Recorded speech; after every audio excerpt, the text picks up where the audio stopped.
Barely. My mom was able to 30 hours, so I could have been. I always said, Ready for I'm thinking this is going until Wednesday. Tomorrow. That's 22nd. Yeah, sure. Yeah, it's always so good. The planning is only like 3.5 hours. Which is the staff's excuse for selling our birthday. They can celebrate the Yeah. trip. Oh no, I actually flat out told them, I said, look, we're selling our birthday, they go, what day do you want to do it? And Elizabeth said, what day? and he did bring some books. Hi, tell me all this. Oh, okay, wonderful. Yeah. Oh, really? What kind of, genre? Oh, okay. Thank you. Yes.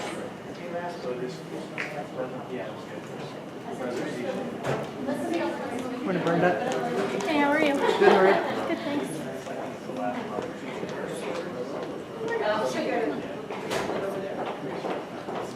You're right here. Stephanie's gonna sit here. You can sit here. You're here and I'm right there. How are you? Oh, I'm good.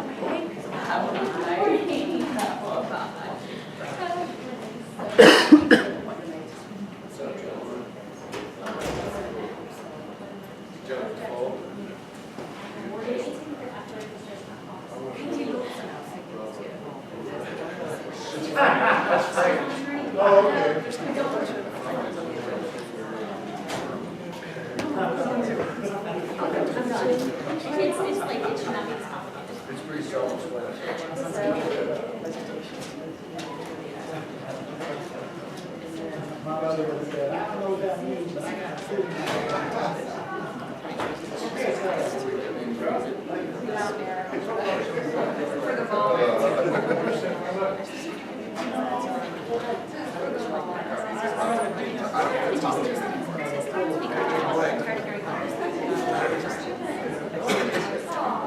All in first, no people. I know, she's just talking to me. Oh, right. Nice to see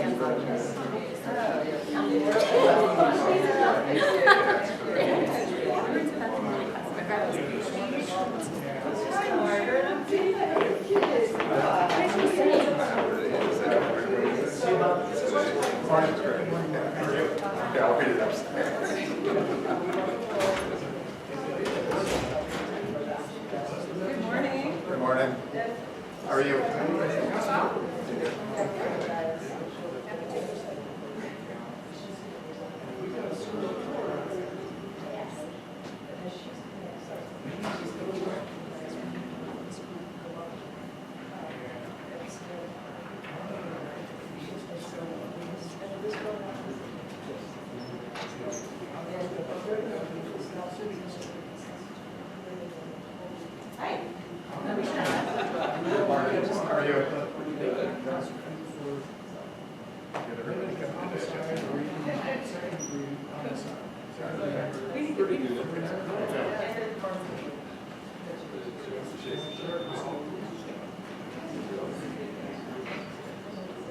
You guys come out.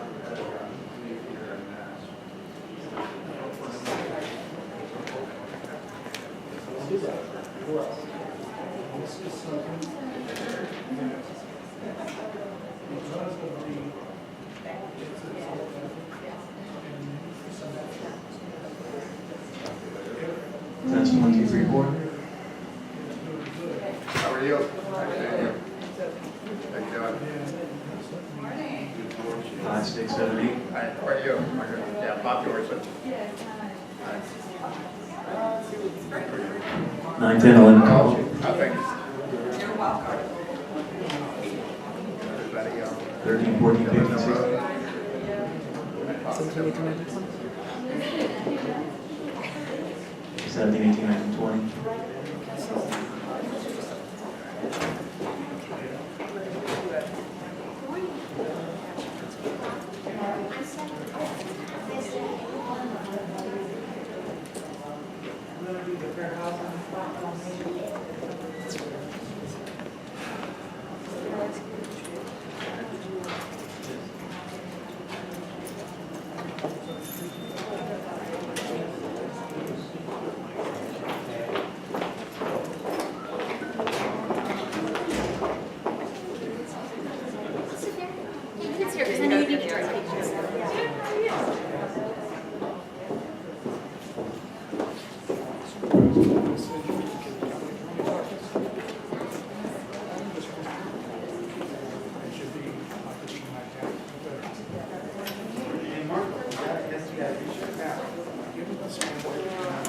Pima cow.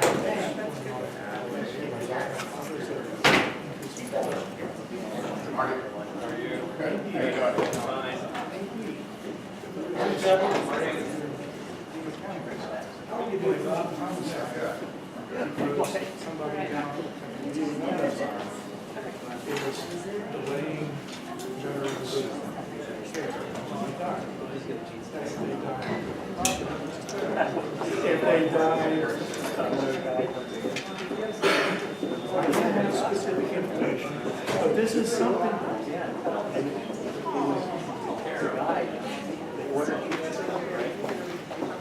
Guy thought it was just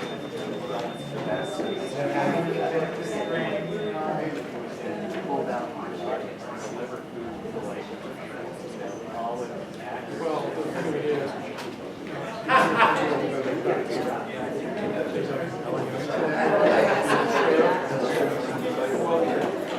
Honestly, I say the thing is, if negligence would take place homicide would take place all the time. The point is,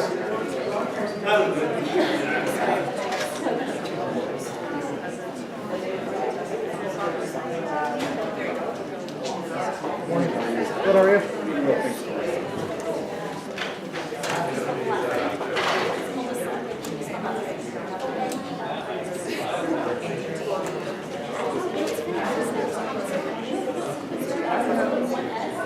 based on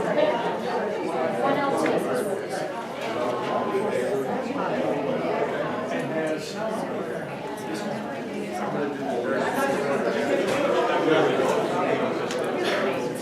not me, but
How are you? Good, how are you? I don't know if you want to sit back here or right here or wherever you want Let's to go go. on the end over here maybe.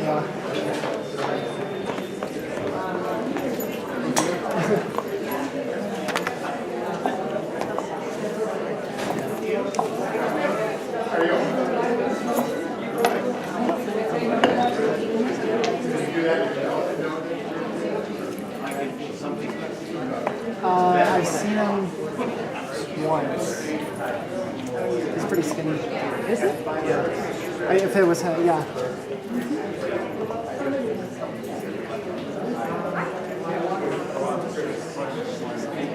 He should be here though. That's for Or our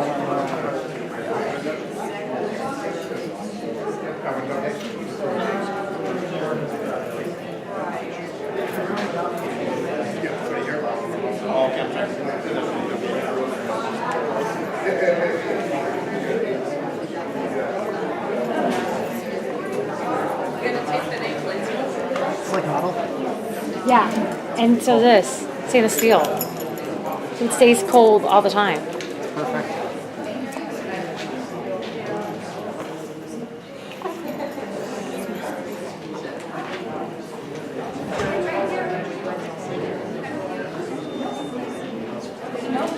Good, I'm right here.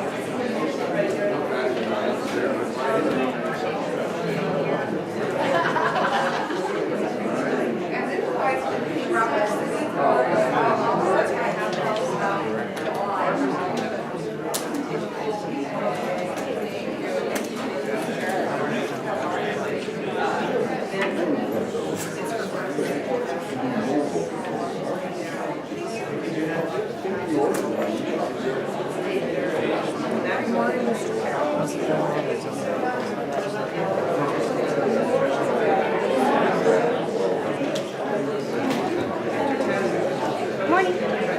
I've seen you in other meetings. Probably not.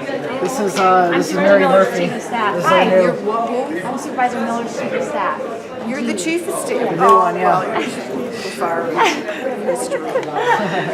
You look lovely. Oh, thanks. I love your necklace and your Oh, earrings. thanks. Yeah, I'm digging. I was admiring. I'm digging. They say the 70s stuff's back, so I got all kinds. It is all the prints. Mary, I'm Cheryl. Cheryl, hi. Nice to meet you. I don't have this camera. I'm in District 4. I'm sorry. I tried my best. you do what you can. It's outside of Chicago talking here. It's time to kick ass. That's okay, as long as I have AC, it doesn't matter. That's fine. Picking up the outfit is the hardest decision. Isn't it? Yeah, I just need my AC. It doesn't I don't like these cameras when I'm on TV. I was kind of pushed up. My nose looks big. It's nuts. Girls shouldn't have to worry about these things.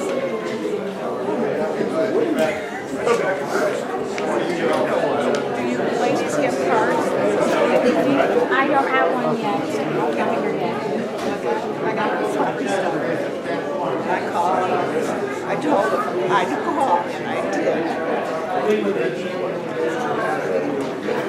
This is what I need to see more. This dirty paper work in the fields.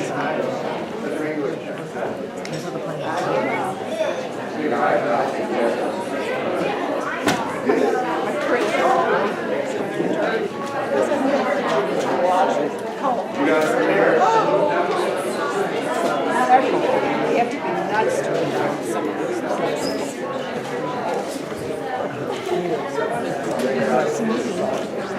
I don't know.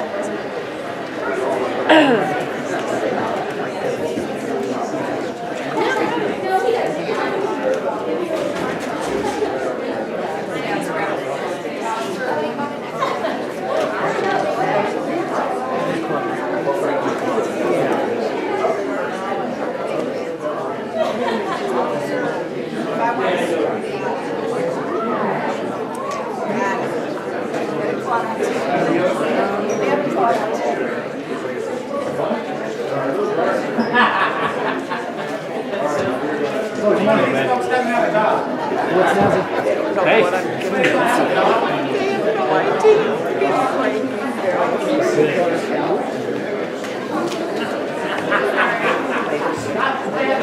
Actually, I've got help, but I still have the paperwork. I've done marathons and I'm ready for it. The big I've bad done doesn't marathons before, so I'm ready for it.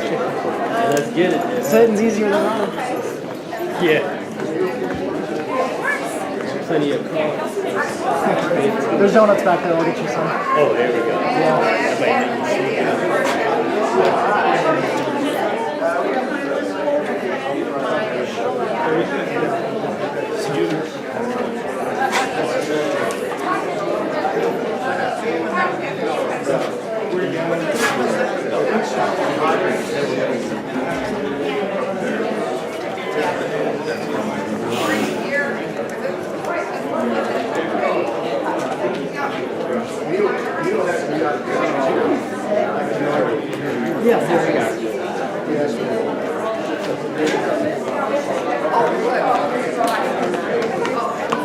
Yeah, totally. There's some secrets in there. Yeah. Oh, I'm Jeannie Davis. I'm Alan It's our new chief of staff. Oh, hi. Nice to Hi, meet nice to meet you.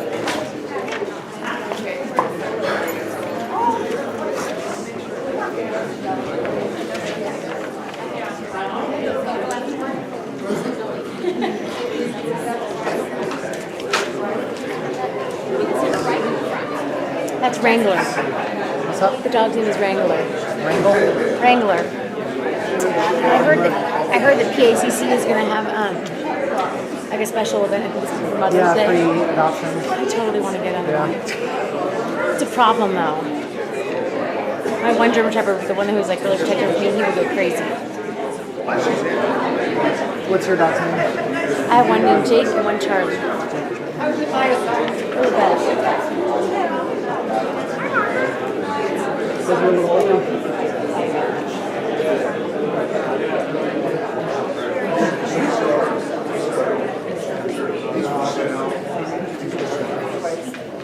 We saw it.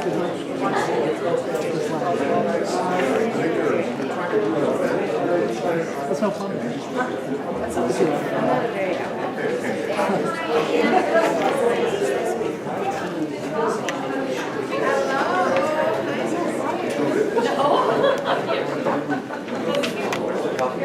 Jennifer. Oh my goodness, is anyone able to interpret my messages up there? What's that? It's not code. I haven't been speaking in code. Has anyone understood my messages? Nah, well, they had that Ray Carroll. He only calls often enough to keep a girl hanging on. I've had enough.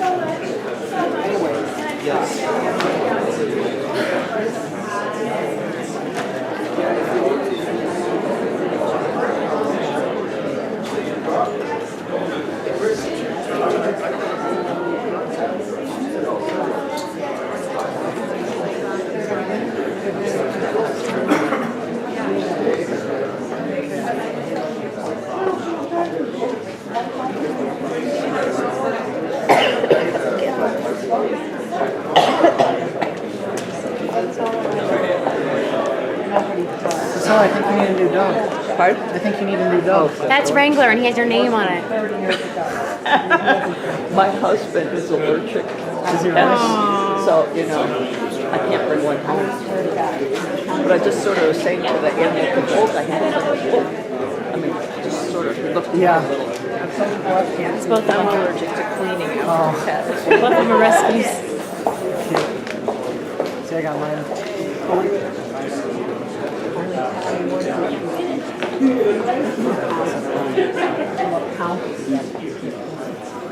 Down the toilet, unfortunately, we live there.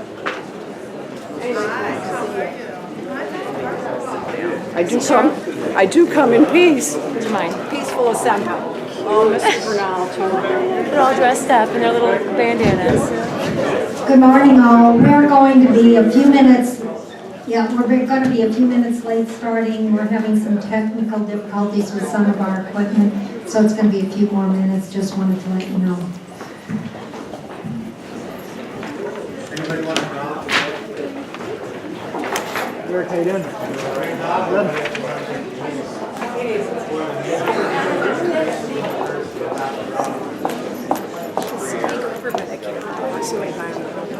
Yeah. Oh, is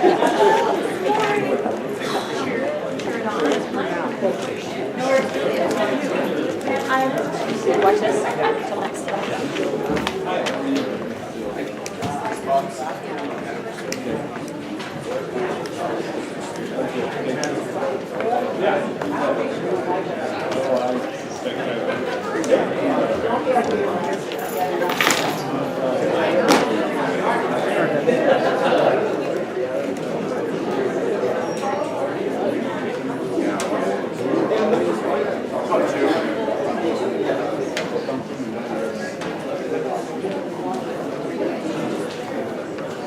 You got your workout in there. Oh, yeah.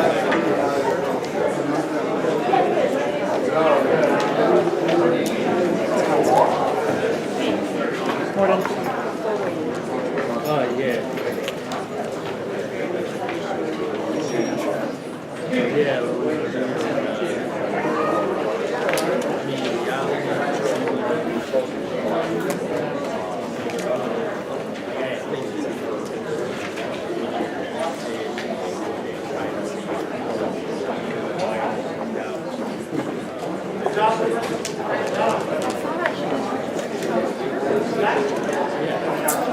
Oh, hi. Yeah, we had, yeah. For years. Yeah. It's nice to meet you too.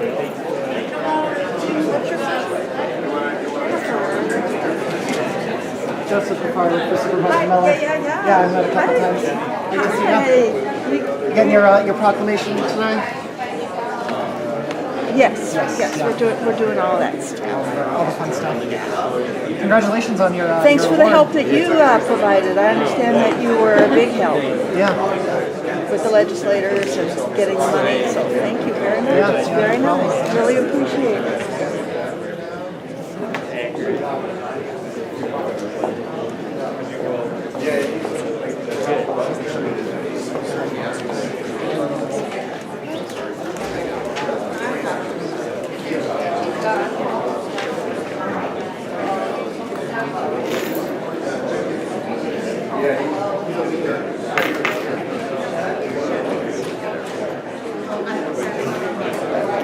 Yeah. I think that's what's right. Real good.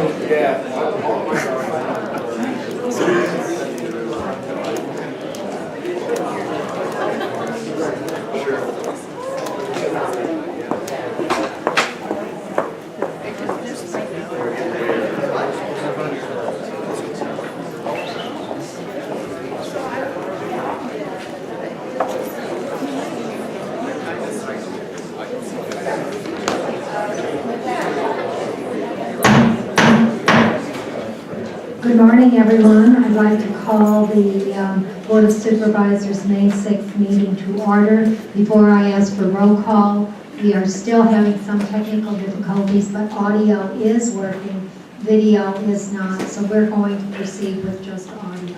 Roll call, please. Supervisor Carroll. Here. Supervisor Diaz. Supervisor Miller. Here. Supervisor Valadez. Present. Chair Bronson.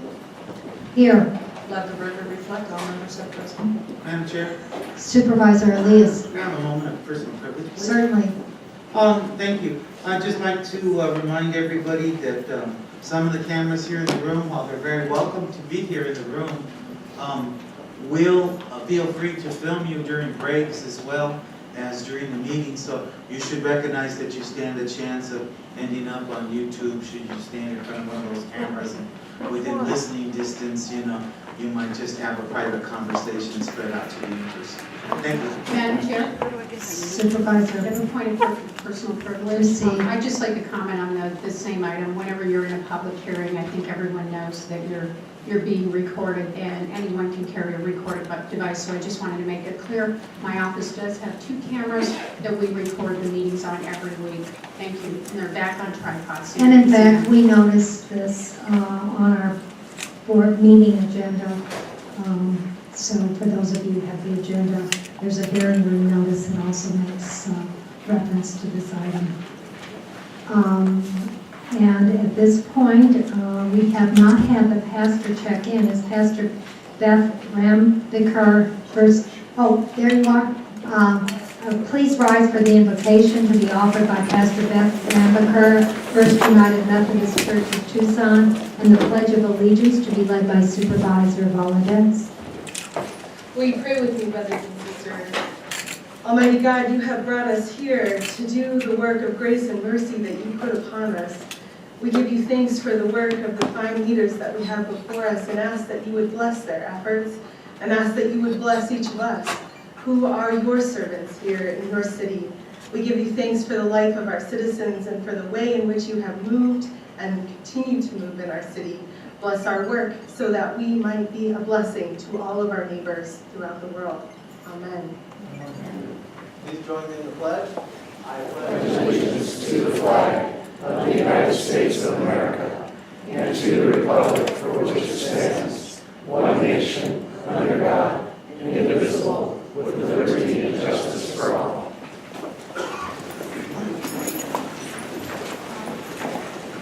We will now proceed to pause for cause, and we want you to meet Wrangler. Officer Meek is here to tell you a little bit about Wrangler. Hello, I'm Chris with Pima Animal Care Center, and today I have Wrangler. Wrangler was actually brought into Pima Animal Care Center as a stray at the end of April. He's about 2 years old.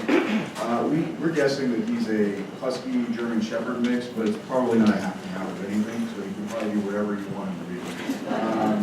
His adoption fee is about $30 plus the county licensing fee. That will cover his neuter, microchipping, and all the vaccines that are necessary. And this morning he actually got a tick fever, valley fever test, so he came back all healthy, and so he's got a clean bill of health. I worked with him a little bit this morning. He didn't really have a whole lot of leash manners, but in the course of 20, 30 minutes, he's been able to learn how to walk on a leash and greeted a lot of people and did really, really well. He's a really great dog. Doesn't he look like he's fit for the canine unit? I don't know. I said that one, and No, but I think it's probably a dog that the chief of police would like to have at home. Chief, I gotta tell you, we'd be willing to help you out. District 5 will carry the load on this dog. Just make sure he goes home with a great owner today. All right, check with the people. And you know, if there's anybody else who wants this dog, let us know. And when is he going to be ready for adoption? He's actually ready for adoption now. He went up for adoption on the 1st of May, so he's waiting for anybody to come check him out.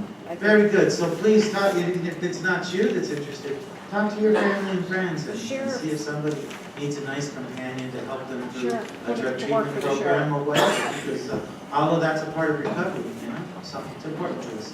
Thank you. Thank you. Thank you, Officer. We have no changes to the agenda at this time, so we're going to proceed to presentations and proclamations. Item 5, presentation of a proclamation to Annie Sykes, Sheila Tobias, Adrian Parsons, and Margaret Higgins of the Pima County Tucson Women's Commission proclaiming Friday, May 9, 2014 to be Women in Government Day. I'll move the item. Second. Motion and a second. Are there any objections? Hearing none, motion carries. We could get you ladies up to the speaker platform. Nice to have you guys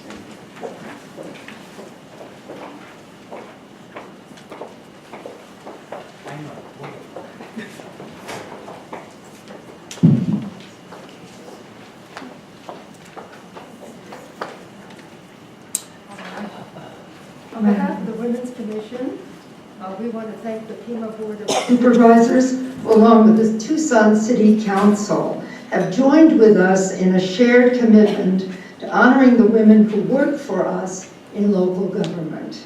The honoring ceremony we will celebrate here in the Supervisors Meeting Room on Friday is most likely unique in Arizona and perhaps in the West.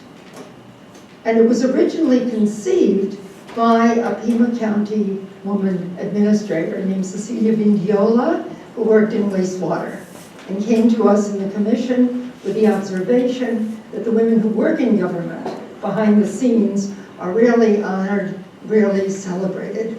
Should we do that as a Women's Commission? We said, of course. It's a natural extension of our mandate since 1976 to celebrate the achievement of women's equality of opportunity in all aspects of life. We wish to see you all on Friday, and thank you for this proclamation and for hosting our event. May 9th. Thank you. Thank you, Sheila.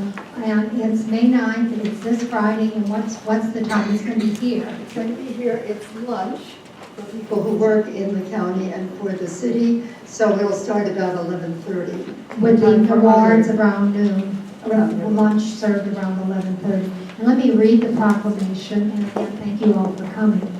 Whereas all citizens are called upon to observe Women in Government Day with appropriate programs, ceremonies, and activities that honor the accomplishments and contributions of American women who contribute to our government. And whereas countless women have contributed to the history of Pima County government and the government of the city of Tucson. And whereas this month enables us to honor the contribution of many women who have demonstrated superb leadership and service to and on behalf of Pima County and the city of Tucson. And whereas Pima County and the city of Tucson have joined in partnership with Pima County Tucson Women's Commission to celebrate the contributions of women in local government service. Now therefore be it resolved that the Pima County Board of Supervisors hereby proclaims Friday, May 9th, 2014 to be Women in Government Day and urges all citizens of Pima County to recognize and remember those women who have assisted and shaped local government, passed and adopted this 6th day of May. Congratulations to all of you, and I understand that Allison and Cecilia will probably, this is their last, I don't want to say last hurrah, but they're not, because they have many more exciting things to do, but probably are going to be stepping down at this point. So we'll see what next year's bring, but we need to celebrate them also on Friday for all their contributions. So thank you all. Did anybody else want to say a few words? Okay, thank you.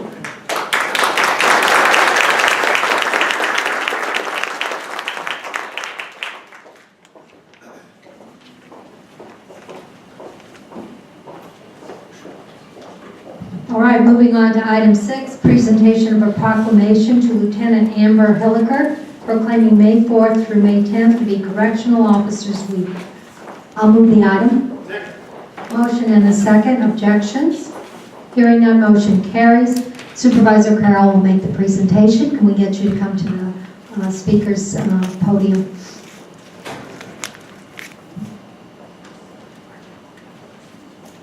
Good morning.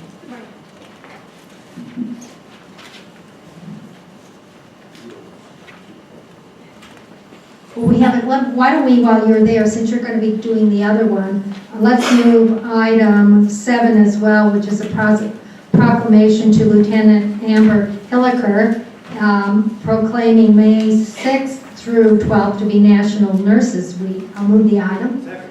Motion and a second. Objections? Hearing none, motion carries. Supervisor Carroll, please. Thank you very much. And you have somebody besides Lieutenant Hilliker, who's with you? Officer Beers, Thank you. Correctional Officer Beers, thank you for being here too.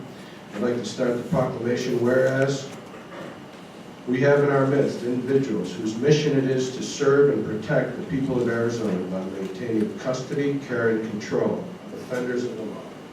And whereas these individuals in the daily course of duty endeavor to maintain a healthy, safe, and secure environment for those entrusted to their keeping and for their peers alike. And whereas, through the efforts of these individuals, programs are provided to enhance the possibility that officers will return to society, offenders will return to society. Thank you. I'm glad I caught that, aren't you? Thank you. Let's correct the record on that, shall we? Thank you so much. Programs are provided, I didn't do that on purpose, it's just a Freudian slip, I hope you know. Programs are provided to enhance the possibility that offenders will return to society as law-abiding citizens and as much more socially and personally responsible persons. And whereas we acknowledge such goals are not achieved without a high degree of personal sacrifice, both mental and physical, and Pima County recognizes the quality of service rendered to all of our people. Now therefore be it resolved that Pima County Board of Supervisors hereby proclaims May 4th through May 10th to be Correctional Officers Week in this community and urge all of our citizens to show their support to these dedicated individuals passed and adopted this May 6th, 2014. This is for you, Correctional Officer Beers. Would you like to say something? Thank you very much.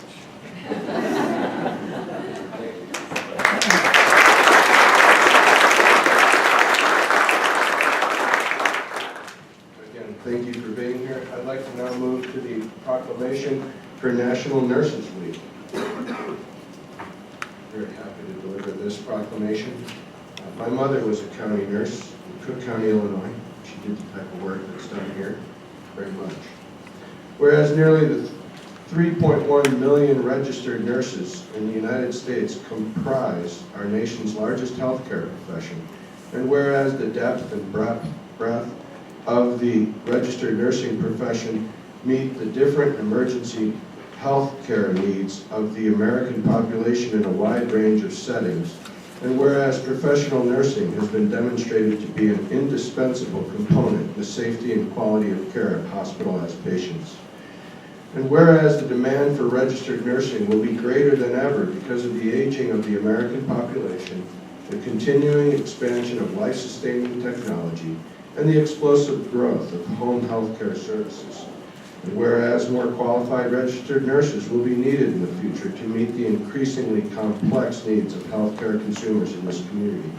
And whereas the cost-effective, safe, and quality healthcare services provided by registered nurses will be an ever more important component of the U.S. healthcare delivery system in the future. Now, therefore, be it resolved that the Pima County Board of Supervisors hereby proclaims May 6th to May 12th, 2014 to be National Nurses Week, and urges all citizens of Pima County to join in honoring the registered nurses who care for all of us.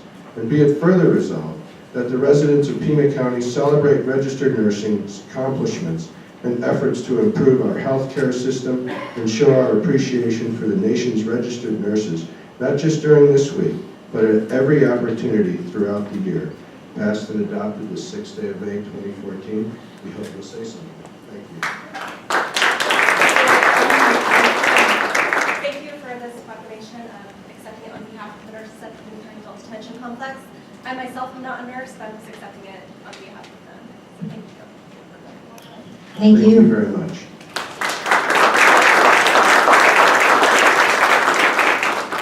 Now I'd like to move on to items 8 and 9. Item 8 is presentation of a proclamation to Jay Young and Marcos Ismail proclaiming April 2014 to be Fair Housing Month.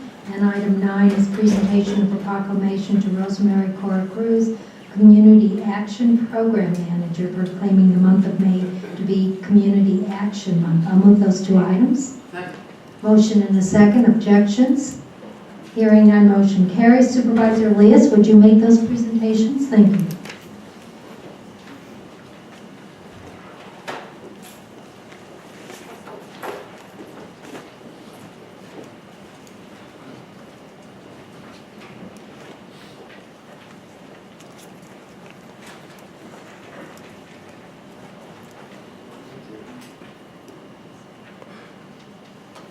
Now, let's see.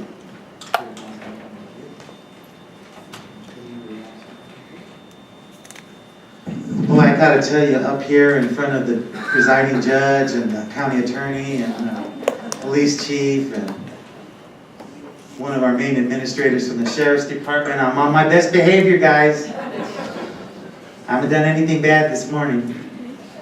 Well, not since midnight. No, I'm just kidding.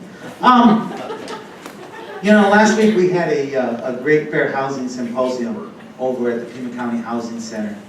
And April is Fair Housing Month, and we're a little behind in that we're barely getting to the proclamation today.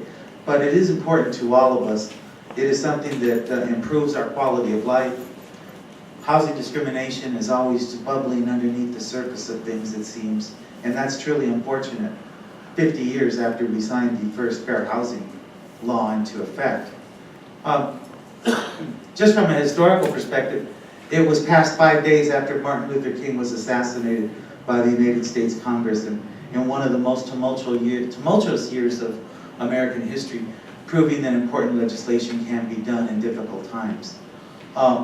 What I would also like to say is that, just of note, you know, all that mess with Donald Sterling last week, he was the recipient, well, he wasn't really the recipient, but he got the largest judgment in history for fair housing violations of any person in the United States. And he was fined $2.76 million for the violations that he had committed there in Los Angeles. But maybe the best lesson in all of that is that the lawyers got $5 million and the plaintiffs got 2.76. So, you know, that's kind of the way things goes. Nevertheless, I think it's an interesting note that we would bring up. I'll get down to reading the proclamation now because I know we have a full agenda today. Whereas the Civil Rights Act of 1968, the Fair Housing Act, and the Fair Housing Amendments Act of 1988 ensure full and fair access to housing opportunity. And whereas April 2014 marks the 46th anniversary of the signing of the Fair Housing Act. And whereas shelter is a basic human need, and when shelter is denied, the quality of human life is greatly diminished. And whereas people must not be denied equal access to and enjoyment of housing because of race, color, national origin, religion, gender, disability, or familial status. And whereas Pima County recognizes and values the efforts of those who seek to reduce barriers to full and fair housing opportunity. And whereas April is designated nationally as Fair Housing Month, now therefore be it resolved that the Pima County Board of Supervisors hereby proclaims the month of April 2014 to be Fair Housing Month and encourages all Pima County residents to work for tolerance and equal housing opportunity in our communities. Passed and adopted this 6th day of May 2014. Jay, did you want to say a word? Thank you. He said, Thank you very much. On behalf of the Southwest Fair Housing Council, it's a real honor to have the support of Pima County Supervisor Lewis and other supervisors to continue to support fair housing enforcement and education and outreach in Pima County. The Southwest Fair Housing Council has been around since 1986. We offer our services free of charge, so if you or someone you know may have experienced housing discrimination, please give us a call or go to our website, swfhc.com. Thank you. Thank you, Jay. Appreciate it. And Cora, come here. Cora, come here. That was how are you doing? Community Action Agency, vital work that they do in our community to help us take care of people who are in need. And they do their work efficiently and correctly, and we're very proud to have them be a part of Pima County and the system here. So it's good to be able to read this proclamation today, and it's honoring the 50th anniversary of Community Action Agency, so I think that's really tremendous too. Whereas community action agencies were created when the Economic Opportunity Act of 1964 was signed into law. And whereas community action agencies have a 50-year history of promoting self-sufficiency for those with limited income, and whereas the community action agencies have made an essential contribution to individuals and families in Arizona by providing them with innovative and cost-effective programs. Whereas community action agencies are needed as major participants in the reform of the welfare system as we know it, and whereas welfare reform in Arizona has benefited from the state's partnership with community action agencies, and whereas individuals and families with limited income continue to need opportunities to improve their lives and their living conditions, thus ensuring that all citizens are able to live in dignity. And whereas Arizona and the entire United States must continue to promote economic security by providing support and opportunities for all citizens in need of assistance. Now therefore be it resolved that the Pima County Board of Supervisors hereby proclaims May 2014 to be Community Action Month in honor of the 50th anniversary of Community Action and in recognition of the hard work and dedication of Pima County's Community Action Agency. Passed and adopted this 6th day of May 2014. Let's give Cora a nice round of applause.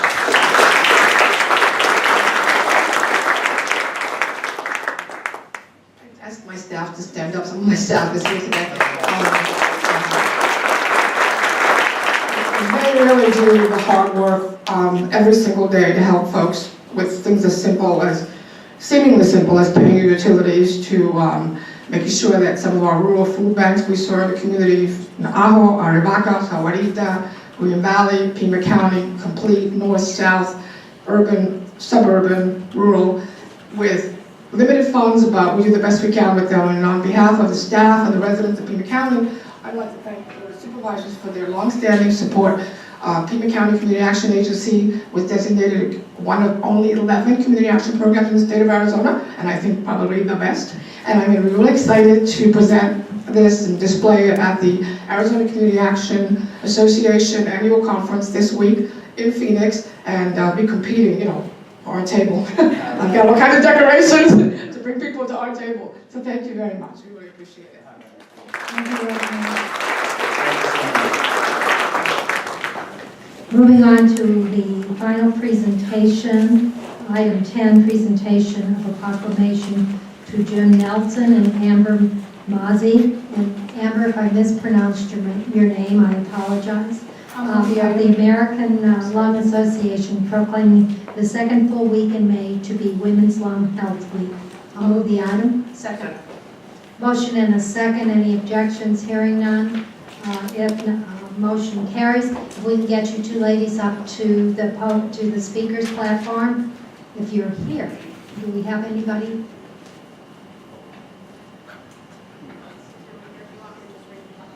Yeah, then I think just we'll read the proclamation. There's nobody here. Just up. Okay. Thank you, Supervisor Miller.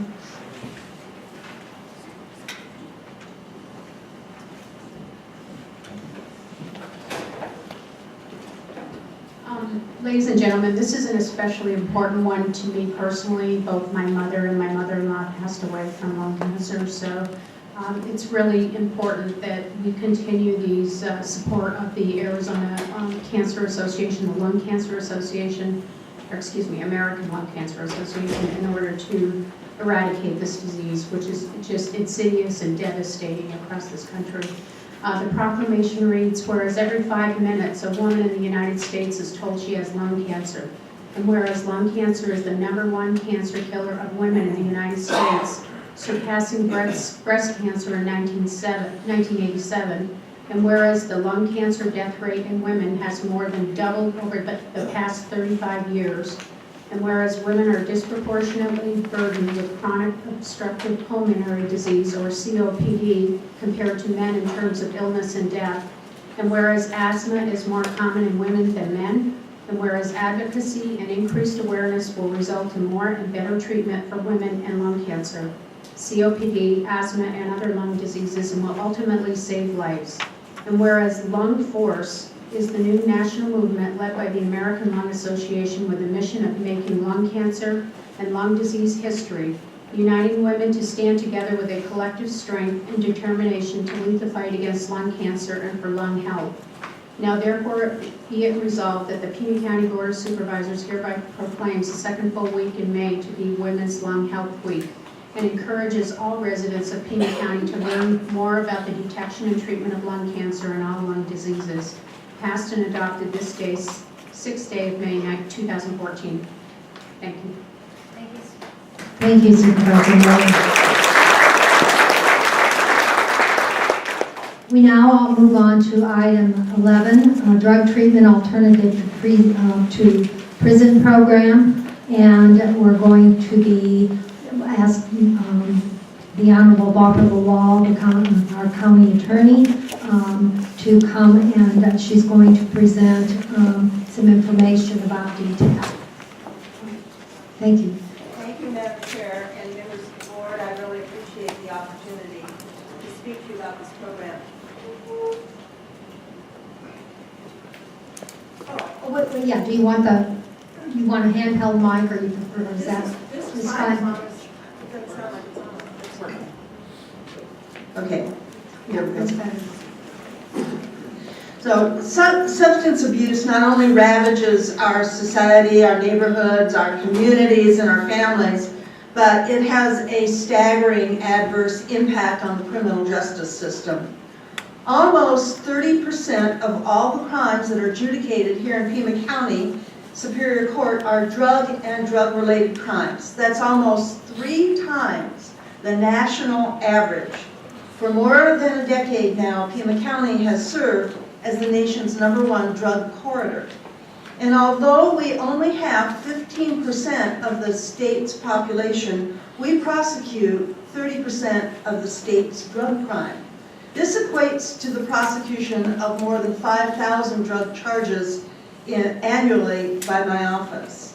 And last year, almost 8,000 offenders were incarcerated statewide with the Arizona Department of Corrections for a drug offense.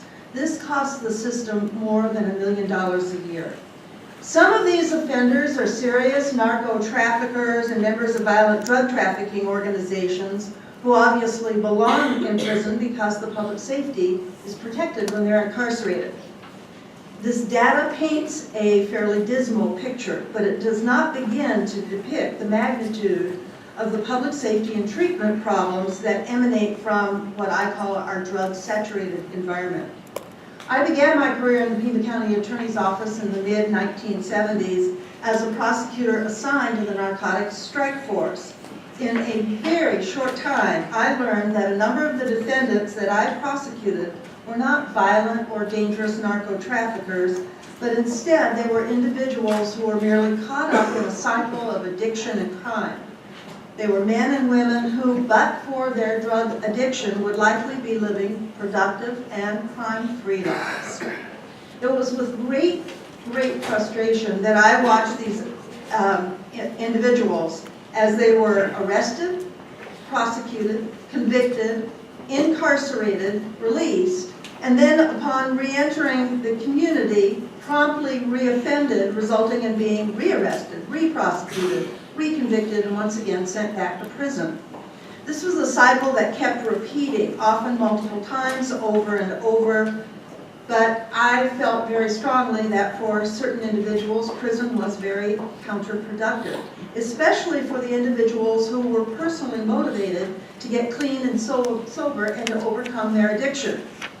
Many of them were highly motivated to change, and from time to time, as the prosecutor, I was able to offer some defendants who had insurance or the personal means to pay for residential treatment the opportunity to do that kind of treatment in lieu of going to prison. However, I was very frustrated that this opportunity was available only to those who could afford it. So as a member of the National District Attorneys Association, I had the privilege and the opportunity to meet and hear from Brooklyn District Attorney Joe Hines about his highly successful drug treatment alternative to prison program, which he started in 1990 and had been operating very successfully for 2 decades. I wanted a program like that in Pima County. The Brooklyn DTAP program was recognized nationally as one of the most successful alternative to prison programs, and it was studied by Columbia University, which touted its success. It took a long time, but almost 4 years ago, Pima County applied for and received 2 federal grants of more than $1 million to establish the first pilot program in Arizona to offer such residential inpatient treatment in lieu of going to prison for repeat drug offenders who were involved in the criminal justice system by virtue of their addiction. It was modeled on the very highly successful Brooklyn program, and it gives individuals who are facing mandatory prison sentences the opportunity to get clean and sober and to live an addiction and crime-free life. It is a very effective means for reducing addiction and crime, and it produces the results it does at about half the cost of incarceration. The objectives are multiple. First, to reduce drug abuse and addiction, to reduce crime and to improve the public safety, to save Pima County money from lengthy pretrial incarceration at the Pima County Jail, to save on indigent defense, prosecution, and superior court costs, and to save money by providing an effective, cost-efficient alternative to prison. I am really proud and very pleased about the success of our pilot program, which we get to continue as a result of additional infusion of money by the legislature this legislative session. And also this program is the result of an intensive collaboration and incredible cooperation from multiple numerous agencies and organizations who have all joined together to work on behalf of addicted offenders. I'd like to turn the microphone over now to our initial DTAP project director and Pima County Chief Deputy Amelia Kramer, who's going to explain a little bit about how the program operates and how we measured our success. Thank you. Thank you. Ms. Kramer? Thank you, Madam Chair, members of the board. It's a pleasure to be here before you during National Drug Court Month to tell you a little bit about the specifics of our DTAP program, which currently is directed by Melissa Rushef, who's here today in the second row. Under Barbara's vision, that of our county administrator, this board, and our local law enforcement agencies, other county justice agencies, as well as numerous nonprofits, we've been able to operate this program with a brief hiatus last fall when the federal funding ran out. Thanks in particular to the county administrator for finding some funding in the health department, CPSA and the city of Tucson for finding some funding in the racketeering funds in the police department. And we continue to apply for federal funding to maintain the program. So as the county attorney mentioned, this is a program for participants who are drug addicted, who otherwise would be mandatorily sent to prison if convicted, who have no violent history, no sex offense history, so they're not a violent danger to the community if they're released into the community. They have to be lawfully in the United States and at least limited proficiency in English because unfortunately we don't have the resources yet for monolingual Spanish speakers or others who don't have any English ability. We conduct a very thorough screening process to select appropriate applicants. First thing we do is the prosecutor in our narcotics unit flags cases, so does the defense attorney. We assign those that appear to be appropriate to an investigator to conduct a thorough background check of all criminal history nationally and throughout the state of Arizona. The prosecutor then determines a small group whom she believes might be successful in the program, sends those names to the probation department, who conducts a further screening to find those who are highly addicted and highly motivated. In some cases, those individuals have dual diagnoses of mental health problems in addition to their addiction, and a psychological evaluation may be conducted by a psychologist to evaluate whether or not they would be able to succeed in the program. Then there's a final review, and approval is given by the Drug Treatment Alternative to Prison prosecutor in our office. The second step is that a plea bargain is offered by the prosecutor to the defense attorney. And within less than a week, a combined plea and sentencing hearing is scheduled before the DTAP judge. Now, I don't know how familiar you are with plea and sentencing processes, but typically there's 3 to 4 week gap between the time the guilty plea is entered in the court and the sentencing hearing takes place. And for those individuals who are incarcerated in the jail during the pendency of that, they remain in the jail. They get transported out for the plea hearing. They're transported back to the jail.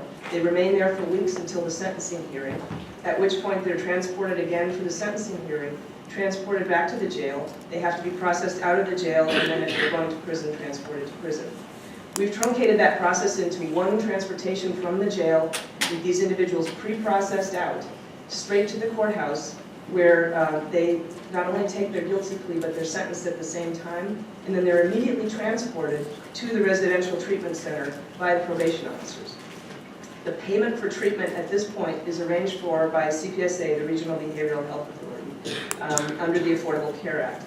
And once those individuals arrive at residential treatment, they enter a 90-day program typically. For women, the Haven provides residential treatment, and for men, it's Compass Samhec, which is soon to be called Pasadena. This program is highly structured and supervised. Each individual receives an individual treatment plan.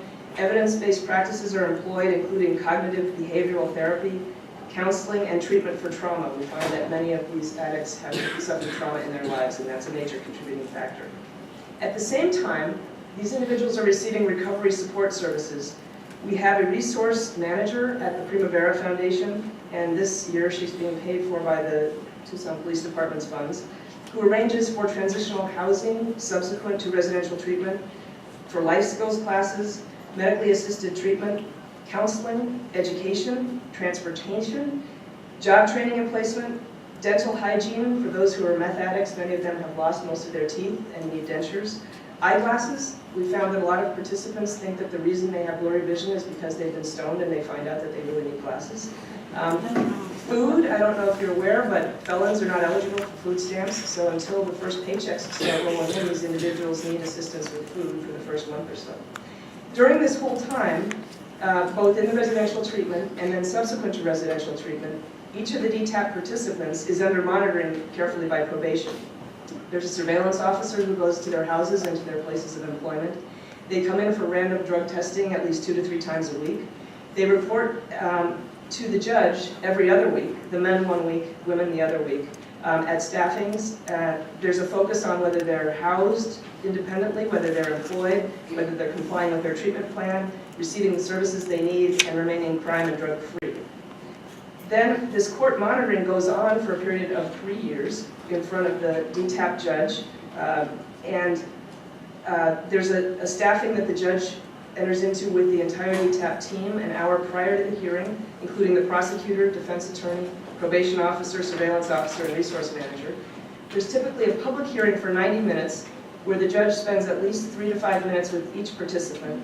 She affords them incentives and sanctions depending on how they're doing. At some point, if the participant is successful through the program and has been clean and sober for at least a year, typically 1.5 years, and is doing well, the judge may promote the participant to standard probation. And there's actually a ceremony, a promotion ceremony at the Superior Court in front of all the DTAP participants and in front of all the DTAP team members. At that point, the participant would not have to re-attend the court hearings anymore, go through having a surveillance officer, but they would have to continue to be on probation would receive the services on a continuing basis, would need to remain employed, have independent housing, or have some other means of support. What we found through 2 cost-benefit studies that have been performed by the RAND Corporation and the University of Arizona is that DTAP has been tremendously successful. We're saving lives. We have approximately a 70% success rate. We're also saving money overall for the taxpayers. This has been found to cost less than half the cost of prison. It saved the criminal justice system over $1 million in the first 2 years with just the first 52 participants. We now have more than 82 participants, and we're taking more all the time. And it's reduced recidivism. We found that the recidivism rate for the DTAP participants is less than half that of those who come out of prison. I want to just give you a visual understanding of the changes that have been made. These are actual DTAP participants who, you can see their booking photos at the Pima County Jail on the left, and then on the right, you can see what they look like after they successfully were promoted from the DTAP program. These are some of our women, and these are some of our men, and I think you're going to have the great privilege of hearing a little bit later from one of our male participants who's been very successful. Thank you for your time and attention. It's very much appreciated. Thank you.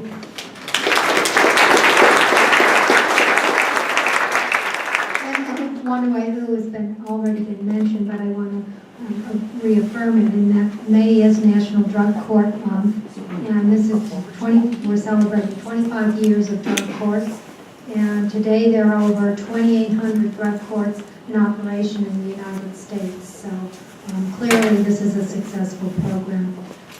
We're going to move on now to item 11B, which is a presentation of a proclamation. Supervisor Elias. I'm sorry, just one thing before we go on. Sure. Because I think this is a great program, and I wanted to comment on it before we go to the presentations, because, you know, that's more the nice stuff that we do. But it's important, I think, because Ms. Kramer outlined some really important facets of this program. Saving lives, primarily. You know, helping people stop deviant behavior that kills them. Very important to us. 52 people, $1 million a year in prison costs. That is extremely significant. The recidiv numbers are good, you know, reduced court costs, all of that. I would love to look into being able to expand this program to Spanish monolingual folks, because this is a good opportunity for us to be fair and be smart. I'd love to get some numbers of what that would cost, so we can take a look at working on that for next year, so that we can continue saving people's lives. I think that's incredibly important, and frankly the right thing to do. So please send me those numbers. Somebody, Missy, I don't know who's in charge of that or who would be, but I would really like to see those, and I think we could take this a step further. Thank you. Thank you, Supervisor Elias. And, you know, I agree, and I think, again, Amelia, you mentioned it not only saves lives, it saves money. And if you're to look at our budget, the county budget, over 50% of our budget is wrapped up in justice and law enforcement. And anything we can do to lower those costs benefit this community in many ways. And I really appreciate all your efforts with drug court, and Supervisor Elias is correct. We really do need to extend it to all segments of our population in this region. So I too would be interested in seeing how we can move this into a bilingual arena. And with that, I'd like to move item B, which is a presentation to the Honorable Barbara Wall and the Honorable Teresa Godoy, Superior Court drug judge, and proclaiming Tuesday, May 6th to be DTAP Day in Pima County. Motion and a second. Objections? Hearing none.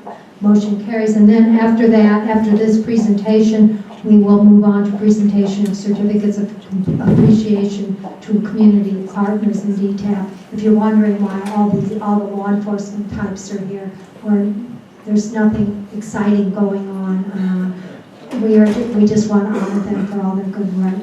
Supervisor, you want to join me at those?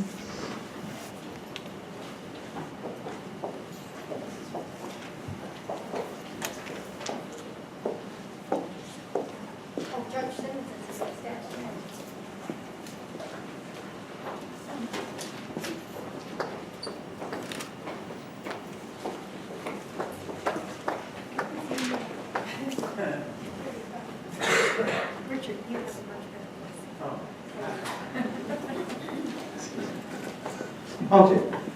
Whereas, Pima County Attorney Barbara Lawal initiated a drug treatment alternative to prison program in Pima County beginning in January 2011.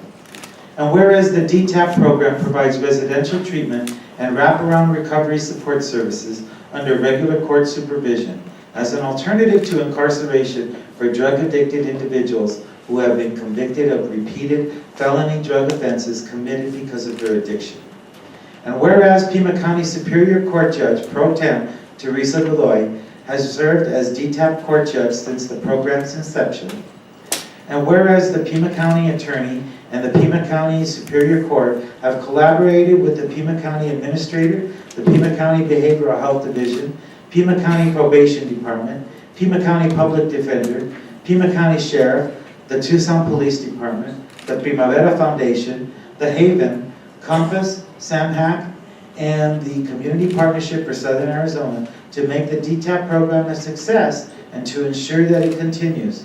And whereas the DTAP program has proven successful in reducing crime, and whereas the DTAP program has proven successful in saving lives, whereas the DTAP program has proven successful in saving money for taxpayers, and whereas the Pima County Board of Supervisors wishes to acknowledge the success of the DTAP program and its graduates, now therefore be it resolved that the Pima County Board of Supervisors hereby proclaims May 6, 2014 to be DTAP Day in Pima County, passed and adopted this 6th day of May 2014. Give them all a round of applause, please.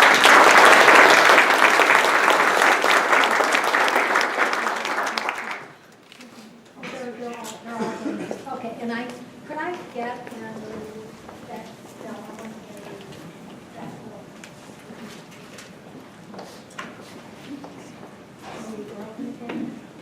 Are we? Yeah, no, we're not.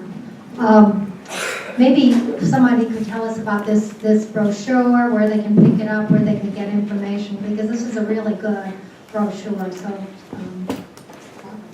Yeah, this brochure explains the entire program. There are copies that are set out over here on the side where the agendas are, and for other individuals who may be listening to this or watching it, you can download this on the Pima County Attorney's Office website, and it's pcao.pima.gov. And if somebody has someone that they should be interested in this program, No, we don't take referrals from the public because these are people who've already been arrested, and if you feel that a family member or a friend who's been arrested would be eligible for this program, speak to their attorney, and that's how we will get our referral. Yes. Okay. Very good. Well, I'll let you go and follow your presentations. Just going to say, Judge Godoy could not be here today. I'm Sally Simmons, the presiding judge of the court. She could not be here today because she is actually at drug court staffings this morning.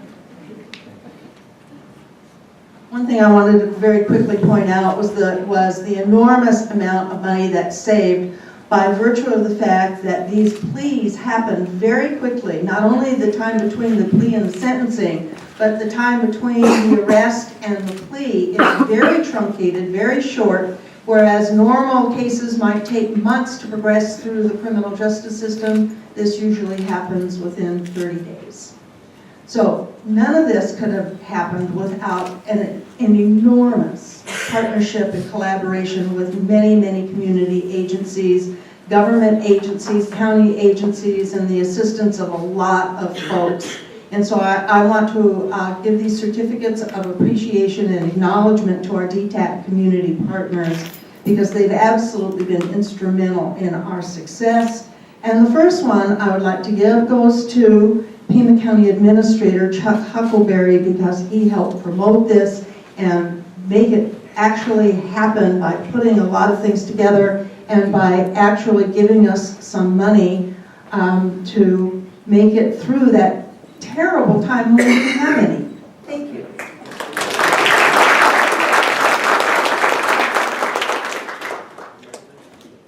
Pima County Sheriff Clarence Dubnik is being represented, and this certificate of appreciation is being accepted by his Chief Deputy, Chris Manos. Thank you very much for your cooperation.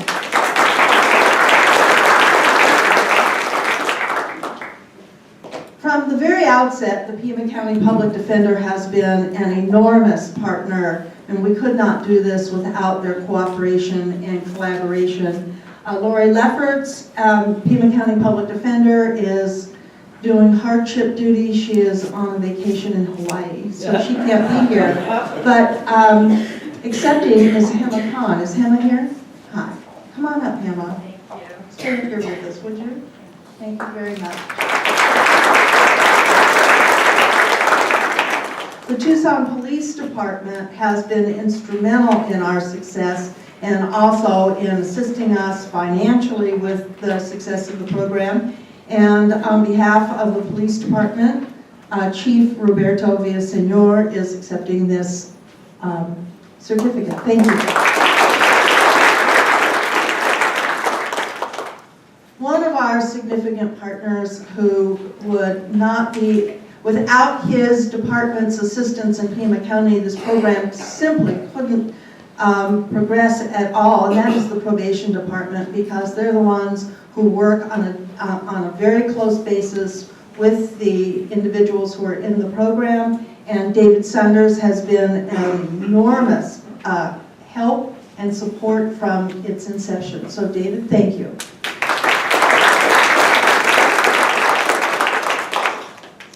The CEO of CPSA is Neo Cash, and they have been instrumental in helping us. He is unable to be here, and accepting on his behalf is Suzanne Hodges.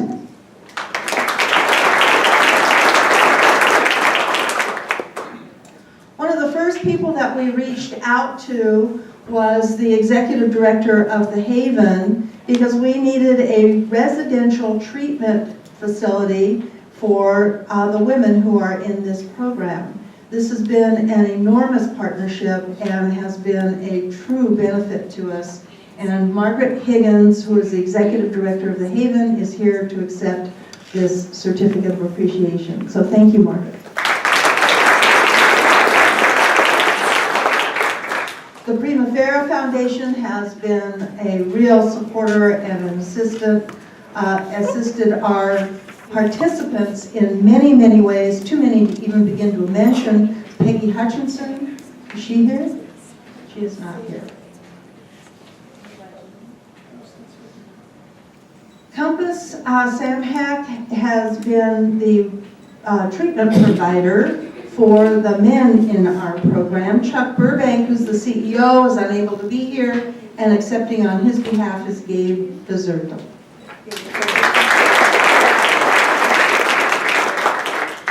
And of course, we couldn't do this without our partners in the Superior Court. And Teresa Godoy has been instrumental in making this program very successful. And so has Sally Simmons, who has provided us with the court services. So Sally, on behalf of Teresa Godoy and a certificate for yourself, thank you so much for all that you've done to make this a success. I want to thank each and every one of you. You've been phenomenal. We couldn't do this program. Obviously, everyone can see this is truly what an intergovernmental collaboration is all about. Thank you. This is going to, I'm giving this to Sally Simmons. This proclamation is going to reside in the in Teresa's court, in the DTAC court.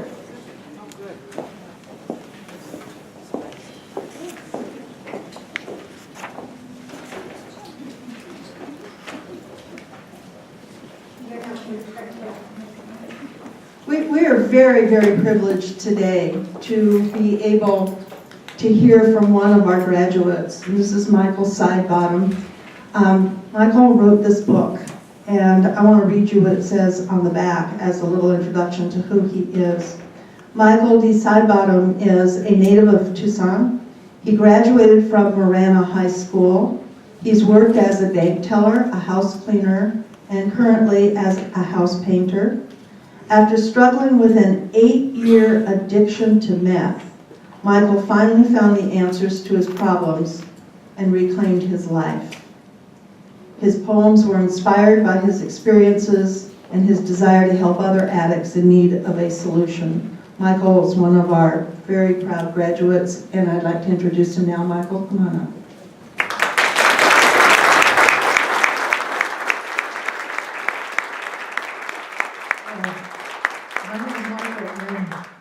2.5 years ago, I was heading down a road which was leading to prison, anger, resentment, and a continued life of addiction. Prison wouldn't have worked for me because it would have just perpetuated the problem. It would have made it worse. Once I got out of prison, I would have just continued to go back to using. I would have used my anger, resentment as a justification to continue getting high. But then I was offered the DTAP program, and I'll be honest, when I first accepted this program, I took it because I just didn't want to go to prison. I mean, I didn't want to get clean. I mean, I was an addict. But somewhere down the road, this program started to work for me. And I began to realize it was something I needed, not just simply to stay out of prison, but I needed this program for myself. I needed this program for my life. I needed to be happy. And once I realized I needed it, it became something I wanted. I mean, I really desperately wanted this to work for me. And that's where the program started to kick in and started working, help me out. Because not only did it help me get clean through rehab and all that, but it gave me the tools and the resources to make that possible. It gave me housing, clothes, food, other resources and support, other things I needed.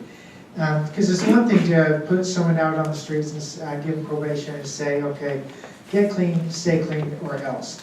But then it's another thing to help them achieve that goal.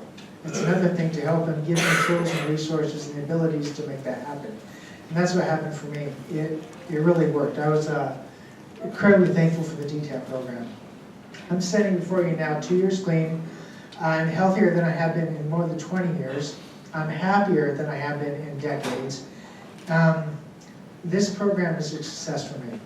And when you look at it, the success of the DTAP program can't be measured in just the success of its individual clients like me. Because then when you realize that when someone like me is successful, we in turn go out into the community and we share that success. We share the solution that's been given to us and by helping other addicts in need. And to that end, I was able to write this book. I was writing my story and what it was like and what happened and what it's like now. And with that book, I'm now able to go out in the community and talk to other addicts and help them and to help them find their solution. And to me, that's the true miracle of this program.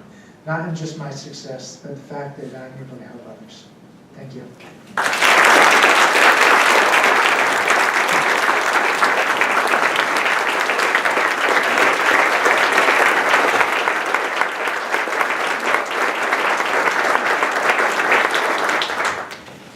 Thank you, Michael. And is the book for sale anywhere? Where is it for sale? Sorry. I have 2 copies. No, go ahead. I have 2. Still no? Okay. I have 2 copies available with me to buy right now. If you want to go, you can go online to buy it. It's at michaelsidebottom.tateauthor, that's T-A-T-E, author.com. And that'll take you to my website and tell you all about the book, why I wrote it, tells you about me, and it tells you how to buy the book. So it's michaelsidebottom.tateauthor.com. Thank you. Thank you, Michael.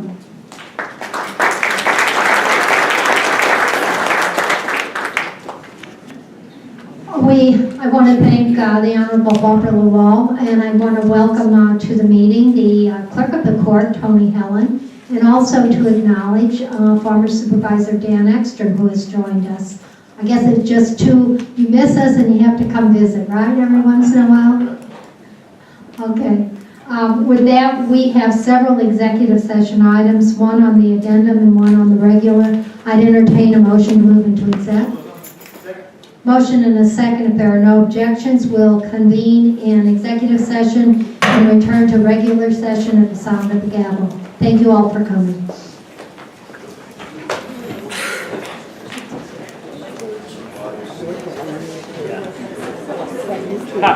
On YouTube, yeah. Oh my gosh, this technology. Yeah.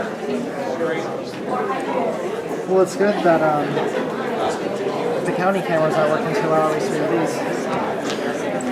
I just hope I can, I don't know.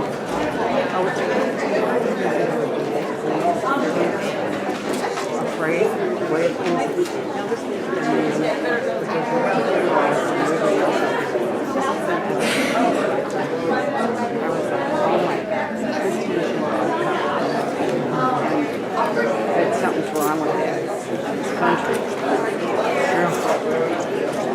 So I called Senator King's office. Well, I don't know if it's getting on message. Very good. But business will bring down the council. They have names. Oh, what I've been up against for 2 years.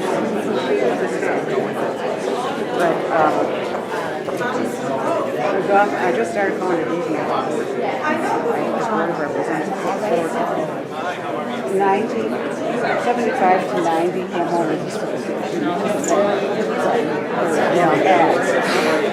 So I've been going to these meetings, and there's always someone, as always, once I've been through, someone from Senator McCain's office, someone from the governor's office, and I don't even know the governor.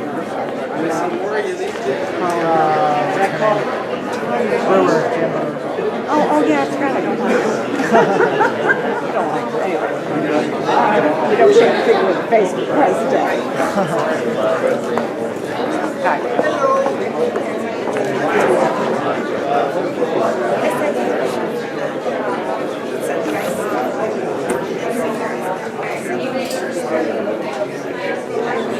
All right, thanks. Good morning.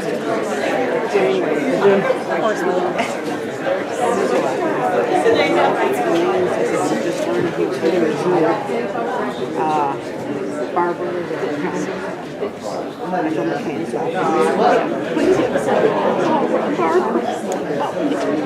and for health, I don't know and I'm like, for health's name is on somebody's land down here, so I don't know. They probably think I'm nuts. No, you're trying. You're the only one fighting. Oh, can't. I'm the one. I'm up and conflicted with the sheriff's department. I've got my mental health evaluation from the CMX. They're really working hard with me.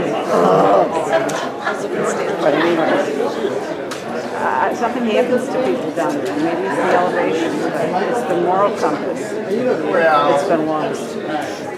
And I had to start coming up here to see how bad it was. In addition to my field checking down here right in my neighborhood. I'm like, oh, I think I'm going to go looking for that. Huh? Oh, have you ever read about the butterfly effect? Yeah. Yeah. It's you. You're living it. It's real. And it's through time. Yeah. And family. Yep. And I just turned, I was 60. Happy birthday. You look 29 to me. You can go to the bars now. You're old enough to go to the bars. I was drinking with one of the boys the other night. Big family. They're all over down there. I don't know. My aunt that moved to Green Valley started in Tucson. She lives here in Tucson. And she was near the university. She went to Grady's too. And this town turned around to Margaritas. That's my Aunt Margarita. I don't know. I'd like to say hi to you. You should go up. I think I will.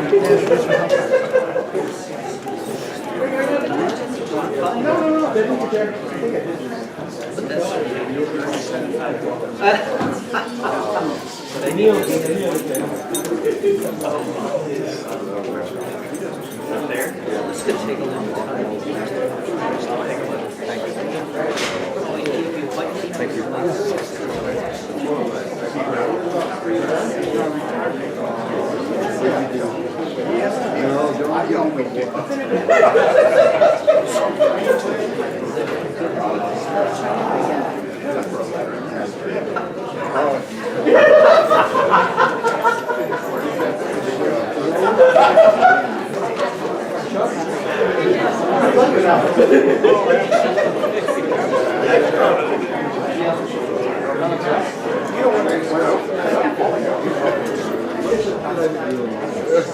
No, not doing it.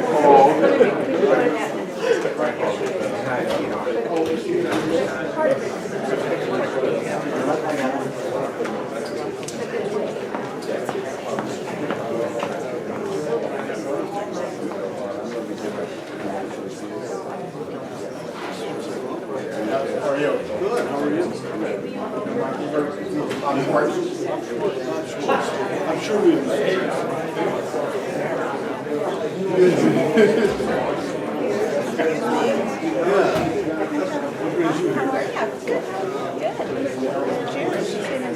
Oh, she was up there, but she left her purse back here. Oh, it's just free to guard it. That's not bad.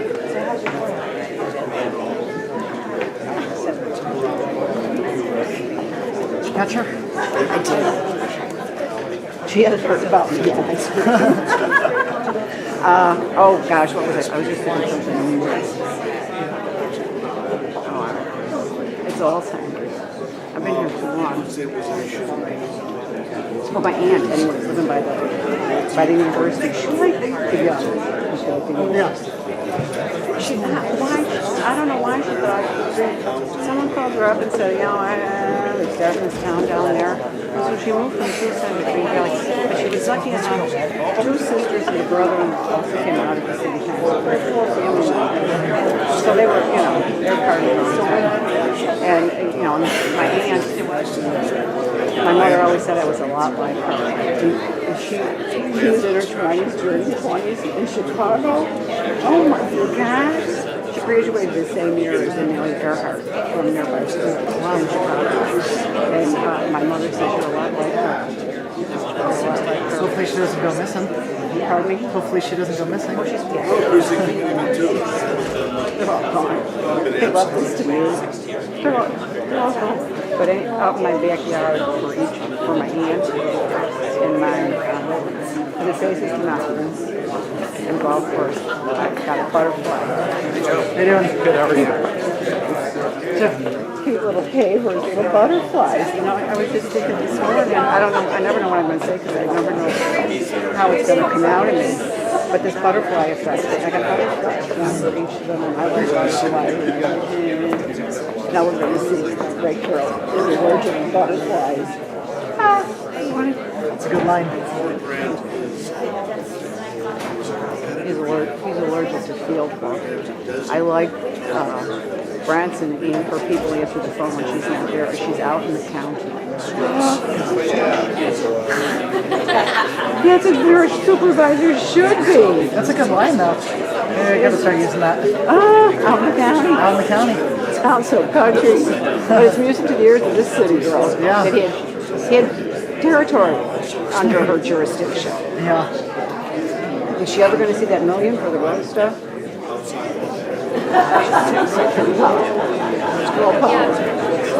The way they're jerking the money, I'm not damn them to hell for letting someone think they had money to work with and make plans and were prepared to work the plans. She's been punished for that. I don't like it. Still, I got work to do. You gotta get that inflation number. Oh God, I'm going through it either. But first, I gotta get there's a run up to this whole thing that is just like it's like I don't know, the space-time continuum. There were times we were dealing with it felt like it's Twilight Zone.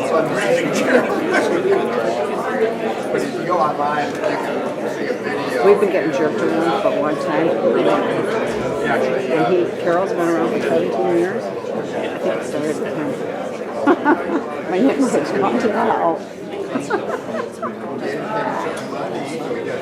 I don't think so. I said, Mr. Carroll, I said, you haven't agreed to me. I'm begging you. It's just your county. Right. Just a sit-down meeting. He called me once and kind of told me to back off. One person to say that. I got the goods. Oh. You have all the secrets down there? I know the bodies are buried. I know where they're buried. Not here, they're buried in Chicago.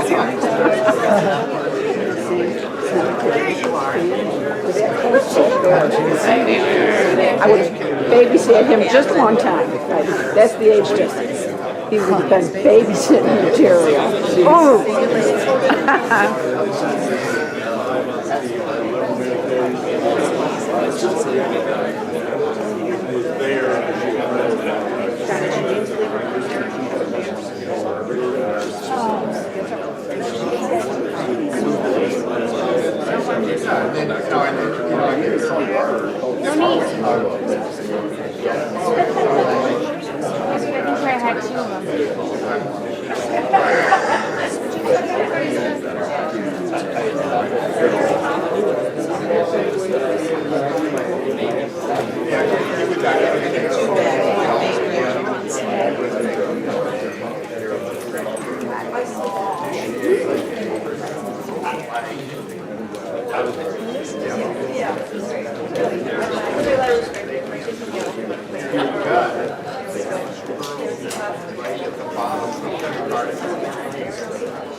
my emails, and I sent you one as well, saying you guys need to request that information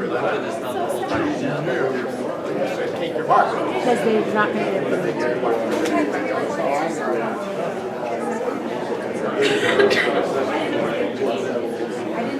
She wants to come in. We'll trade off in a second. You can use that staff one.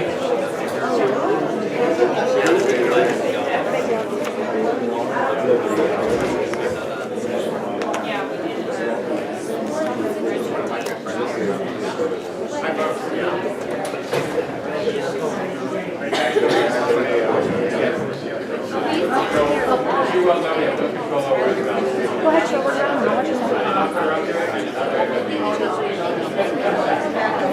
I think you're going to miss anything. They just went back.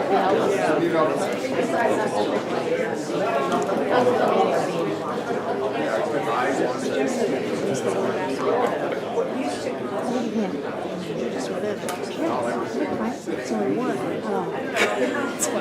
I know there's two. Okay,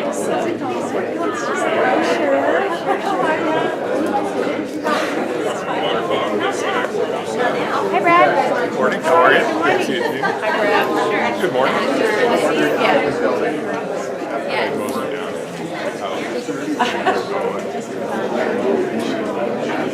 Yeah, I'm not nothing else to Oh my gosh, just the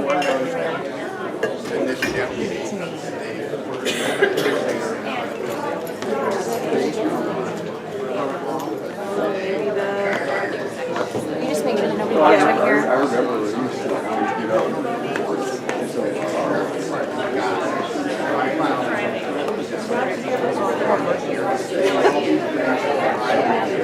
I'll be the official cover.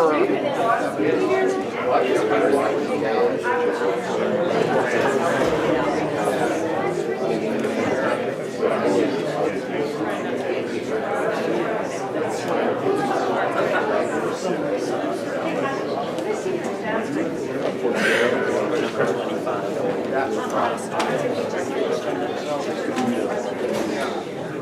problem. One of these days I'll sit down and have a little conversation with Sorry, when we're I went talking in to to, when I went in and asked about the box of this detective, he laughed. like a whole row. I don't know what happened up there. And then I had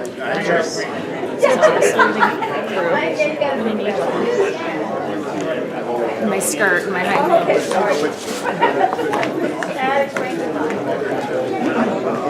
Yeah.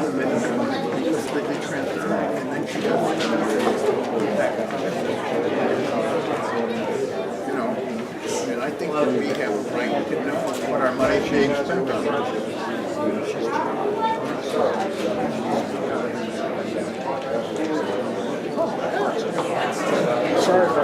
Well, that, I also went to a town meeting in Chicago 3 weeks later. To hear what God had to say. Remotely misinterpreted or misconstrued the numbers that they get. Is everything correct? No, I'm not, never going to believe that. Yeah.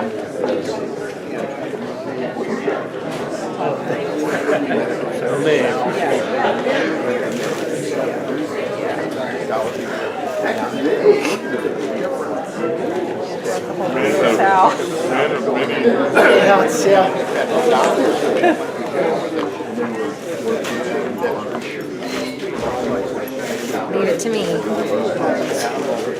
Where's like a pedal? Just go get more.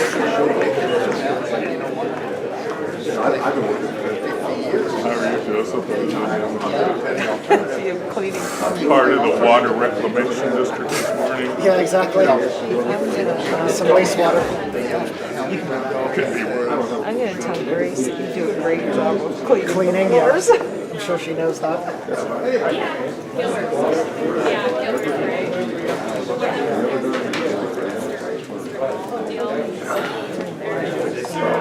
Did she get back from work? Yeah. Once in a while, somebody.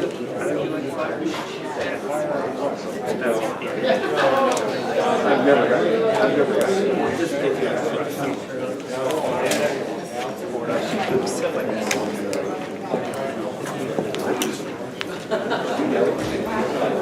one to Brad. Get it? I can get it. I was on my knees just a few seconds ago. My skirt's really embarrassing. It looks cute though. Let me guess which one this is. Why is there so much water? It wasn't even that much to spill. I grabbed it right away. It's because we're not using a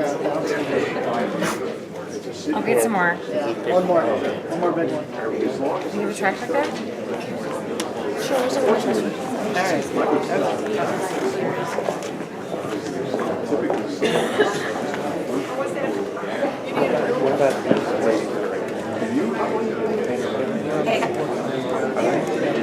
How's the county's insurance for slip and fall? Slipping, yeah. I bet they don't have enough.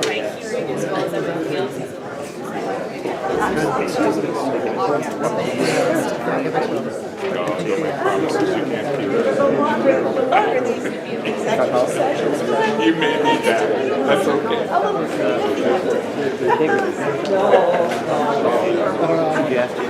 No.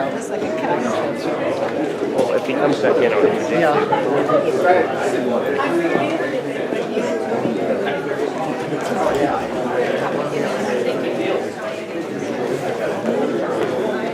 Did you just take all their towels? Oh my God. Oh, There probably aren't enough because it's full of so It's good. Big section here. I'm sorry, Joe. It's all right. See big, see it's right here. It's gonna have to do. Yeah. How about right here? I don't want to be slip. I'm okay if I break my neck. We'll just have Brad sit right here. So don't. That'd be above it.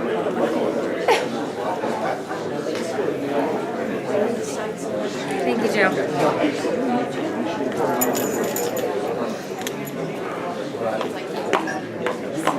Wet right here. Sorry. Bring a hair dryer. Bring a hair dryer. Hair dryer, yeah.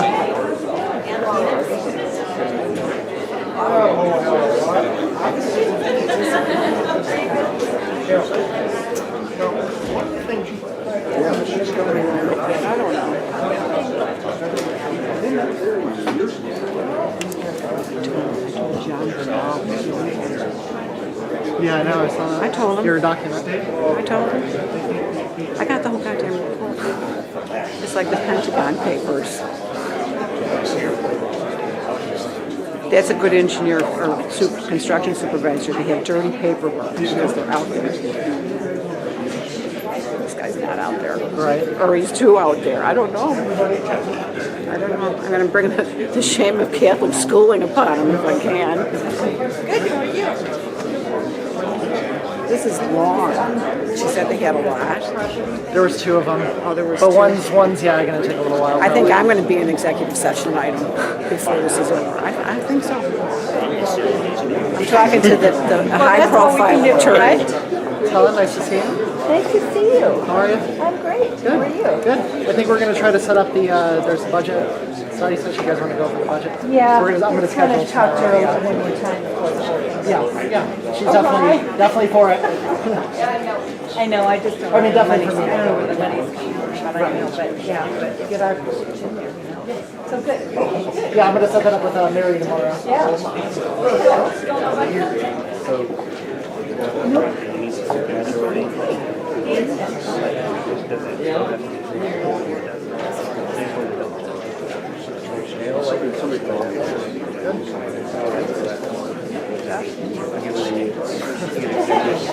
Go hand it out to whoever needs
Which one's worse? I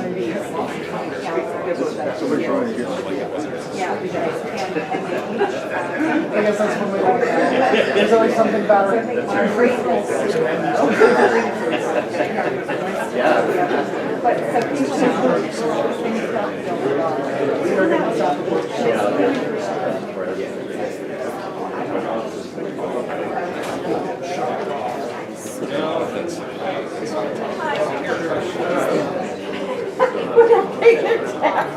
At the last minute.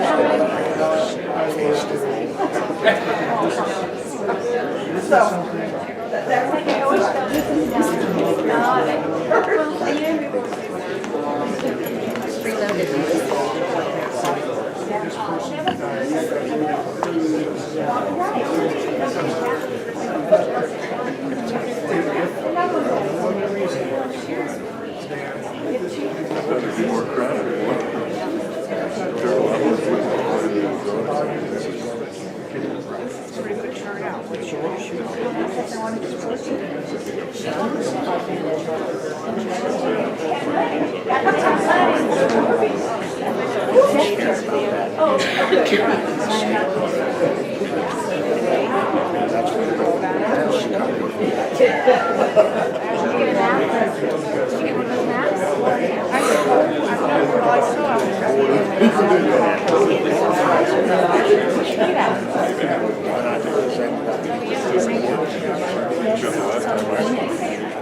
You guys all have to go out to lunch or something.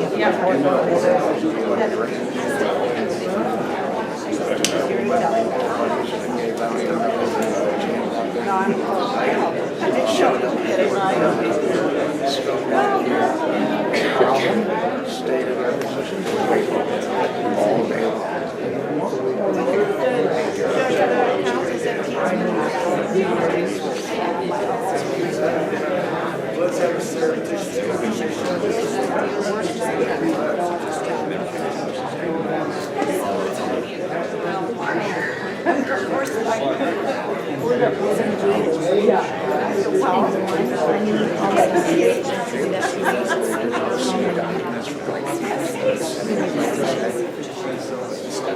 States' rights issue.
enough for the high clip?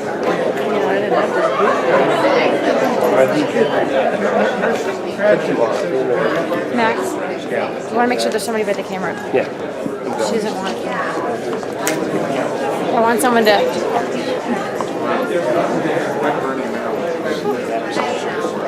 Is that Cheryl too?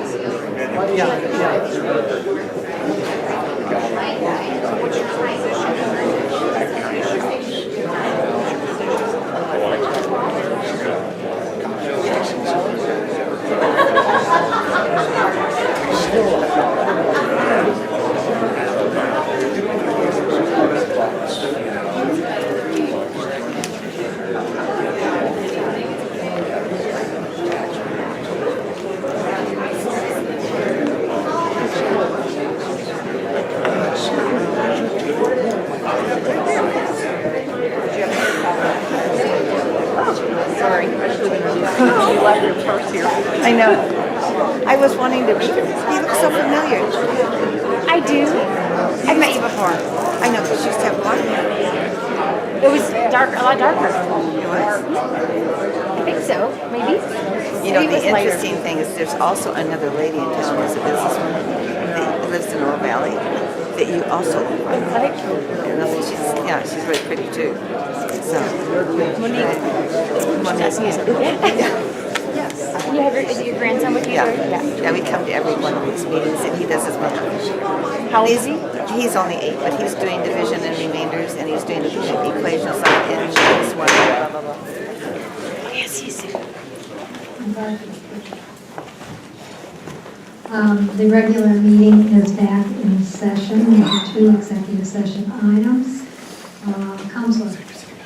Yes, Madam Chair, members of the board. Executive session item 13 on the regular agenda concerns our request for authority to file an amicus brief in the Arizona Supreme Court recommending that the Arizona Supreme Court accept review of and overturn the decision of the Court of Appeals in Glazer v. State, case number CACB 12-0572 in the Court of Appeals. This case is a case involving the interpretation of ARS section 12-820.03. The Director of the Department of Transportation and Pima County Attorney's Office recommend filing the brief. What's the pleasure of the board? Move the item. Is there a second? Second. Motion and a second to move the item as recommended. Any objections? Hearing none, motion carries. Counselor. Yes, Madam Chair, members of the board, executive session item 2 on the addendum agenda involves is noticed as a settlement offer applicable to Arizona La Cholla LLC et al. Versus Pima County et al. United States District Court case number 4:14 CB 01904. And Pima County versus Arizona La Cholla LLC, Pima County Superior Court case number C 2010 and C 2010 8312 and 2014 0884. The settlement offer received a call was withdrawn, so this matter is for information only. Thank you. Moving on then to Board of Supervisors sitting as other boards, the Flood Control District Board, item 14, Riparian Habitat Mitigation. What's the pleasure of the board? Madam Chair, Supervisor Miller. I move to approve item 14, Riparian Habitat Mitigation Plan. Is there a second? I'll second. Any objections? Hearing none, motion carries. Moving on to Board of Supervisors back sitting in regular session. Consent calendar. This is a call to the public for consent calendar items only. Is there anyone in the audience that wishes to address us on any item on the consent calendar? If not, what's the pleasure of the board? Madam Chair, Supervisor Elias. I wanted to notice that on item 22, Public Art and Community Design Committee, my office is asking my wife to be appointed to that committee. So I'm going to recuse myself, even though there's no pecuniary reward to anybody who serves on that committee. I don't want anybody to think that I would be voting for my wife inappropriately to sit on the committee. So I'm going to ask not to vote on that item. Okay, you want to leave the dais then and then we'll vote on these. Madam Chair, Supervisor Carroll. In the case of the consent calendar, item number 22, Public Art Communities Design Committee, I'd like to move the appointment of Emily Valde Elias to replace Hope Kramer with no term expiration. Second. Motion and a second to approve item 22. Are there any objections? Hearing none, motion carries. Supervisor Elias, you may return to the dais. Madam Chair, Supervisor Carroll. as I get ready to move the balance of the consent calendar, I'd just like to mention that it was August passed, and it's with sadness that we accept the resignation for the Republican Party for precinct number 126, a very fine person. So I want to remember her today, but I also want to then move the balance of the consent calendar in its entirety. Is there a second? Second. Motion and a second to approve the balance of consent in its entirety. Discussion? Objections? Hearing none, motion carries. Moving on to item 17 under County Administrator Mitigation Impacts, Kinder Morgan Sierra Pipeline and Resolution 2014-42. Mr. Huckabee. Madam Chair, members of the board, a number of community meetings were held on this item, both with stakeholders as requested by the board and the following day with Kinder Morgan. The request has been to continue this item to the June 3rd meeting of the board. Go ahead. And to hopefully allow some closure between the issues that we raised with Kinder Morgan and as well as the stakeholders and the final project approvals that will be needed from the county. And we will have those items ready for the board's action on June the 3rd. They include the right-of-way transfers, the sales, the license agreement to use public rights of way, the in-lieu fee mitigation from the riparian ordinance, and any other mitigation or monitoring or management agreements between Kinder Morgan and Pima. Thank you, Mr. Huckleberry. We do have two gentlemen who do not wish to speak but are supporting the pipeline, and that's Steve McKenna and David Pate. So I just wanted to make note of it. What's the pleasure of the board? Do you wish to continue to June 3rd? Madam Chair, I move that we continue this item to June 3rd. I'll second. Is there any discussion? Any objections? Hearing none, this item will be continued until June 3rd. We move on to the Communications Office. Item 18, photograph donations. What's the pleasure of the board on this? Madam Chair. Supervisor Carroll. Under Communications Office number 18, I'd like to go ahead and move that we approve the donation of 5 scenic photographs to Pima Animal Care Center Partners for a silent auction to be held on July 19, 2014. Motion and a second to approve. Just a question. I'm not even sure why this is on the agenda. Why did you need our approval? Can somebody respond? Yes, Madam Chair, members of the board, in an abundance of caution, we checked with the county attorney and the procurement department, and because the pictures were taken by a county employee on county time and were developed with county equipment, it's a dedication, donation of public assets. Got it. Even though it has very nominal value. Understand. Supervisor Carroll would like to add another I'm going to photo. throw this guy in for free. I can get it autographed by anybody who'd like a copy. It's my dog Simon, who was rescued back in October. He's very happy and would love to contribute. Thank you. There's a motion and a second on the floor to approve the item. If there's no further discussion, are there objections? Hearing none, motion carries. Moving on to item 19, community development and neighborhood conservation and resolutions 2014-44. It's the annual action plan. What's the pleasure of the board on this item? Madam Chair.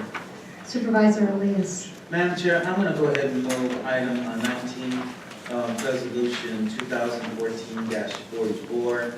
annual action plan, including the community development block grant awards for this year that will be included in our budget discussions, as well as the emergency solutions grants for 14 and 15 as well. There's a motion in this. Is there a Madam second? Chair, I'd like to second, but I'd like to make a correction, if I might. Okay. Please. If you could accept this, Mr. Elias.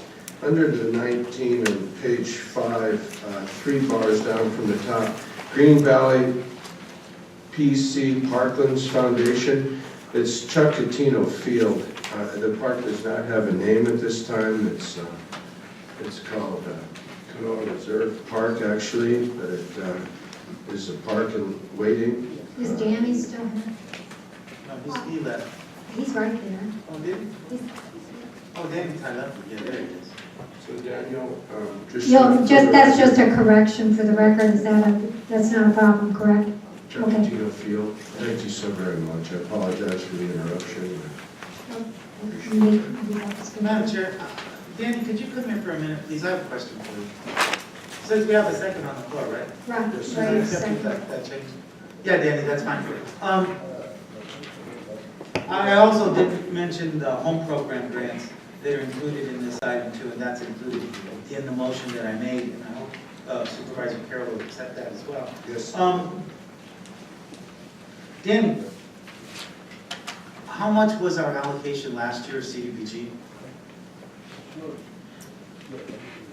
Madam Chair, Supervisors, and I have that here.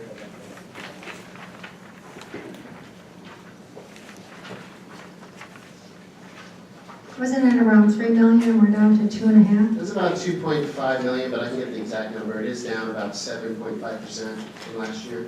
I mean, it's been trending downward. And what is the city of Tucson? I mean, that's a good question. In terms of the amount of money that the city of Tucson gets for CDBG, where are we about even, or how does that? Madam Chair, I don't know the exact number, but it's estimated about 6.5 million for the city of Tucson. Again, we're in an urban county, so we incorporate the other jurisdictions as well into our application to the feds.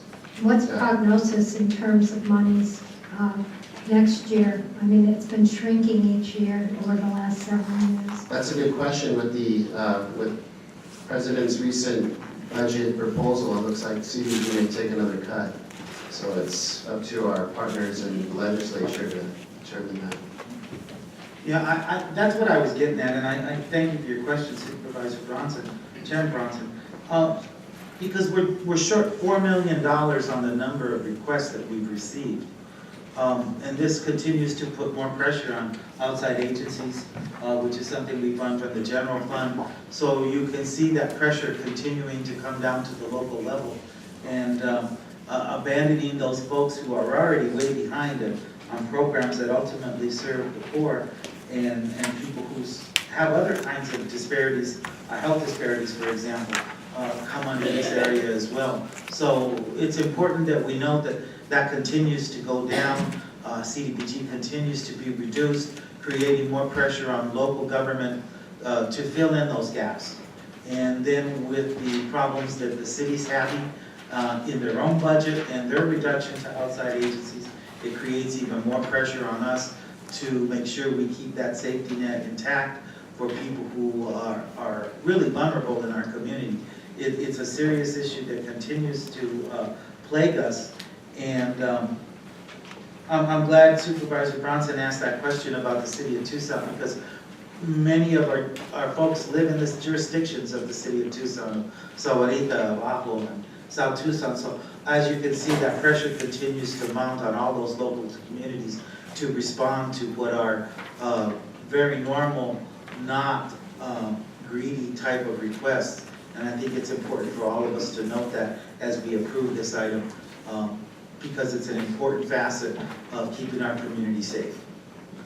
Thank you, Supervisor Elias, and I want to commend Annie for the work you did in pulling this together, providing us the information in an easily readable format, and providing us additional background information and comparisons that made this process run much more smoothly than I've seen it in the past. You'd be commended for your efforts, and I very much appreciate them. Is there any further discussion on this item? Then let me call a question. Are there any objections? Hearing none, motion carries unanimously. Moving on to item 20, final plat with assurances. What's the pleasure of the board? This is under development services. What's the pleasure of the board on this item? Supervisor Carroll. Madam Chair, I go ahead and move the item. Motion and a second. Objections? This is a final plat with assurances. If there are no objections, motion carries. We now move on to hearings. We're in franchises, licenses, and permits. There are two. One is an extension of premises patio permit, and the second is the same. Madam Chair, Supervisor Carroll. there's no one here to speak out against these two permits. I'd like to go ahead and close the public hearing and move item 21, the extension of premises permit at Hot Rods in Old Vale for June 5th, and move to support the extension of premises patio permit at the Union Public House for those dates in May explained in the item. There's a motion. Is there a second? Motion and a second to close public hearing and approve items 21 and 22. And I assume Supervisor Carroll, you'll be at the June 5th event in Old Vale? With bells on. Okay. Motion and a second. There's no discussion. If there are no objections, motion carries. Moving on to facilities management, item 23, fee schedule, ordinance 2014-22. It's establishing daily and hourly fees for all public parking within county lots and parking garages. This is a public hearing. Is there anyone in the audience that wishes to address us on this item at this time? If not, what's the pleasure of the board? Madam Chair, Supervisor Elias. seeing no one come forward at this time, I move to close the public hearing and approve item 23, including ordinance number 2014-22. Motion and a second to close the public hearing and approve ordinance number 2014-22. Objections? Madam Chair, I have an objection. I don't think we should be raising parking, daily and hourly parking rates at a time when we're trying to get people to come downtown. And there's, the economy is still recovering, and actually one of the reasons given was because people were riding the Suntram buses more. And so I just don't believe that we should be raising parking rates. Thank you. Thank you, Supervisor Miller. Any other comments, objections? Roll call. Supervisor Carroll. Here, and I support. Supervisor Elias. Aye. Supervisor Miller. No. Supervisor Valadez. Aye. Chair Bronson. Aye, motion carries 4-1. Development Services, item 24, plat note waiver for CO12-71-60A, Oshwin Park subdivision lot 71. Staff report. Madam Chair, members of the board, before you is a request to waive note number 8 of CO12-71-60A Oshwin Park subdivision. If approved, this would only impact lot 71. Currently, the plat note only allows one home per acre. If the request is approved, the property owner could develop in alignment with the underlying SH zone that allows 2 homes per acre.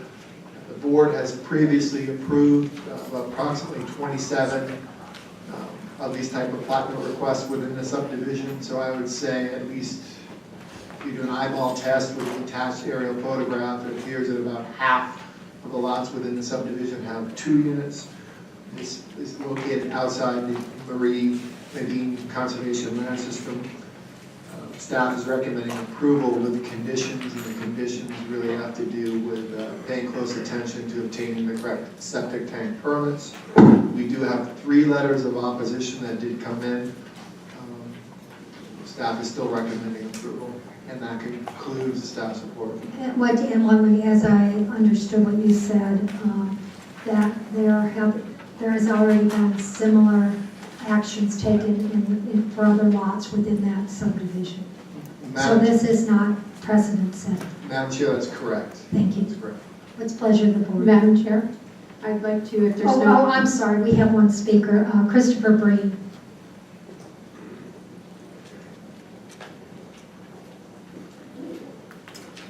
You have 3 minutes, sir. Chairman of the board members.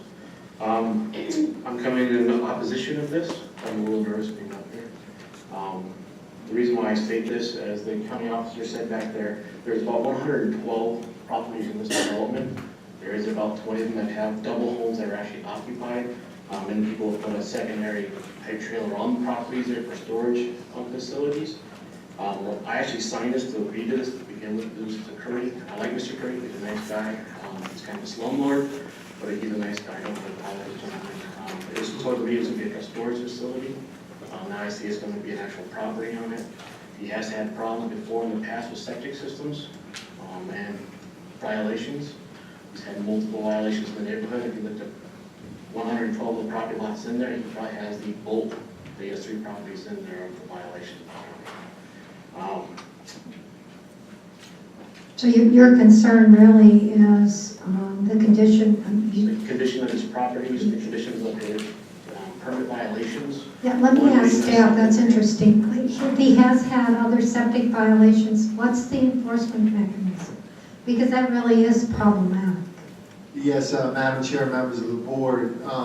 In this case, there is an open violation of the property, and it will require the applicant to come in and obtain both a permit for the second manufactured home and also to obtain a permit for adequate septic as well. The conditions we are recommending have to do with septic, so he will be required to put in a properly installed septic tank before he is out of compliance. If he's not, then if he does not obtain a permit in due time, we would continue our enforcement efforts. It could really, substantial fines could occur.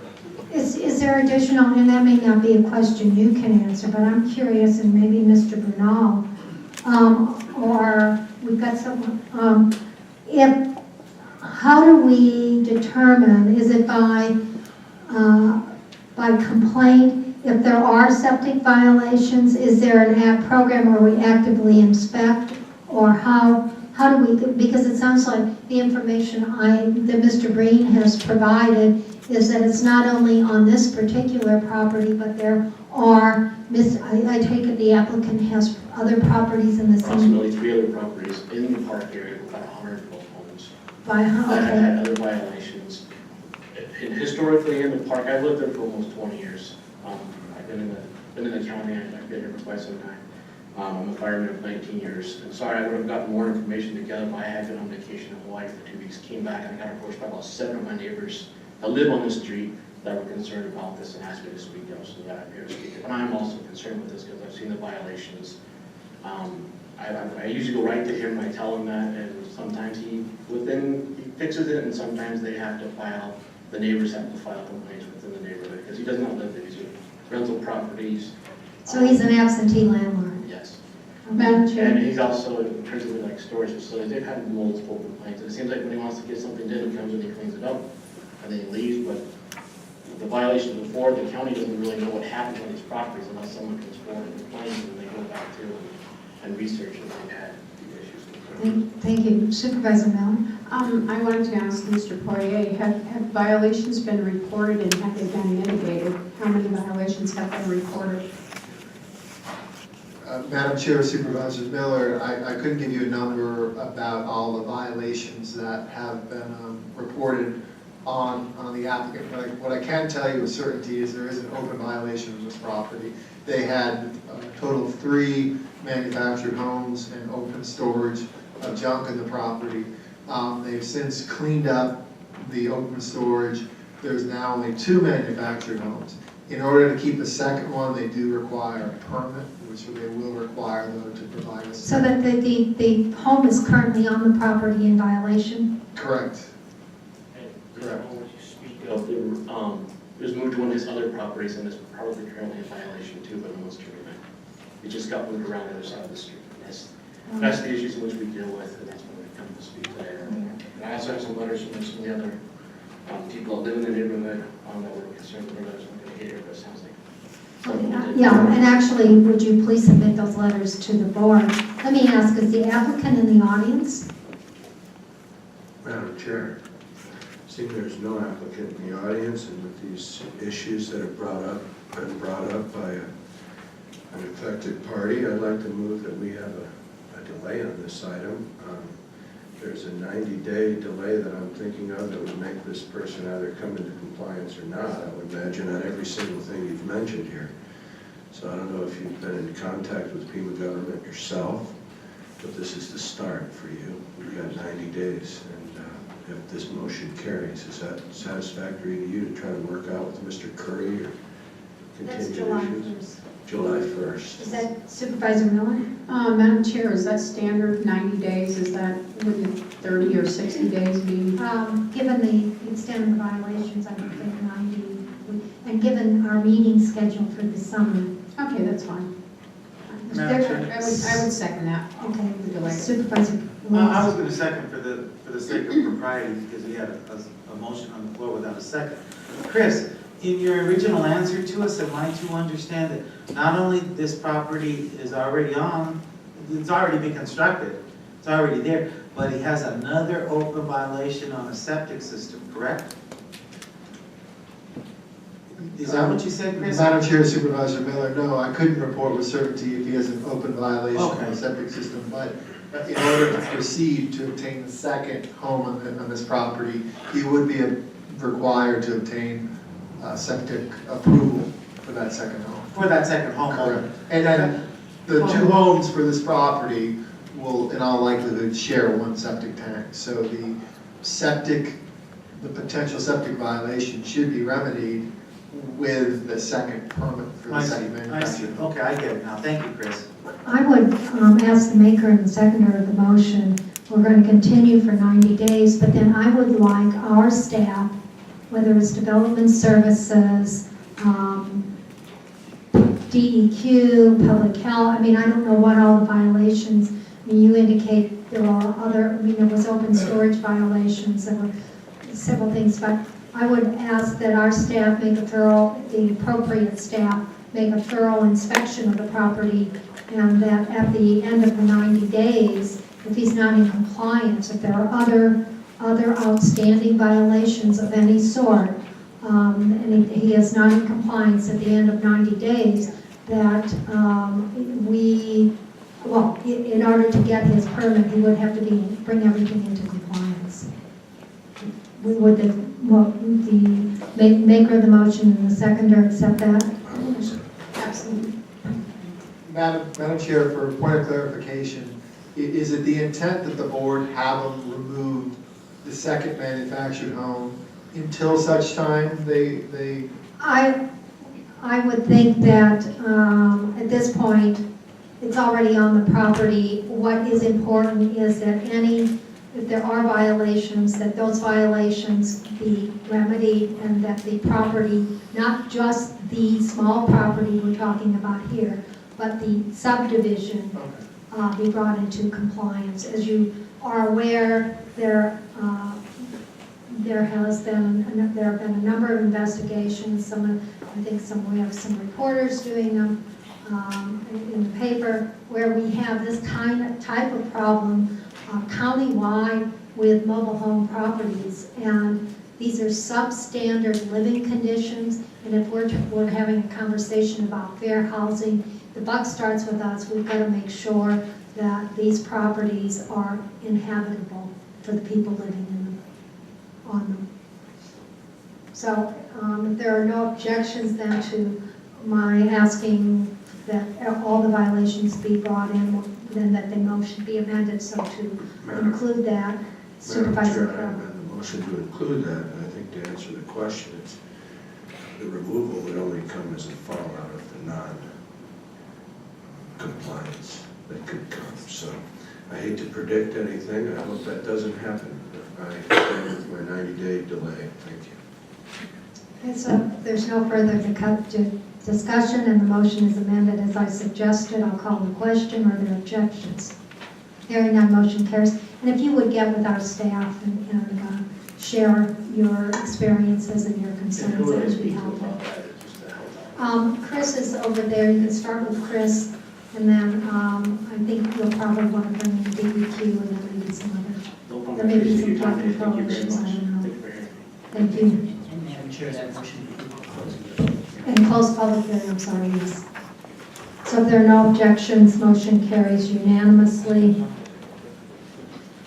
We now move on to item 25, rezoning CO9-13-16, Sabino Canyon Road Properties LLC, Sabino Canyon Road zoning.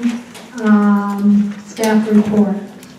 Madam Chairman, members of the board, this is a request, Sabino Canyon Road Properties, for a rezoning of 15.14 acres from SR to CR4, the northeast corner of the intersection of Sabino Canyon and Cloud Roads.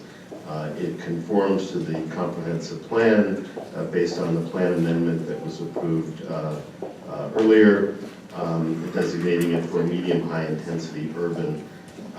The background on the material is the staff had recommended approval subject to standard and special conditions. The Planning and Zoning Commission held their hearing. They recommended denial based 6-3 on the case. There are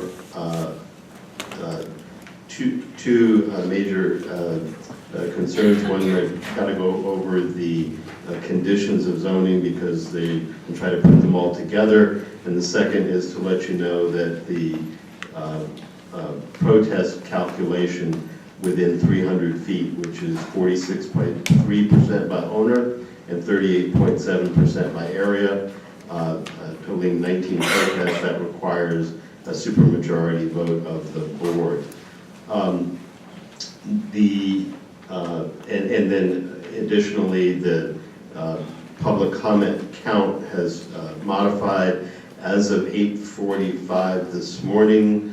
As of 3 p.m. yesterday, we had 678 written comments from 406 households, and others in protest support 76 written comments and petitions of 531 signatures. As of this morning, 5 additional protests came in. However, some of those are by the same people who had commented previously.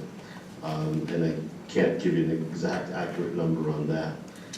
If the board decides to approve the rezoning request, staff suggests these standard and special conditions with the following modifications.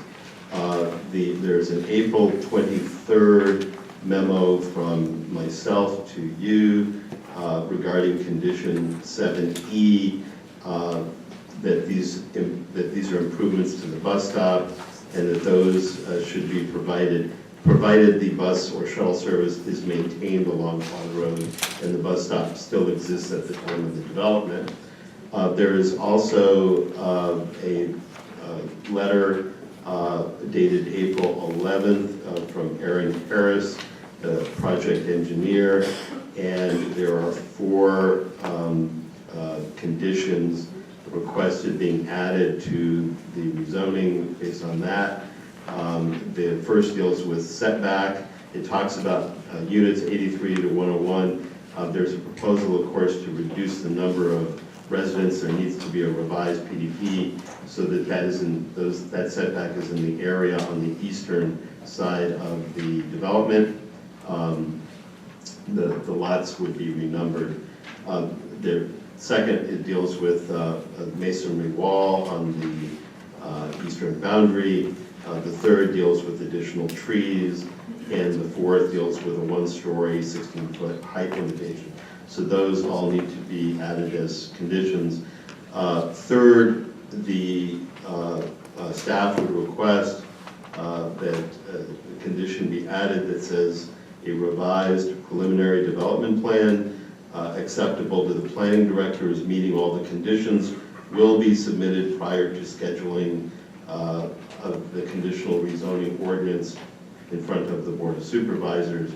Lastly, there was both an email and now it just was handed about 5 minutes ago, terms of compromise, and it has Mr. Gugino's name on it. I assume that will be presented at the public hearing. For sake of simplification, staff can live with all of those conditions when they're presented. However, we want to note that condition 7B that talks about Cloud Road being an exit only, egress only, that's in partial conflict with one of the existing transportation conditions, and we can support that only as a result of a traffic impact analysis that would need to be done in any case to decide how best to handle Cloud Road, and that could come after we know how many units and after the rezoning is approved, if the board decides to do that. That's all we have. Unless there's questions, we'll be happy to answer them. Madam Chair? Supervisor Miller. I had several questions for Mr. Colton. First of all, how often do we get the super majorities in rezonings? Madam Chair, Supervisor Miller, it happens occasionally. It doesn't happen often. Usually, the supermajority request either results in some kind of a compromise or it results in a withdrawal. So the board doesn't vote on them very often. Okay, and then could you clarify to the audience how a supermajority works? If you, Madam Chair, Supervisor Miller, state statute says that if 20% by area and number of people within 300 feet, property owners, within 300 feet of a proposed rezoning, or the property owner himself, protest the rezoning action that requires a supermajority, which is 4 out of 5 members of the board. And regarding drainage, flood control initially had concerns about the drainage. Has that issue been resolved, and how? Madam Chair, Supervisor Miller, I believe that through the conditions of zoning, that those would be resolved with the development plan, the design of the project as a whole. So those have to be resolved per the standards of Pima County.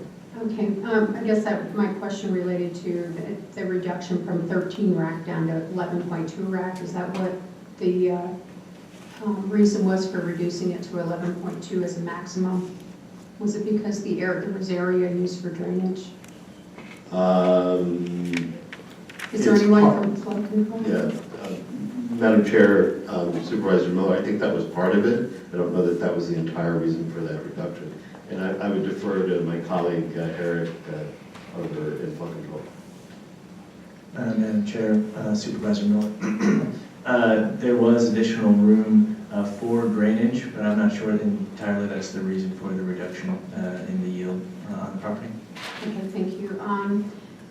Another question is regarding the flood control department reported that under existing conditions, the project does not have access to a renewable and potable water supply unless Metro Water Improvement District uses its interconnect with Tucson Water.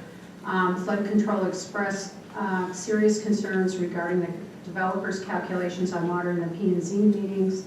My staff report stated that the flood district felt the developer was using incorrect numbers, incorrect calculations, and I would just like to clarify what will happen in terms of the water supply for this property. Madam Chair, Supervisor Miller, I believe through the planning and zoning, it was determined that since this is within the service area of Metro Water, there is not an ability to force the development onto Tucson Water versus Metro Water. And the concern is related to the location of the Metro Water well within the shallow groundwater area. And the last numbers that we have for the water demand show a number for number of residents per unit on the low side. Okay, so that you don't have an issue with the water, you know? Well, we think that there will be an impact, a potential impact to the shallow groundwater area and the groundwater dependent ecosystem, and it's mostly related to the location of the well within that area. Okay, so it's going to have some, you suspect there may be some impact to the ecosystem in the area? We believe that there's a potential impact. And yes. that's due to the water table dropping? Correct. It's the demand from this development will increase use at that well, which we think will have an impact on the water table at that location. Okay, and then how will this sustainable water supply be addressed? And maybe this is more a question for the developer when he comes up.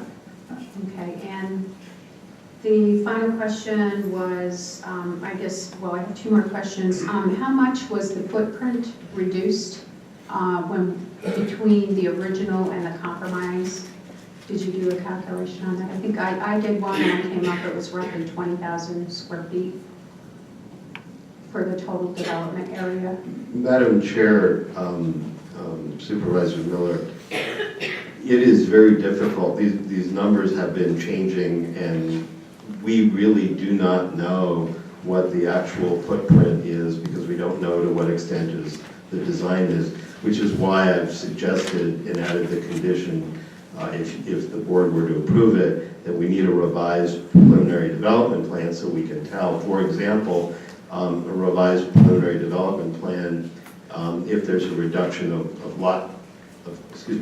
coverage, in general, we would know that. If there was a discussion about the number of garages that would be on the site, and that there was a number listed, I believe it was 52, minimum of 52 garage spaces available. We need to make sure that that meets the code requirements of no more than 5% of the land being used for accessory structures. So there are some questions that we have. It's not that it's not doable, it's doable. We don't have that number. We've not provided that. Essentially, you don't have the number, but in order to determine an accurate number, you need a resubmittal of a development plan. A preliminary development plan, if it's going to be 130 units, we need to make sure that everything meets the standards, the conditions, and the code. Okay. And I had one more question, and this would be for Ms. Criollo regarding the road capacities on River, Sabino, and in that area. Your assessment of the traffic was, based upon the information that I received, was that River Road would be over capacity and possibly Sabino Road over capacity in the event that this development is approved. Is that correct? Madam Chair and Supervisor Miller, the Sabino capacity is about 35,800 ADT is the current capacity of the roadway. And then the capacity the projection's about 34,000 ADT. And so it's just a little bit under in terms of level of service D on cloud level with the development level of service D after the development. So you're currently showing that it will actually be under the capacity for River? Unfortunately, I have my numbers right here are for cloud. I need to go look for River. I didn't bring that information with me. We did look at River and it's already over capacity. And based upon, there were some last minute changes, but that there would be a significant increase in the traffic and that River Road would be significantly over capacity. And this was the data that we received from your office. And my question to you would be, when is River Road going to be scheduled for capacity improvements? Is that on the plan or in the near future? Madam Chair and Supervisor Miller, no, we don't have any time in the, at least the next 5 years or more for any improvements to that section of River Road. So no improvements in the next 5 years? That's correct. Okay, thank you. Madam Chair, could Ms. Cornelio please pull up her numbers for River Road? If you're looking at with the road figures for the ADT? I'd like to know. Madam Chair, Supervisor Carroll, it will take me a little bit to do that. I'll try to do it now. Just as long as we can get it on the record, I'd like to know. Thank you. Okay. Great, I was just given the numbers here.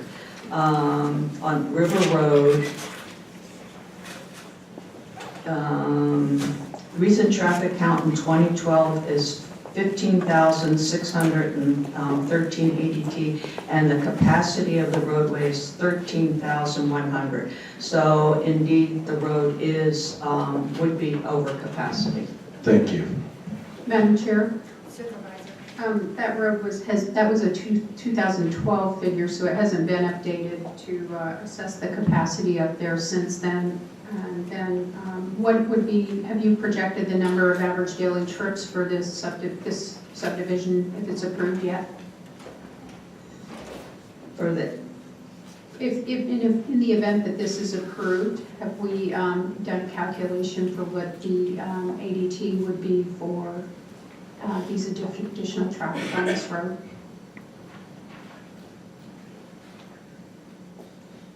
No. No. Madam Chair? Mr. Colton? Yeah, Madam Chair, Supervisor Miller, we were speaking, transportation and planning staff were speaking yesterday. It's, if you look at the difference between 169 units of varying sizes versus the 133 bedroom sizes, it basically, it comes out to being similar. I think it's roughly about 1,200, 1,190, something along those lines. I don't want to be that specific because it's an estimate. When you figure out the 3-bedroom in an apartment setting or where you don't have as much land as a single-family residence, which otherwise normally you would do, it really comes out to be about a wash. It's slightly reduced from the 169 number on average, but it's so close that it could be a little bit less, it could be a little bit more. It's about a wash. Okay, and then one more question I had was regarding infill development. You have a definition of infill development.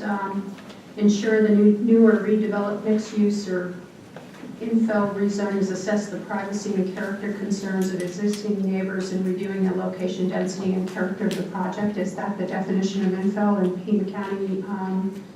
It's design, site plan design? Yeah, that's from the comprehensive plan. And when we reviewed, Madam Chairman, Supervisor Miller, when we reviewed this, you've got on two sides of the development, you have roadways, and really it's the effect on the appearance of the roadway. On two sides, you have residential development. We worked very diligently to try to, and I think that there was more work done subsequently even with some of those neighbors to make sure that there were adequate buffers, both in terms of wall space and vegetation between this project and the other project. You know, anytime that you, and actually that we concentrated more of the units towards Sabino Canyon Road, Cloud Road, as opposed to on the eastern and northern line, and increase the setbacks there and the variability.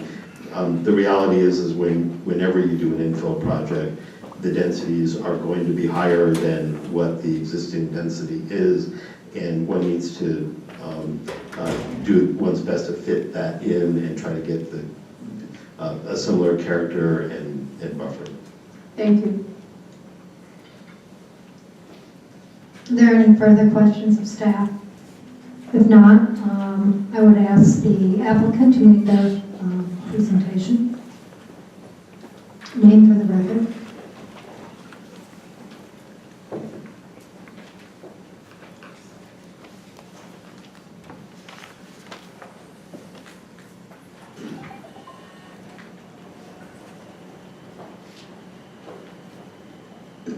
Chair Bronson, member of the board. Do you need, as I'm looking, we need an easel? Did you want I'm an going easel? to put these all. You're going to put them up, okay. Bob Gugino, 4564 East Campbell Drive, Tucson, representing the applicant. I want to first thank staff for all of their work, Dave Peterson, Chris Poirier, and Arlene Colton, and we agree with their recommended conditions except for 7B, which we'll address later in the presentation. There were questions about the home count. If you remember when we were here in September, we had the comprehensive plan amendment with a limit for 196 homes. When we set the homes out, they simply, we found 196 didn't work, and the original site analysis with the application showed 179 homes. And that was the number in the PDP that we were working with for a number of months. We worked with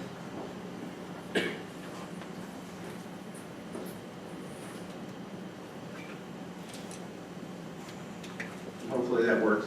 We worked with, starting last year, we worked with the adjoining neighbors. This is an interesting parcel in that there are roads on 3 sides, and there are actually 8 homes that are to the east of the property, separated by a county-owned alley. So we met with those neighbors, worked with them on their concerns. Do you want to point out, is it those? Okay, thank you. And met with them on their concerns. We were at 179. We had some input from Supervisor Carroll, who I think as being the former, this property used to be in District 4, so he knew many of the residents, and he had some discussions with these homeowners and talked to us about reducing density. It was at the same time that we were working with flood control over an issue of whether water would go underground or an above ground channel. So it worked as a natural to really deal with both issues, and we reduced the count by 10 homes for both purposes. We then ended up with a plan that looked like this at 169 homes, and what we did was we removed the 10 homes along the east property line that created a buffer. We then agreed with the residents, and we were able to continue our discussions with the residents on the first 5 homes, and we agreed with them that we would enter into zoning conditions, which are the 4 conditions that were referred to, which has our setback from the property line to the wall of one of our homes at 50 feet. What this does in effect is create a 100-foot separation between the wall and the back of our houses, and the backyard in their homes. There's the 50 feet, there's a 20-foot alley, and generally they have 30-foot backyards.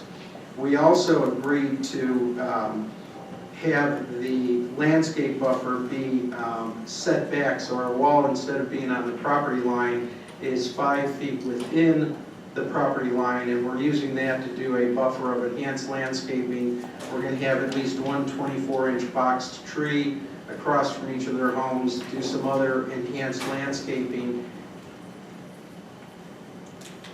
And we believe that this will end up looking like this, looking from their homes into our community. So that was another condition that we agreed on with them. That's going to be a 6-foot split-faced block wall that's going to stagger. There will, and as I said, there'll be enhanced landscaping. What we also dealt with was their #1 concern, and these residents, being the closest to the property, were very concerned that there was going to be 2-story buildings that were going to look into their homes. So we agreed, and that's one of the 4 zoning conditions, that we would build only 1-story buildings on the property, nothing higher than 16 feet. We've had a lot of urging by a number of people involved to go to 2 stories and try to have more buildings going up rather than spread out. We have agreed not to do that. We feel that would be very detrimental to the adjoining residents, so we've stayed with that plan. These homes, by the way, along the east boundary, I'm hoping you can both hear me while I'm over here. They're set at an arch, so if you look at it, these 5 homes are the closest to our property line, and then as the homes go further north, they actually start to move out to the east. So with our layout, there's going to be that 100-foot wall-to-wall separation for all these homes along the east boundary. As a result of working with the 5 neighbors, we have letters of support from all 5 of these homes that are the closest to the property. And we feel that's very significant because it's easy to live a mile away and say how this is going to impact you, and it may. But these people are going to, these 5 homeowners will have the they're most affected by it. Several of them are here today that can speak to the agreement we've reached with them.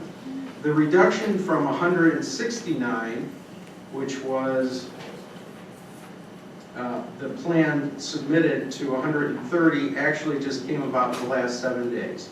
And that came about as a result of a compromise reached last Tuesday with 2 representatives of the Sabino Joint Neighborhood Committee, David Hefferly and Katrina McNerney, together with area residents Chris Monson and Bob Villamont, who is here today.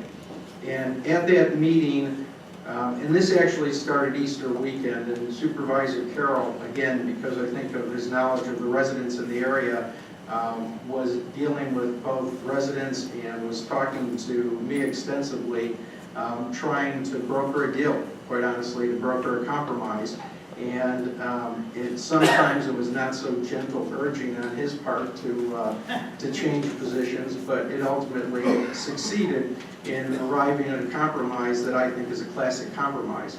Both parties think they aren't getting enough or gave too much, and that's the case here. But as a result, and we met with those 2 people, and we had met with them before one time with Supervisor Miller. They represented a group that was organized, and according to their I don't know if it's on their website, but some of their correspondence, they represented 9 HOAs in the area and 3,000 families. So we felt that that was the effective group to work with. And as a result, we've come up with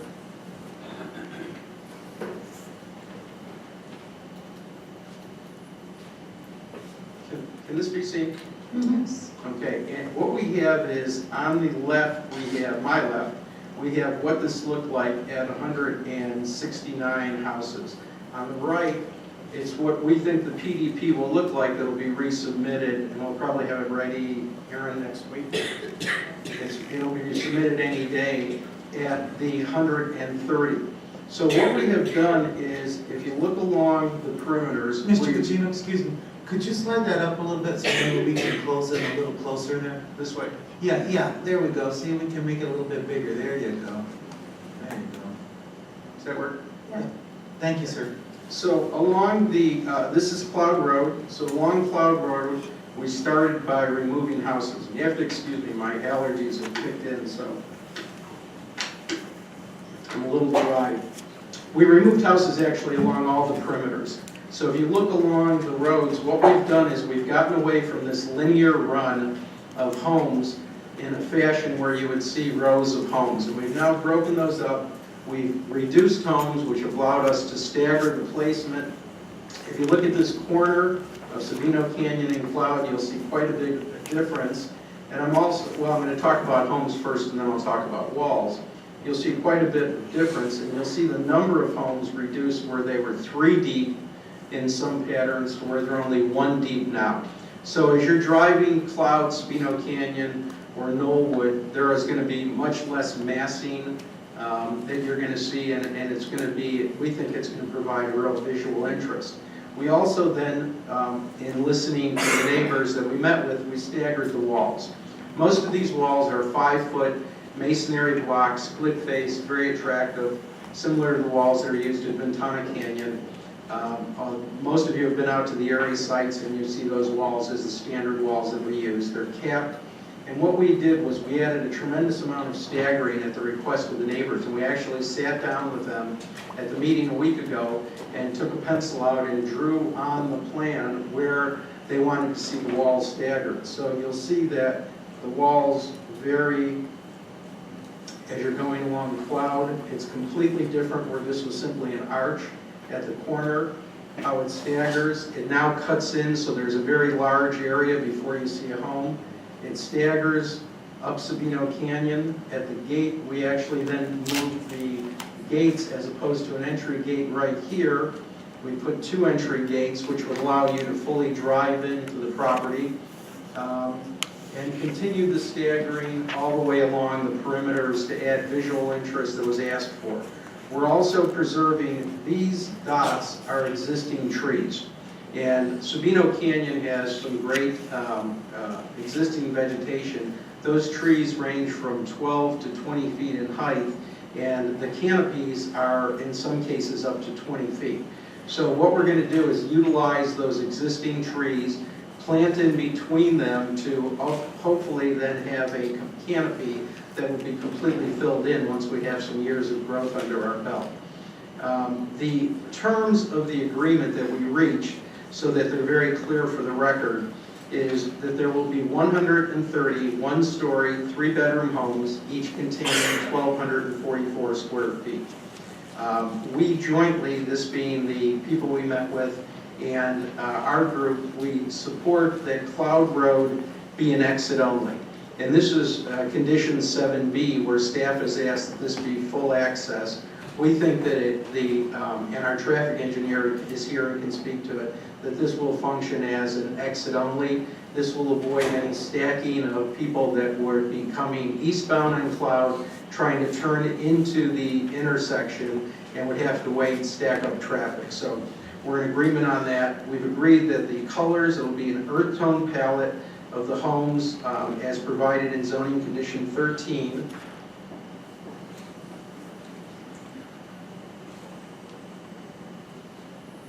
These are actually the color palettes, and these are the renderings of the 3-bedroom homes that we're proposing to build.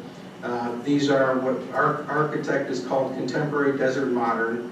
We have also had the architect working on adding rear porches, and this was another request that Supervisor Carroll had made. And the rear porches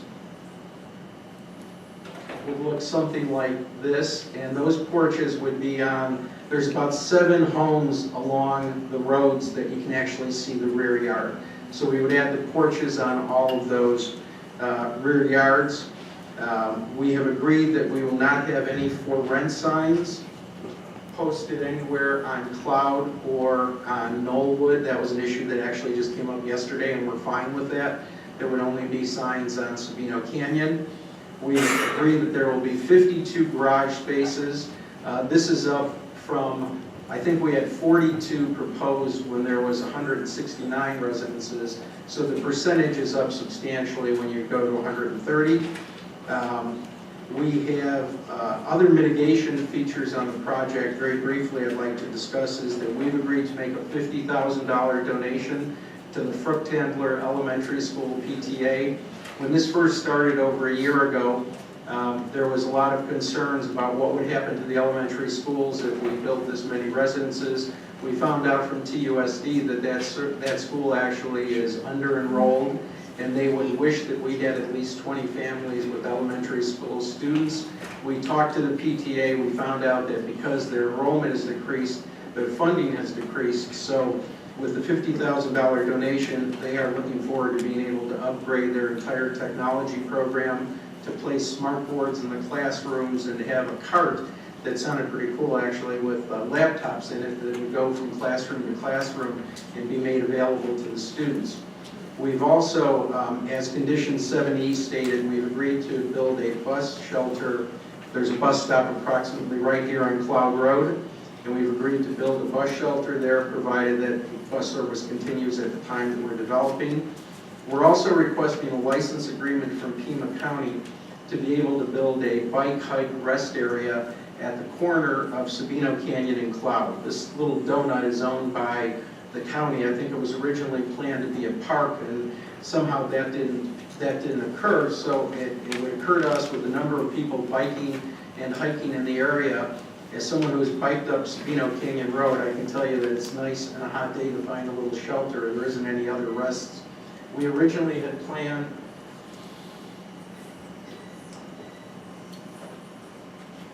for that to look something like this, and this would be facing north.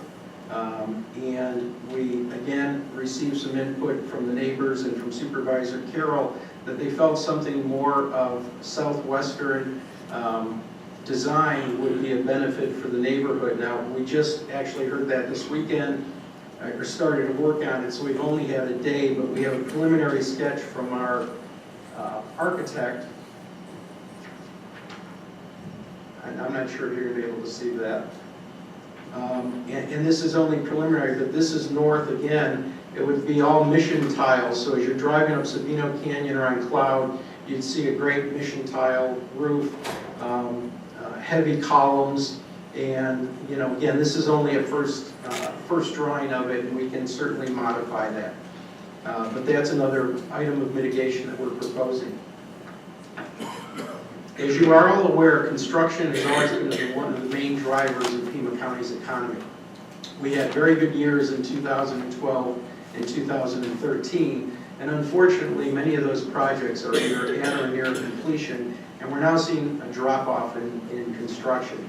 This project will create about $18 million in planning and construction fees with the trickle-down effect that I know Mr. Huckleberry is well aware of because I've seen some memos that he has put out about county construction. We feel that this will create about 250 or 300 jobs during the year course of construction. It'll create about $1 million in impact fees and permitting fees to Pima County. It will add property to the tax roll, all of which we feel are an economic benefit. So what we have is a combination of smart growth, a good infill project, an economic driver, and for those reasons, I respectfully request that this board grant our application. Madam Chair? Supervisor Miller. I had some questions for Mr. Gugino. This compromise was negotiated by a handful of people, I understand, and this is the input that we got from area residents, and you're saying it was negotiated 1 week ago. And this concerns me greatly that the residents haven't had proper time to actually get this document. I just got it yesterday, and it appears Arlen just got it this morning. And so we sent it out to the residents last night when we got it yesterday afternoon, all of the residents that had protested. And I do know that the supermajority is still in place. No one has told their rejection of this project. So that really concerns me because I know there were 4 or 5 people. I met with you multiple times. I went out and toured the project. I went to Mr. Munson's office. We met with Katrina. Talked to Mr. Hefferly, and I know you came to my office, and my concern is that these people, the majority of the people up there have not had adequate time to understand and be able to review whether or not that they accept this project, and based on the information we have right now, they do not. Well, Supervisor Miller, let me clear up a few points. First of all, I called to come to your office, and I could not get an appointment. And I have not seen you at your office since the comprehensive plan amendment last September. Mr. Gugino, that is not true. That is true. We toured the building out on River Road together. We talked about coming to your office. You said I came to your office. I did Can you not. finish before you end up? Okay, I did not. We had 2 meetings, one at Chris Monson's office that he called, that 3 of the people that I met with for the compromise were there at, and we toured 1000 West River Road, during which we had no discussions because it wasn't really a setting, it was a tour. It wasn't a setting to have discussions. Let me finish, because I have some rights here also. And I called your office on I think it was the Friday of Easter weekend. I spoke to Joe, your aide, and I requested that you call me and left my cell number, and you never called me. I have not talked to you since then. You got the message, but you didn't call me. So it's impossible for me to negotiate and fill you in on things, quite honestly. I have some respect coming this way also. When I don't hear from you, I can only negotiate with those that are willing to talk. I met with a group who has formed a website. They accounted for about 80% of the form protest letters. So certainly I would think that is the group, when they put out in writing that they represent 9 HOAs. And I know you have been changing information with them because you did with one of their representatives when we took the tour. And I'm sure you looked at him as a representative of this joint committee. Mr. Gugino, I did. talked to multiple people, and we've been, my staff has been in constant contact with the representatives. I did return your call. If you didn't get it, I'm sorry, but I did return your call and left a message to call me back, and we did not hear back from you. And this has been an ongoing issue, and it's been constantly changing over the time. I think you would agree with that you've been trying to work with neighbors, and I respect the fact that you've done that. And however, the fact that, you know, Mr. Colton gets it this morning, I get it yesterday afternoon, and just the dissemination of that to the residents, I don't think adequate time has been put out there for them to actually understand what is going to be happening on this property. And as I noted, there have been no withdrawals of the objections. There's still, I mean, we can ask what the number is and whether there's been any withdrawals from the staff. I think they're better prepared to answer that and get an unbiased opinion. I mean, we can disagree on that. And I have worked with many people on this and worked very hard on this to try to get a resolution. And you know, when we met in Mr. Munson's office and discussed this, you weren't willing to do anything at that point, and you stated that. So we have tried to work with you, and we have been working with the neighbors, and they have all, and Mr. Hefferly specifically, I've been in constant contact with him. And end of the day, I think that I feel the fact that this came into my office yesterday, I got it through the back, and I wasn't sure whether it was the actual proposal or not. So I didn't edit the compromise that you had reached. So I got it yesterday afternoon, and we were only able to disseminate that to the neighbors yesterday afternoon. And who knows if they're home, if they got an opportunity to review it. That's just my point that I want to make about that. The other question I have for you is, how much was the footprint reduced or increased as a result of the change? I'm going to be glad to answer that, but first I'm sorry, but I have to respond to one of your comments because I've been doing this for over 35 years. I have never been disrespectful, and I'm not trying to be disrespectful to you, but when you tell something that's not true, I apologize, but I have to correct you. I was never at that meeting that we had at Chris Monson's. I never said that I was not willing to compromise. As a matter of fact, I sent you an email later that day. Let me read it to you. And this was sent on March 31st at 6:27 p.m. Allie, thank you for taking the time this morning to meet the 5 of us to discuss the pending rezoning application. We look forward to the tour of the community at 4050 West Erie Road on Monday, April 14th, 2014 at 11 a.m. In the meantime, please let me know if there is anything I can do to address neighbor concerns or advance a resolution of this matter. That doesn't sound to me like someone who's not willing to negotiate. I apologize. I never got a response to this. So I'm not going to continue arguing with you. I apologize for not trying to. But let me answer your other question, and I'm sure you've got plenty of points. Okay? The question that you asked is the reduction of the footprint from the original to where it is now is somewhere between 20 and 30,000 square feet.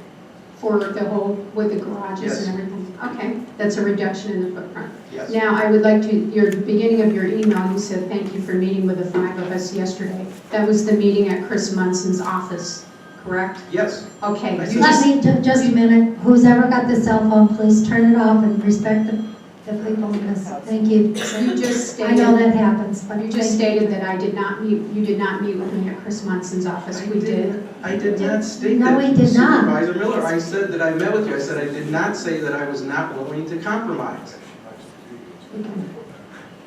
All right, is this, the other question I have for you is what about the issues with the water and how do you plan to address those? Because that's an ongoing concern. I'm going to ask our project engineer, Aaron Harris, to address that. Good morning, Supervisor Miller, Chairperson Johnson. The issue of the Aaron Harris, Star Consulting, 5405 East Placita Highway, Tucson, Arizona 85718. The issue of the water supply and the groundwater concerns is a multifaceted discussion. So if I could have a little latitude in having a lengthy description for you. This project is in the Metro Water service area, and because of the way their system is set up, they do not have access to a renewable water supply available in this area. We do have Tucson water lines that are out in Sabino Canyon Road that would be very easy to connect to, and those do have access to renewable water, but we are part of the Metro Water District, and because of that assignment of district, we will be receiving our potable service through Metro Water. Let me just, as a point of clarification, so whatever development would occur on this property, and development will occur, it's an infill site clearly. The water provider in all circumstances will be Metro Water for this property. That is absolutely correct. So to me, that says we're going to have this problem, or the concern that Supervisor Miller has will occur irregardless, because this is a Metro Water service area. That is absolutely correct. And the concerns with you, so once we're using the Metro Water District, the concern is then twofold. It is the access, the lack of access to a renewable water supply, and it is also because some of their wells are located within an area defined as being of shallow groundwater. That definition has a bit of conflict between different people who are looking at it.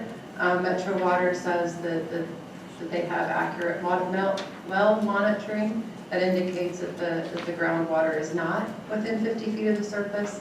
But however, according to the Pima County planning maps, it is an area of shallow groundwater. And that was part of our concern as well. So I'd like to delve into that a little bit to address your question. Because it is an area of shallow groundwater, we asked Metro Water some very tough questions of their engineers, and I believe that neighbors have asked them some tough questions as well as other folks. And that is one of, how do you manage this? How do you know if the drawdown on new wells is significant to where it's going to have a biological impact in this area? What are you doing as far as management goes and things of that nature? And I brought along some quotes that I can share with you from emails.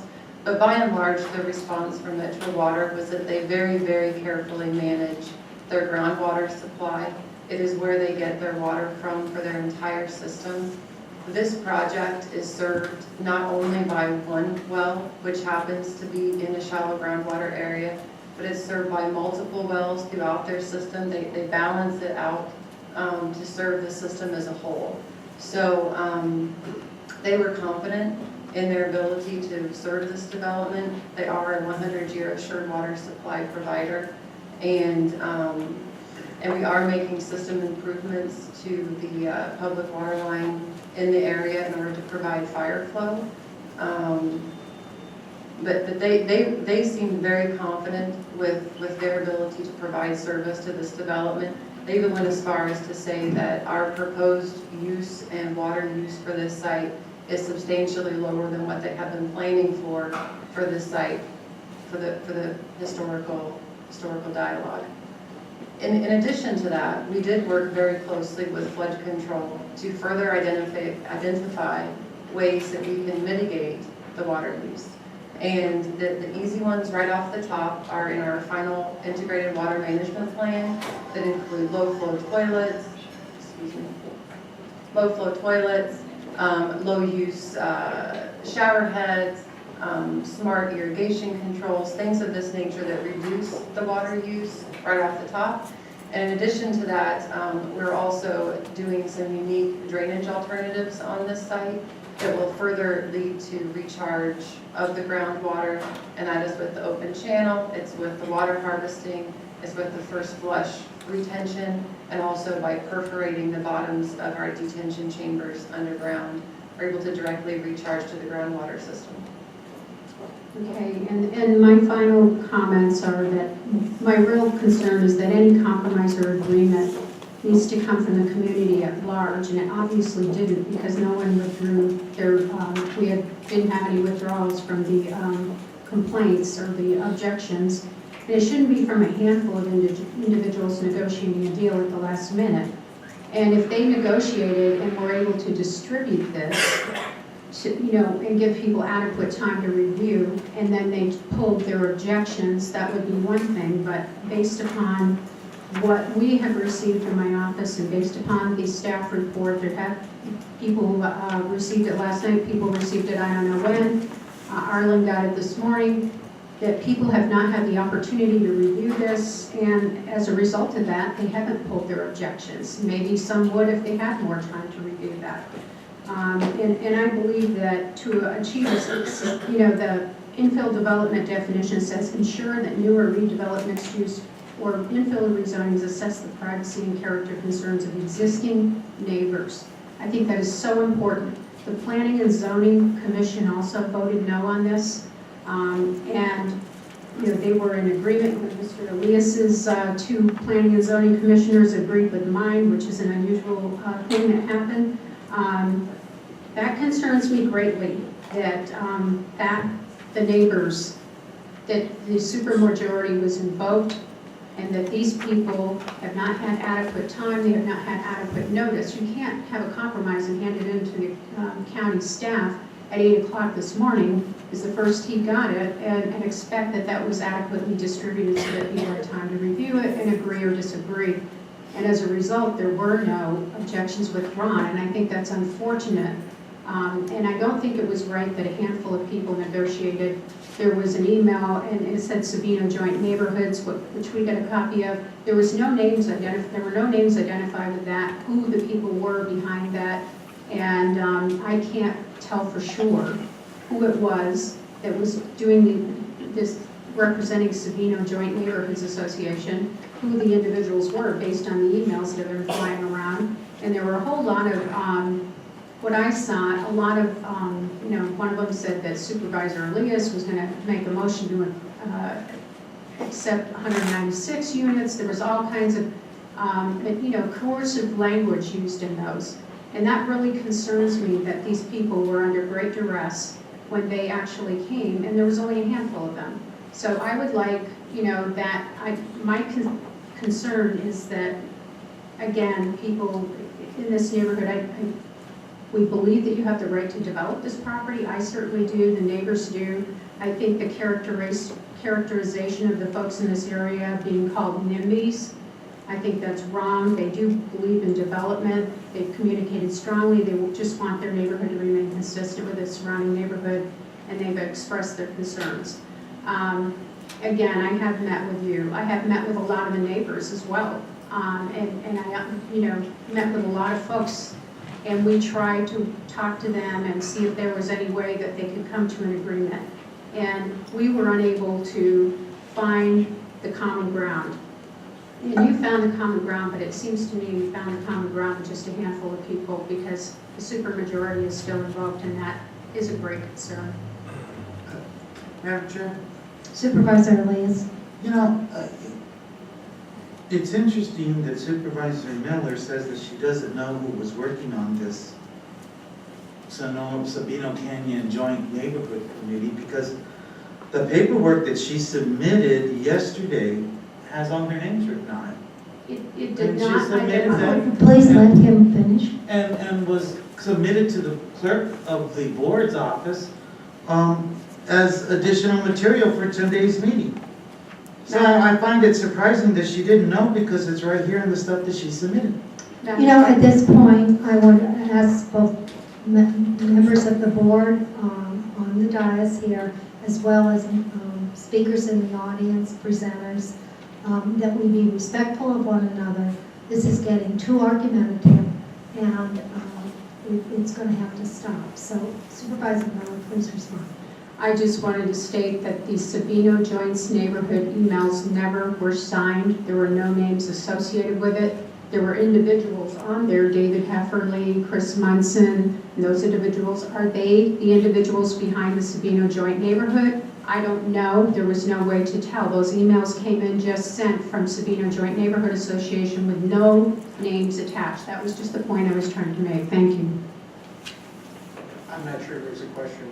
Are there any further questions of Mr. Gugino? Mr. Gugino, could you tell me who is in fact representing Sabino Joint Neighborhood Association? I can tell you that when we met on March 31st at Chris Monson's office with you, Chris Monson called the meeting, Dave Hefferly and Katrina McNerney were there on behalf of the Sabino Joint Neighborhoods Association. 2 people? Yes, as I understand it, I have, I understand that's who showed up at a meeting with you to discuss this on behalf of the association. I can tell you that as far as protests, we did not make as part of a compromise any requirement that protests be withdrawn. I wouldn't think of doing that. Quite honestly, in cases, whether it's in front of the zoning commission, whether it's in front of the board of supervisors, or whether it's in front of the courts, compromises are often reached at the last minute. And they're honored because they're the will of the people. In this situation, there is no way that I can go out and negotiate with 400 families that filed. So I have to look to the organization that had a web page that solicited the protests. And by the way, that organization posted the news of this settlement on its web page last Thursday, and I sent a copy of that to Chris Poirier and Dave Peterson, who are the 2 staff people that I've been dealing with. So they've had that since last Thursday. It was not something Mr. Colton may not have seen until this morning, but staff members that were handling this file had it last Thursday, which is when it was posted. I think we've exhausted this subject at this point. I'm exhausted. Are there any further questions of Mr. Gugino? Mr. Gugino, have you concluded your presentation? I have, thank you. Thank you. We have a total of 20 speakers. Each speaker is limited to 3 minutes. It's approaching noon, so we will conclude with the speakers by 1 o'clock. And with that, I am going to ask you to come up to the dais. Please be respectful, and please make sure all testimony is pertinent and not repetitive so that the matter can be handled fairly and expeditiously, and abide by the rules of civility. And once again, if you have your cell phones on, please turn the ringers off. And with that, I would like to call Dale Webb.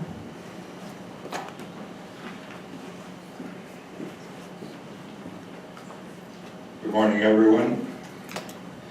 My name is Dale A. Webb. My wife and I have lived at 7700 East Calle de los Arboles in the Sabino Vista subdivision for 40 years. My kids, my grandkids, and now my great-granddaughter goes to the first grade at Sabino, or at Frutenberg. I guess I was surprised that there wasn't going to be hundreds of people here today. I expected that. But most of them have given up after we heard about the compromise, I guess. I couldn't in my own self forgive myself if I didn't come up and actually present my thoughts on this subject. So here I go. I believe I have spoken at all but one of the meetings that concern this, in my mind, outrageous rezoning of properties at Sabino Canyon. I have mentioned all the obvious problems that come with extreme high-density rental properties, including water problems, traffic, school overload, parking, extreme loss of value of homes, increased crime, etc. This week, I did a few hours research on the favorite theme and concept of environmentalists, socialists, and apparently the Pima County Board of Supervisors, and that is infill. So according to HUD, and the Municipal Research and Services Center of Washington, and the Grady Pridgeon Real Estate Corporation, and I'll quote, infill development is the process of developing vacant or underused parcels within existing urban areas and city limits that are already largely developed, have existing transportation systems, and normally are within walking distance of local shopping centers. Infill development offers increased mobility for those who can't drive or prefer not to, and it is an important part of the formula for minimizing traffic congestions. In this case, the property is not urban, not in the city limits, has very poor bus service, which is every 40 minutes or more, and is not within walking distance for most people of any shopping center. In fact, this property is so not urban that it does not even have sidewalks leading to the distant shopping centers, and it will make traffic congestion an absolute nightmare instead of solving a traffic problem. So to say that you are approving this rezoning to accomplish infill is completely a falsehood to all of the sources I have read. I would like to thank the group from the Homeowners Association for spending many, many hours trying to get this developer down to 3 houses per acre, as another quality developer is now doing a little north on Sabino Canyon. I think it stands now at 9 houses per acre, which is, yes? It has expired. Thank you. Bob Villamana.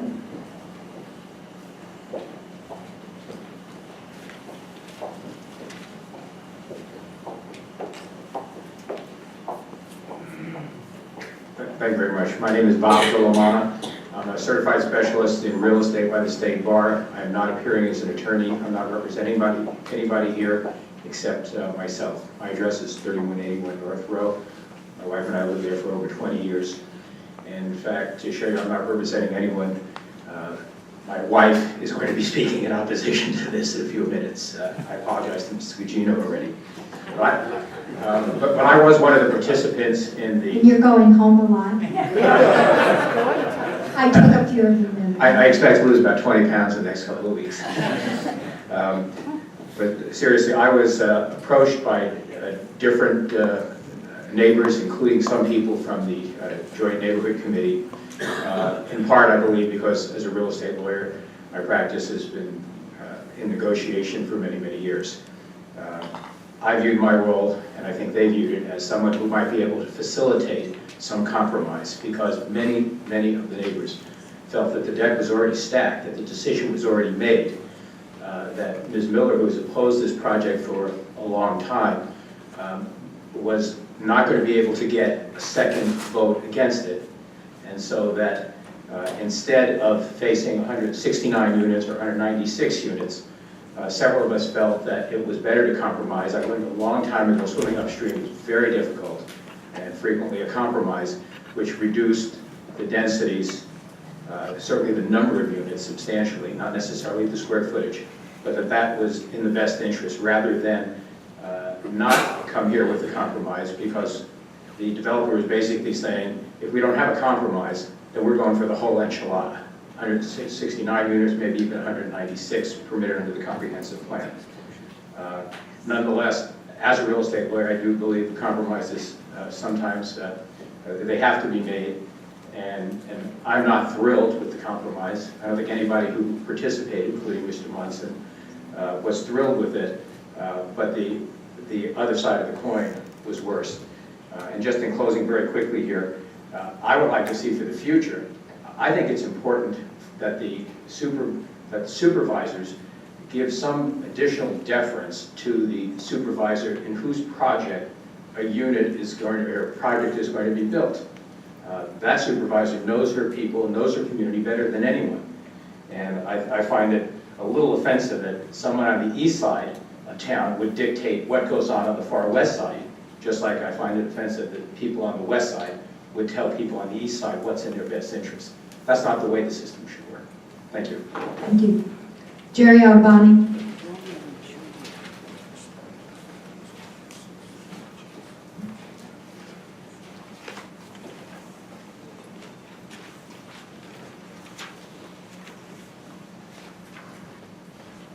Madam Chairman and Board of Supervisors, my name is Jerry Octoboni, and I live in Oro Valley, that far, far away north of this particular area.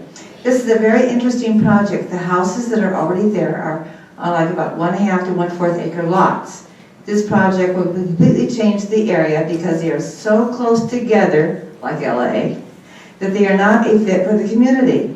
The original homes will become devalued with the density and zoning. The Planning and Zoning Commission also voted against it. Also, traffic will be over capacity or whatever. They weren't able to really understand what that was going to be all about. How can you vote for this, especially when the road money for District 1 was swept away? There will be no money for these roads, so this would be a no-brainer.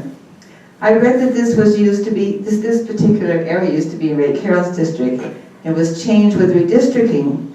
Doesn't Mr. Carroll have any concerns or feelings for these former constituents, all of them, not just 5 of them? That speaks volumes if he were to vote in favor of this particular project. How can he possibly vote yes when the residents of this area have 500 plus signatures against this project? And I understand from an article that there are also approximately 500 signatures from this project from people who live in, like me, Catalina, on the other side of Oro Valley, on the other side of the world. You can't get that from here there. Southwest and southeast areas. They're not even near this project. I wonder what that is all about. Now, Mr. Carroll voted no against another housing development in District 1, where the neighbors were fine with the development. So I'm going to presume, since this was also in District 1, that Mr. Carroll would vote no again. So if there's going to be a yes vote, are you going to give back the road money to District 1? I also read that 2 no votes will stop this development. Since it is a supermajority, I am presuming that Allie Miller and Ray Carroll, the 2 Republicans, will step up and vote no. Thank you.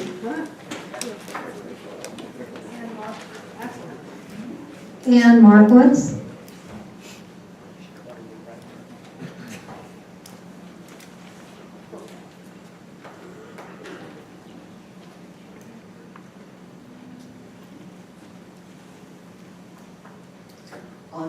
My name is Ann Markowitz. I live at 3776 North Creekside Place, which is in the Sabino Creek development.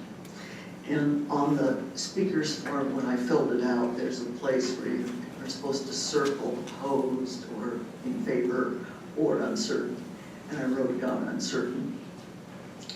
I've lived in this home since 1998, and I've lived in Tucson a total of 22 years.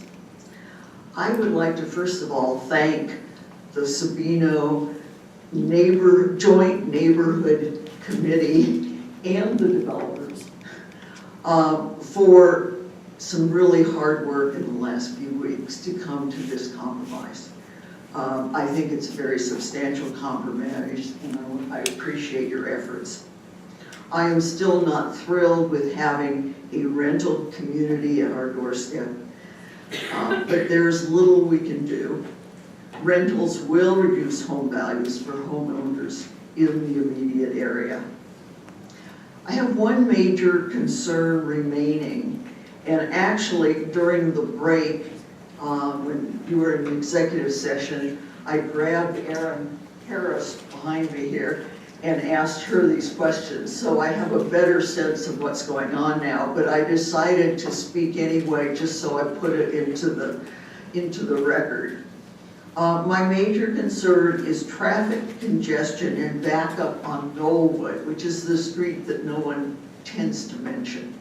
We're going to have a roundabout there, and which could serve effectively to route traffic or could back up traffic into the neighborhoods there, and on the other side, people coming across the light where River joins Knollwood. What happens in case of an emergency? There are only 2 points of ingress and egress from our development, and the Sabino Vista development behind us. Knollwood and Pantano are the 2 roads, and there's no direct route to Pantano and then to Cloud Road. Picture a medical emergency, a fire, or any number of possibilities. At peak travel times, how do emergency vehicles get access or residents get out? Is there a written emergency plan that will be shared with residents? And who is going to address these questions? Thank you for your time. Thank you, Ms. Markowitz, and those are good questions. Linda Pollock.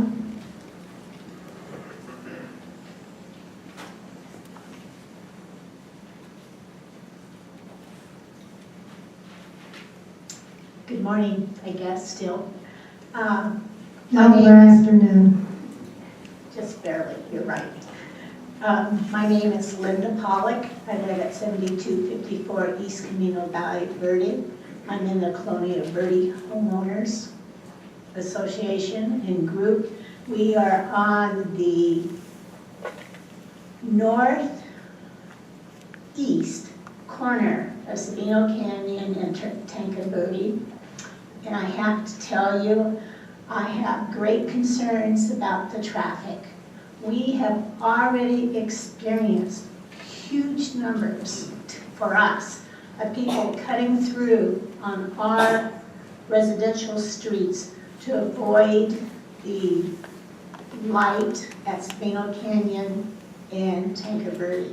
And they race to see if they can get through that section before the light changes, so they can beat maybe 2 cars. It's a real problem that seems to be growing, and we recently, within the past week, had a minor traffic accident along that route that those people travel.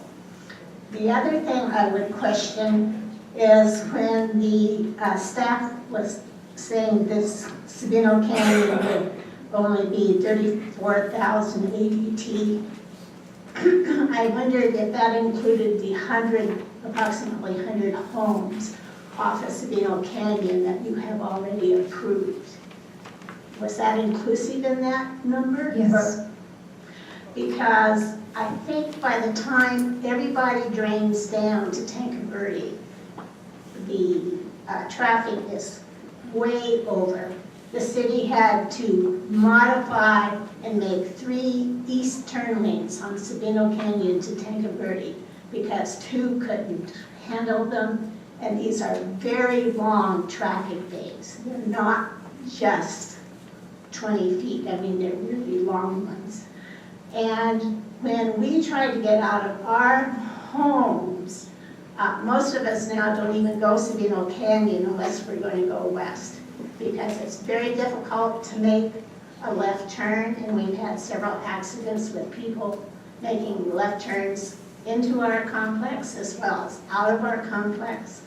And when we try to go on Tanca Verde, we have a long string of cars in the right lane that comes over to the right turn lane to go north on Sabino Canyon.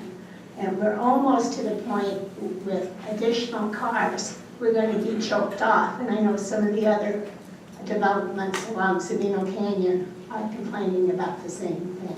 Thank you. For your time. Thank you. Charles Zink.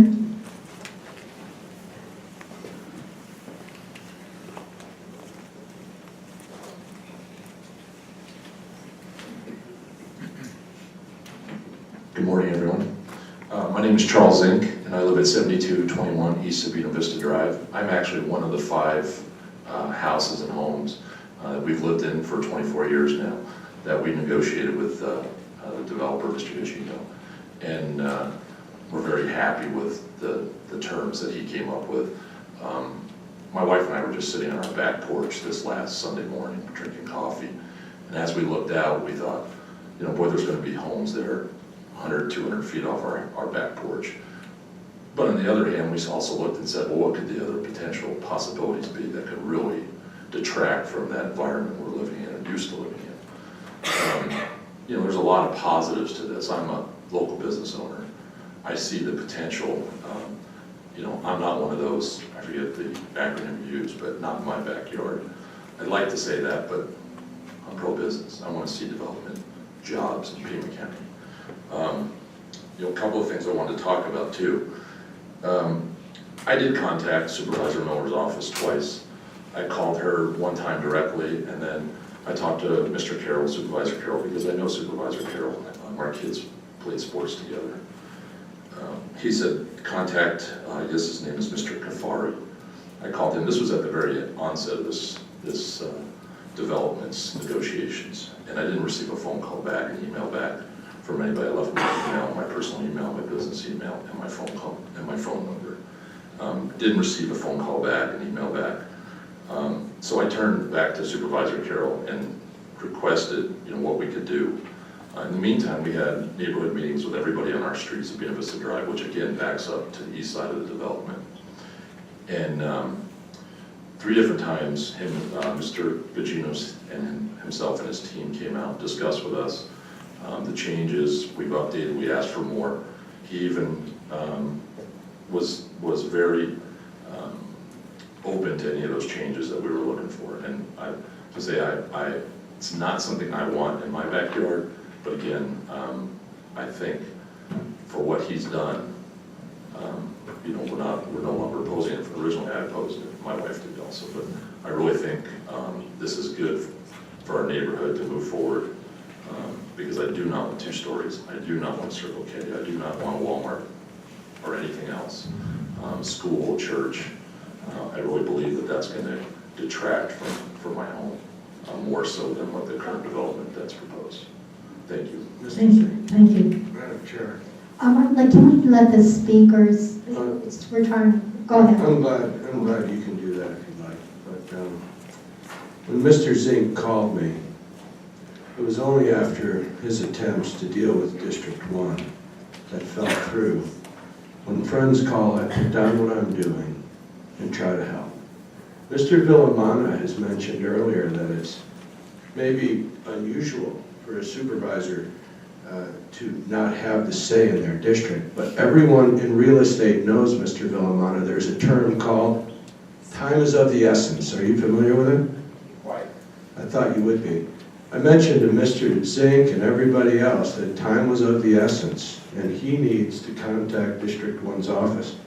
I met with Supervisor Miller over this rezoning and told her as well, time is of the essence. Mr. Zink is a person who's affected by this and has not received a phone call back from your office. I just want the record to show that. Do you remember that, Mr. Zink? You might have to. Yes, definitely. Yeah, I tried to contact. Okay, let's keep this civil, please. Thank you. So rather than just say that I inserted myself, I was urged to try to make some contacts with people because of the fact that they were not being responded to, and time was of the essence. So I'd just like the record to show, and I would like Mr. Villamana to realize, I met with you, sir, and as the entire time I said, I'm an unwilling participant in this. This happens to be a protocol issue for District 1. I hope you recall that. So thank you very much in letting me clarify that, Supervisor Bronson. Thank you. Nancy Schwartz.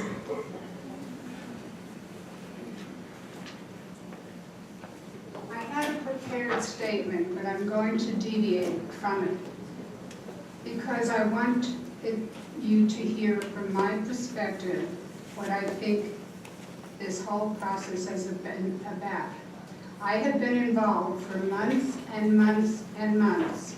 I have combed the website of the county, of PAG, and of the city over and over. I have become, for an average citizen who never focused on this, I have become quite informed. What I have concluded from the way things have proceeded is that once, and I am putting this in the record so other people in other developments can hear this and know how they might proceed. I have learned that once the zoning was changed to 196 as a possibility, that is when our power as people, no matter how many protests and how many commission people voting for us, we have no power.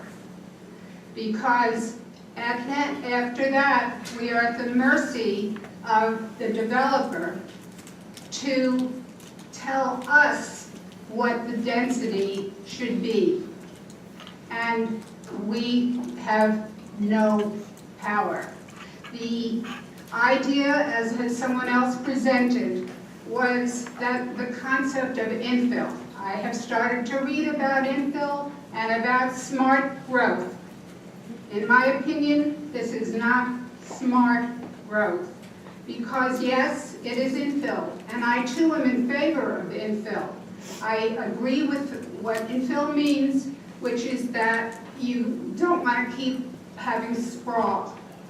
But in this case, when you have stated yourself that density and character and the existing neighborhoods are relevant factors in considering what kind of infill you want, I do not think that this has happened. I also want to remind you of the ethical workplace behavior statement that the county operates under, which states that when a decision could benefit a large number of people as opposed to a small group of people, it would be ethical to make a decision that favors the group. I can go on because I am familiar with the statistics and the way the planning department, which I thought as a naive... Your time is up. Okay. Noreen Nelson.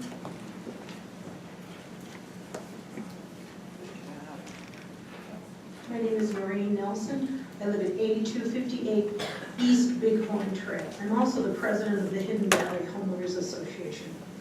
We aren't against development. We're against this particular development. We're not against infill. We're against the way this is proceeding. We hope you consider development as a Pima County issue and not as a District 1 issue, and I've heard comments back and forth about that.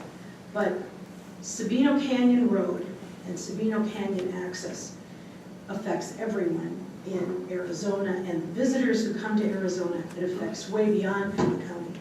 But those people driving down Sabino Canyon Road en route to one of the wonderful treasures we have are going to go down a road seeing the kind of development that's being proposed if this goes through. And I think that'll be really unfortunate for Pima County. Thank you. Thank you. Melanie Morrison.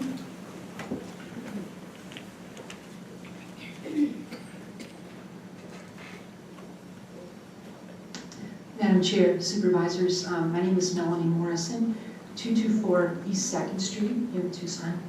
And I'm one of the three principals of MEP Management Services. We are the management firm that oversees the Avila developments. And I'd just like to share a little bit with you about how we approach management for the Avila homes. First of all, MEB is a woman-owned management company. We're based here in Tucson, in business since 1998. And we are Arizona's largest provider of management services for multifamily rental communities. And we're proud to say that we provide homes for over 20,000 Arizona households. You know, when many of us, especially those of us in my generation, think about renters, old stereotypes can come to mind. However, in these times, after the economic downturn, we are seeing a new kind of renter. And these are renters by choice. These are the residents that we see at the Avila communities. Our residents are very discerning. They're primarily working professionals or retirees who value location and flexibility over home ownership. They're attracted to the Avila properties for many reasons, but one of the main reasons is how the developments are maintained. Our management of Avila homes is very different from what you see with typical single-family home property management. We have full-time management and maintenance personnel who are dedicated to the Avila homes. They ensure that each development is kept in pristine condition, the grounds are cleaned on a daily basis, and any maintenance concerns are handled immediately. Our maintenance staff is on call 24 hours a day, and residents are able to reach us for any emergency at any time. We are responsive to both interior and exterior maintenance on these properties. Also, our qualifying criteria when we rent is very stringent. Residents must qualify according to income, credit history, rental history, and they must have no criminal background. All of us charged with management of the Avila homes will do everything possible to ensure that surrounding neighbors will be proud to have our residents as their neighbors, and they will also be proud of the appearance and condition of the property. Patty Villamona.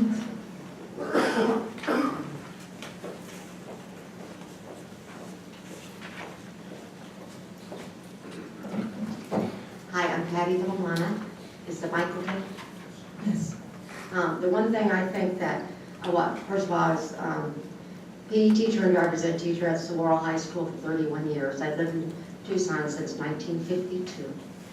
The one thing that Tucson doesn't need is another high-density development with concrete buildings, asphalt, and rock walls, and what the rendition of this, of the chart I saw with these big blossom trees is not what you're actually going to probably get, because that's too much water to be used, and it's mesquites that will probably be out there, which is beautiful, and that should be the native plant tree. I've watched this town being ruined by poor planning and the greed of developers. The old Pueblo, as it used to be, is no longer the old Pueblo. I have had horses for 38 years and enjoyed the open trails, the open space, and now it's not there anymore. I can't go up Sabino Mountain because it was culverted with, the developers are supposed to leave these trails open. That's been open for 100 years. No longer are there those there. They put boulders there and culverts and put a lock on the trail. We also, I drive carriage. Now I go up the alleys. I go up River Rock with my Meadowbrook cart, but it poses danger to pedestrians and more people that you bring in, the more traffic, the more clogged conditions, the more problems of crime, trash, graffiti. We're always doing the culverts have graffiti. We're constantly spray painting those, picking up trash and take road and wash. Renters come and go, and they don't really feel like they don't have the roots that we have there. I commend the efforts of everybody that was in this committee or the meeting you guys had, that you downsized, but did you downsize enough? No, you did not. And I just feel like I urge you to do the right thing for our community. You guys were elected to protect our town and Tucson and the communities. And I feel that you need to do the right thing because you were elected for this, and keep Tucson beautiful like it has been. Don't destroy it anymore. I know that we need economy, but it can be downsized. It doesn't need to be this huge development. It doesn't go, it's not compatible. Make this a better place to live. I used to love Tucson. I don't love it anymore. I like it. I have to go, families have to go out to the monuments. They have to go out to the mountains in order to have the open space. And sometimes those are closed for the families because there's too many people on the mountain. Respect and protect our Sonoran Desert. Okay, thank you. Can I just mention one thing? For that survey, for the traffic survey, I think it was taken in October, our traffic area. Ma'am, your time has expired. Okay. You can share your concerns with staff. What just needs to go during the high density winter visitors time? Thank you. Yes, sir. Jerry Jones.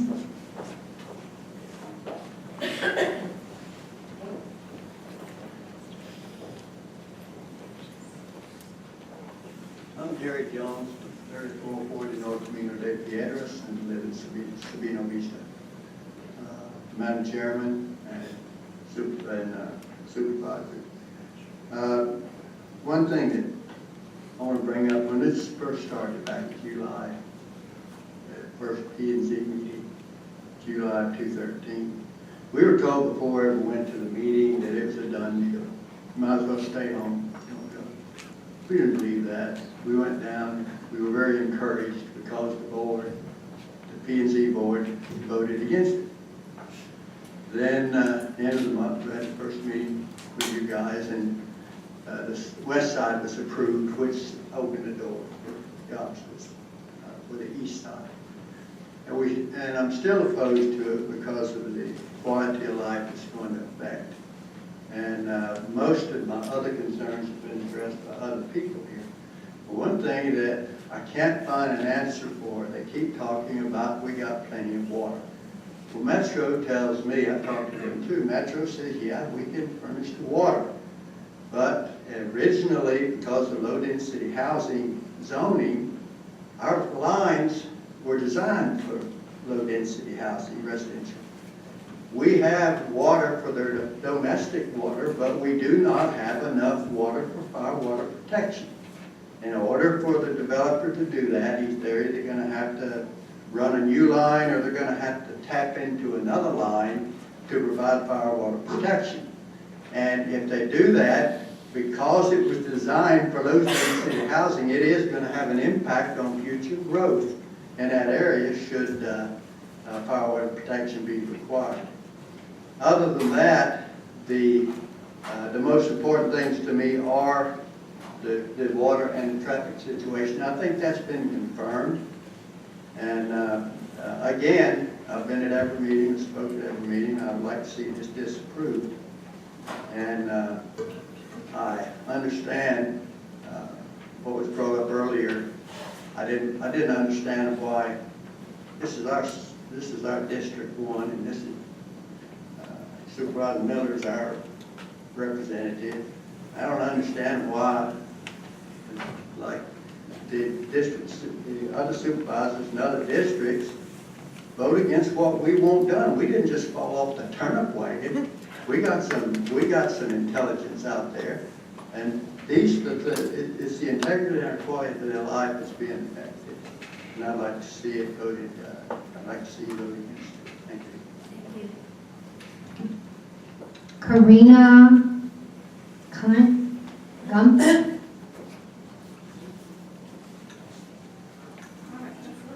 Karma, okay. It is, I'm sorry. I got a new name. I like that. And what is it, Gunther? No, it's Kinsler. Kinsler, okay, Kinsler. I'm not, yeah, okay. Probably the I'm not good at this. I apologize. Don't worry about it. Madam Chairman, Supervisors, my name is Carmen Kinsler, Kientzler. I live at 8031 East Presidio Road, 85750. I've been here since 1978. I love where I live. I love the development that started there over 50 years ago. I like the architectural design. I like all of it, everything that it's all about. And I would like to stay in this area. I have two really big concerns. They've already been discussed. One is the cinder block square architect that this is going to take on our corner.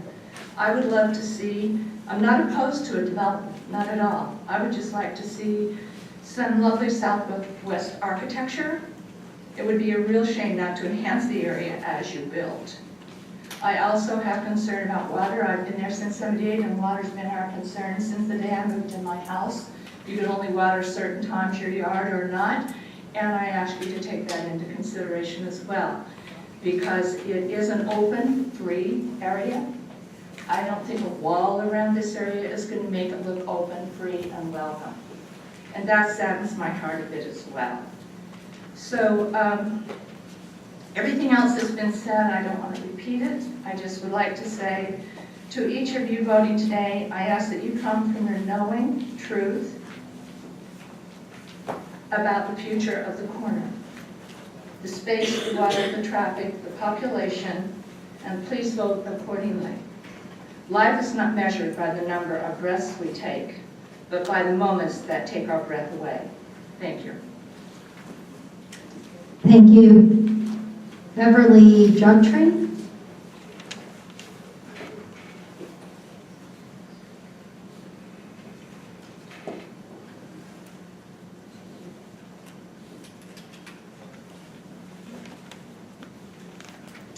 Hello, and thank you for having me. My name is Beverly Blashill Jutry. I'm a native of Tucson.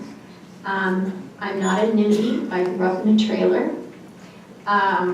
But my parents saved, and we were able to live in Indian Ridge in the early 60s. I've basically been a native of Tucson, and I've lived in the historic neighborhood of Indian Ridge for almost 50 years. I grew up there and raised my two children. I support infill and understand why we in Tucson continue its growth. I am not a NIMBY. Hopefully, though, I live in a home where I work very hard as a single mom to buy that. However, though I have lived in a home which I have worked very hard as a single mom to buy, there have been very many changes, especially traffic on Sabino Canyon, Tanque Verde, and Cole. If 20% of the people who live within 300 feet are against the development, it is extremely frustrating that their voices are not heard. Also, the planning and development meeting was a supermajority, was appropriate in my opinion. At 6:30 one morning, I woke up to measure how many cars were going down southbound Sabino Canyon Road. There were 1,800 cars that between the time of 7 and 9. I used my little clicker.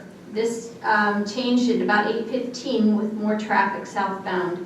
We had 73 people cut through our neighborhood. They were not residents of Indian Ridge who actually were counted as well. I would look at the cars that would go in and out. The cut through our neighborhood is horrible. I also witnessed 7 near accidents out of Indian Ridge going northbound and 18 coming southbound on Villa del Rio. We have 35,000 cars going down South Sabino Canyon Road now, and it's updated to 41,000, and it will go up to 50,000 with the new development according to the DOT. We really have a lot of descansos, which are crosses. One child I know has a cross there, and he died there in a car accident. I am concerned with the traffic and the water. I have called Rick Carroll's office to leave him a message about the very large meeting that occurred at Ventana Canyon. There were many talks and talks of impeachment, and I was very concerned because Ray is my friend. I did not get a call back. I agree that there are many neighborhoods that feel absolutely helpless. I am angry how this entire development has occurred. We have not been given enough time or a way to organize. I do disagree. Thank you, your time has expired. Okay, I just was hoping that you go with the recommendation of the planning and development. Thank you. Thank you very much. Bill Tong.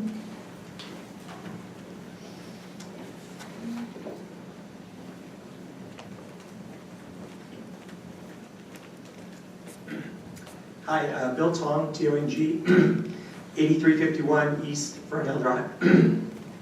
It's my first board meeting. I lived back in the neighborhood, Sabino Vista Hills.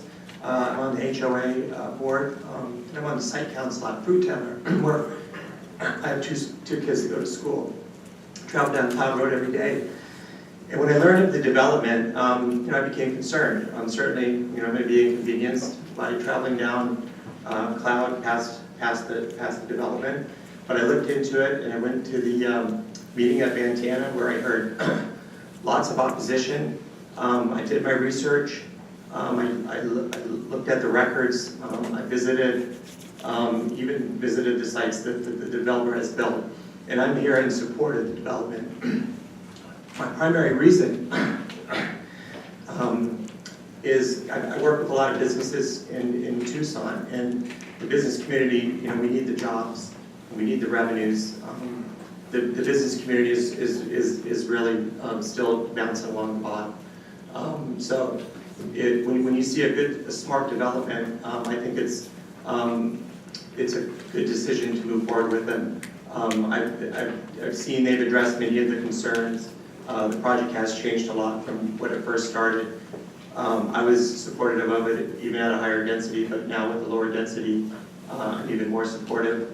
I think this is a type of product the community needs. I see a lot of families. I see some elderly people that live in our neighborhood that live in big homes that want to stay in the area, but they don't really have places to go. So this would be a nice addition, I think, to the community. If you think of what could go there in place if it weren't a multifamily unit, supermarkets or churches or schools, certainly BASIS has drawn a lot of students down River Road. I could certainly see a charter school wanting to go onto that site. These are all developments that I don't think would be advantageous to the area. So I'm in support of the current project. Thank you. Thank you. Brad Johns.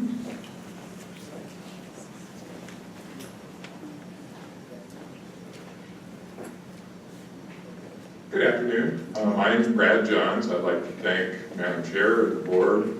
I'm also on the Planning and Zoning Commission, and I was one of the commissioners that voted against the plan last month. So I'm just going to represent the views of myself. I'm not representing anybody else on the commission. I just want to make a couple points. I won't reiterate a lot of the discussion we've already had. I would also acknowledge that I'm not aware of any of the negotiations that have taken place since that Planning and Zoning Commission. And I would say, just from the outside looking at it, from what I've learned this morning, it seems like a constructive proposal. I think the two concerns that were reiterated at the Planning and Zoning consistently by the participants were very high density in their area and the impact on the traffic. And I just wanted to make a couple notes that I think might be useful with regards to the traffic. I don't see this. But this actually came up, one of the homeowners association. It takes a second to load Okay, up. I'll continue to roll. One of the homeowners association presidents made the point, and I thought it was a very good one, so I went into my favorite website, Google Maps. And took a look at it, and the point that they were making is you can kind of view this area to the east of Sabino Canyon as a one giant cul-de-sac, because there's really only a couple points of egress for the folks in that area, and there's a lot of homes in that area.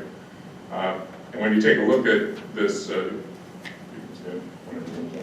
Yeah, and why, we've got it on our screen. you got it here. So you've got this very large area here that's actually, there's only 2 points that they can use to get out, either Cloud or the River Road Knollwood on the north side. So when we talk about the average traffic on that particular area, it's one of those things, if your head is in the freezer and your feet are in the oven, on average you're comfortable. So in the morning, when all of this traffic is going through, I suspect that the traffic is actually extremely heavy. And so the reason that there seems to be a difference of opinion between the residents and the transportation planners is the fact that I think most of that traffic hits during the rush hour and that everybody's trying to get out of there all at once. Now, the other point I would make, and it was one of my concerns, and one of the reasons I voted against this, was this is a very settled neighborhood. There are a lot of homes that people have lived in for a very long time. They have a certain, I think, right to expect consistent development with what they've invested in, and which they have a great ownership stake in these homes, if maybe to represent their retirement. So I think any development in this area needs to reflect the fact that the people that have invested and lived there for quite some time participate in the process. And just kind of wrap it up, I'd say it'd be nice to have them have a chance to see this latest proposal. So thank you. Thank you, and I want to thank you for coming and sharing your thoughts. Very appreciative. Peter Watson-Heiser.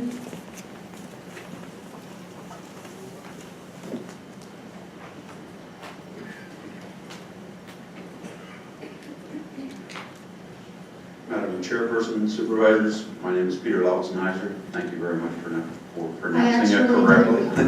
I live at Doesn't happen often. I can assure you it doesn't.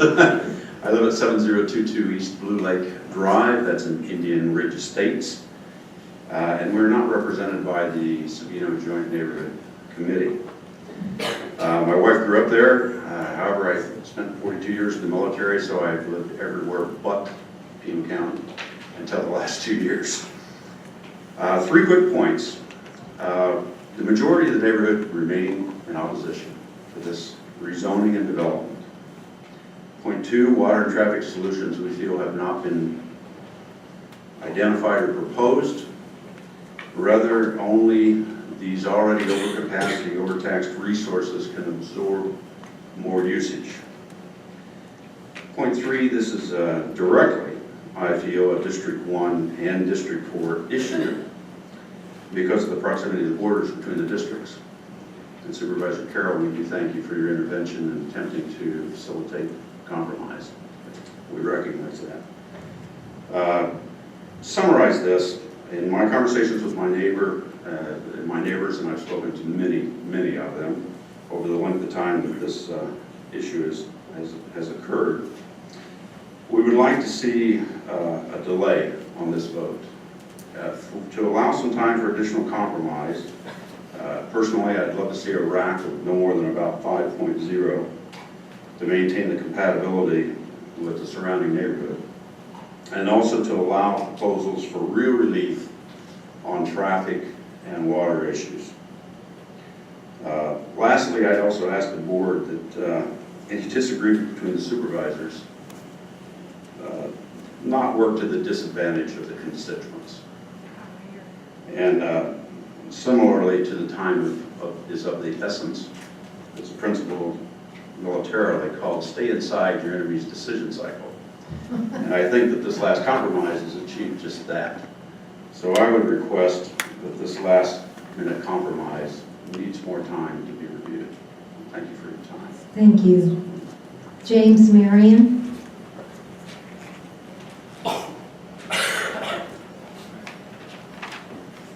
Madam Supervisors, members of the board, my name is Jim Marion. I live at 6310 North Cannondale Pacaro, which is at the very far north end of Sabino Canyon.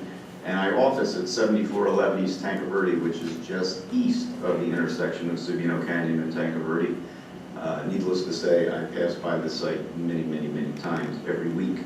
And I'd like to voice my support for the development.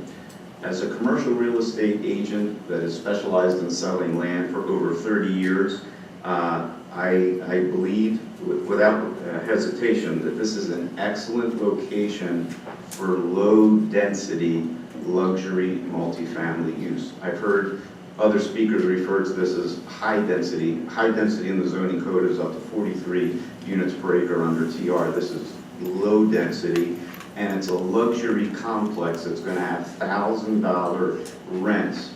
You're going to have the type of people here who care about the property and the area, and it will not, in my opinion, drag down property units as it has not in other developments that have been that are just like this. Your own staff recommended approval of this development for good reason, in my opinion. It's on an arterial, it has existing utilities, and has the added bonus of being on a bus line. But increasing density at this location is good for us as a community in several ways. It will help prevent sprawl. If you don't approve this location, the demand is there. This is not about greedy developers. This is only going to be financed because there are young professionals that like luxury complexes, and it'll be built somewhere else, most likely farther out. 2, increasing density compared to other low-density uses like 5-rack, which has just been mentioned, substantially adds to more property tax revenue to both the county for schools and roads. And finally, increased density versus low density better supports our area businesses. Healthy businesses hire more people, have more sales, and also pay more taxes. I attended the P&Z hearing, and other than water, traffic was the big issue. Granted, no one likes increased traffic, but sometimes we fail to remember as a community and leaders that moderate traffic is a necessary consequence for a thriving, financially stable metropolitan area.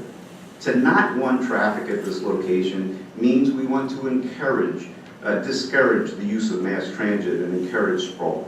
To not want moderate traffic in general terms means we want to encourage long drives to get goods and services. Again, without density, you don't have enough people to support businesses in the area.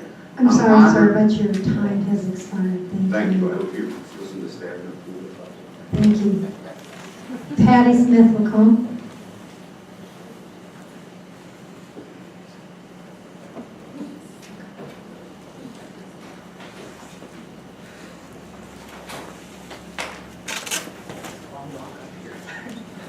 My name is Patty Smith LeCompte. I live at 6961 East Acoma Place in Indian Ridge Estates. And thank you, Chairman and this Board of Supervisors. I'm probably repeating lots of what everybody said, but I just feel like I have to say this also. I've lived there for 18 years, and I've watched it grow up and out and get bigger and everything. I agree with some of the other speakers. There definitely has not been adequate time for us to peruse, review all of this stuff. It's just come too fast. They don't even have firm plans for us to see what's how do we know what we're voting on, what you're voting on, if you don't even have a plan to look at? The guy before me just said that this is low density. It even says in the meeting here that the proposed density is from high, medium to high in your wording here, so I think it is a higher density. I think at the very least that this should be postponed so that you all and we all can see what exactly it is that you're voting on. I think that you're voting on an imaginary project right now. You don't know, we haven't seen it. I'm opposed to it because of the water issues, as they've said before, the traffic issues, the ecological impact on the road to one of our Pima County treasures, which is Sabino Canyon, which I disagree is not just Pima County, not just Arizona, not just the United States, it's the world. There are visitors from all around the world coming to our Sabino Canyon because it's so beautiful. And I think that needs to be taken into consideration also. They haven't told us, they told us lots about their proposed resident for when it was the 1 and 2 and 3 bedroom proposal. And now they've changed to all 3 bedroom. Is that going to, I would say that probably that will adjust the density of the families and therefore fruit tenders population, but I don't know. Is that still, I don't know a lot of families that can pay that high of a, that want to pay that high of a rent for just renting and not owning. By that point, you can own something around there. So I'm wondering about that. And I just would respectfully suggest that you, at the very least, postpone this until we get real numbers, real figures, real pictures of what you're voting on. Thank you. Thank you. Tom Tracy.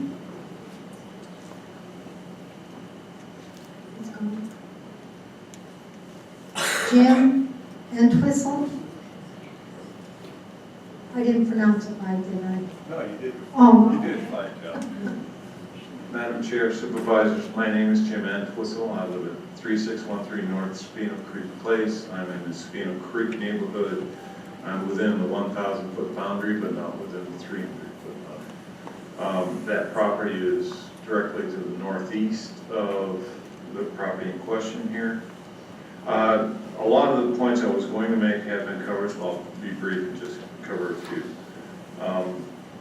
On the traffic, I believe the information that's been provided is based on traffic studies that have been done in the past, but my understanding is that there's a permanent traffic counter on Sabino Canyon that is south of the bridge, and the numbers that are coming from that are on the order of 42 to 43,000 average daily trips, and that does not include any of the proposed or currently developed. My numbers might be wrong, but I'd like to have you guys verify that.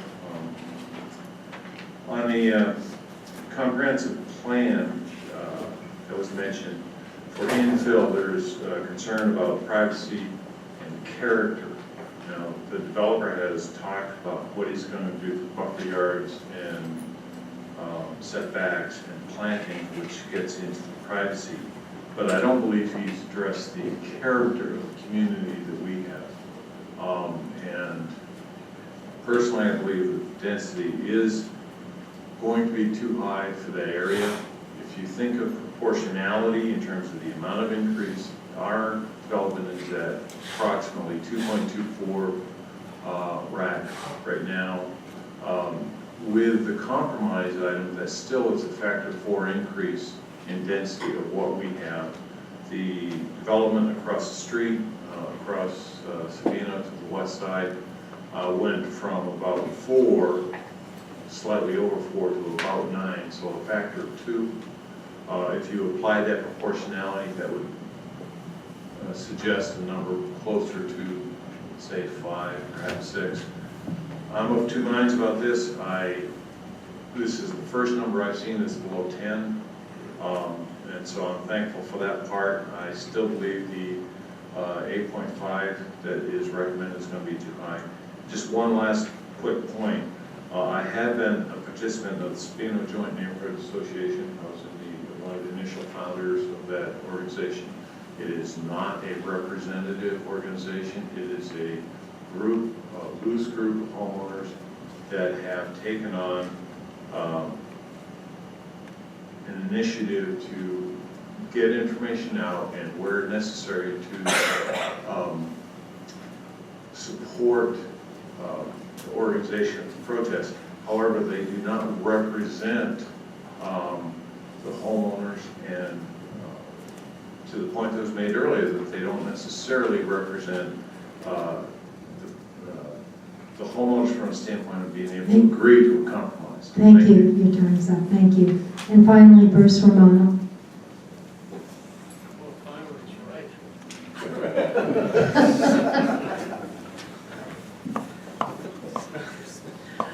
My name is Bruce Romano. I reside at 4030 East Camino Montecito in Supervisor Miller's district. You want to stop that? We don't have your card somehow, so you want to quickly, I'll call you up next, but then fill out another green card. My apologies. Go ahead, I'm sorry. You want me to start over? Yeah, why don't you reset his copy? Yeah, reset it. He waited on it. Hi, my name is Bruce Romano. Madam Chair, members of the board, this has been a very, very interesting session, I'll call it. I reside in Supervisor Miller's district. I respect all of you and the work you do. I've lived here in Pima County for over 40 years. I've been involved in commercial real estate, multifamily, residential real estate for the entire 40 years. I'm a past chairman of the board of the Arizona Multi-Housing Association. I conceived and designed the first really high-end multifamily project here in Tucson called Tierra Antigua at Speedway in Wilmot many years ago, 1977. We won a national award at that time for the best project in the nation for handling multifamily densities. That project was an incredible success, about the same square footage per unit, a little over 1,000 square feet per unit. I mean, listening to all the density conversations, and everyone loved what we did. Our density was 28 units per acre, and it was considered, an extreme success. While some of us may not want to face the reality of the last 6 or 7 years, the truth is that home ownership as a way of life is really in decline. First-class rental alternatives are now a very viable and attractive lifestyle choice for both young working professionals and families, as well as for those of us who are entering our senior years. It's important that this infill project, and infill really is the answer for accommodating smart growth in our community. A lot of the discussion has been on growth, but not really the project. This project's been handled beautifully. From an economic perspective, we most certainly need the job creation, we need the tax base. The traffic congestion is going to be here with or without this development. The closer in you bring the development, the fewer the hours the cars are on the road, the traffic congestion would exist, whether it's here or outside. We couldn't ask for a better project. I've known the developer for many, many years, have no interest in this project financially or otherwise. They're really good at what they do, and their product is excellent. After listening to this, I actually want to make a special thanks to Supervisor Carroll for taking the initiative to try to bring this together. Thank you very much. Thank you. And then finally, Lisa Hoskin.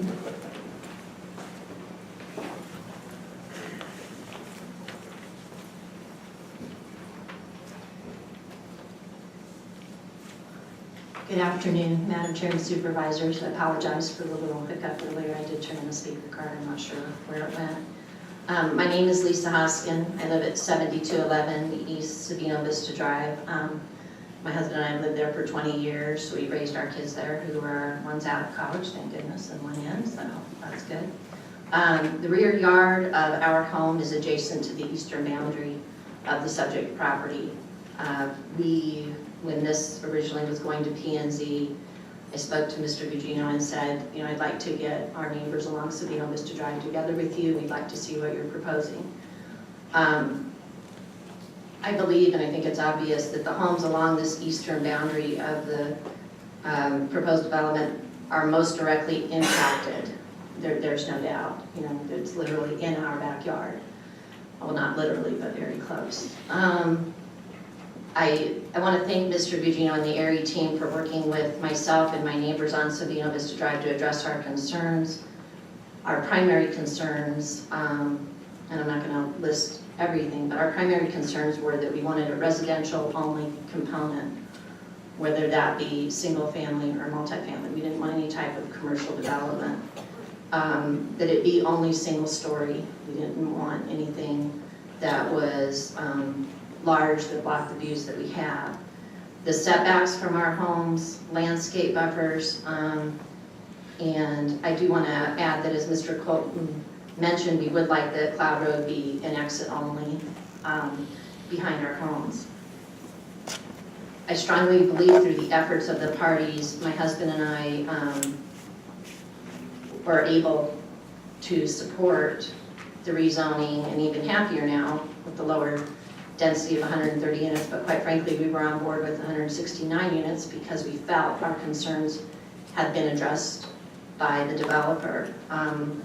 Lastly, I want to thank Supervisor Carroll for communicating with the neighbors ongoing and the developers and assisting the parties to reach common ground. On a personal note, I think that there seems to be an attack on rentals per se, a little bit, and there's rentals in every neighborhood. There's probably a lot of rentals in that neighborhood. I own rentals, and they're nice and they're well kept. I think that, I don't know if that should really factor into this. So anyway, that's just my personal view. Again, we support this. We feel that the developers worked very well with us to address our concerns, and we greatly appreciate that we were listened to since we were the most impacted. Thank you very much. Thank you. That concludes our speakers. We have this about an hour and a half almost. I've got a signal that they need to take a finger break. So I think what we'll do is we will recess for about 10 minutes and then be back to conclude this hearing.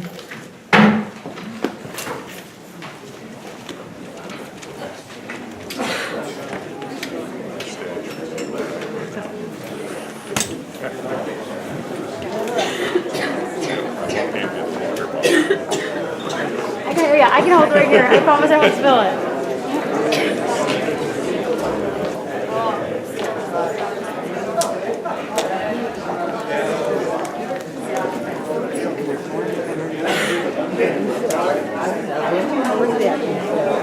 It's their turn. This is like urban development, not redevelopment.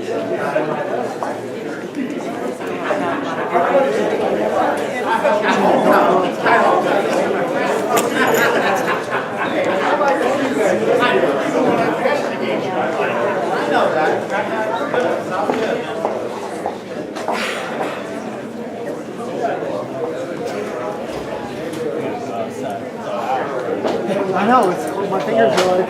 Yeah. Looking out on the donors, appreciate it. Yeah, man, for sure.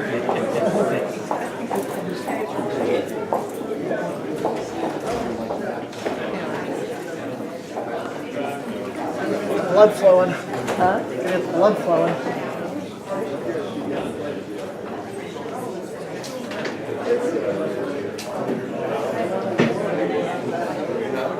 So what's up with your microphone now? What? You gotta keep running up there and fix your mic?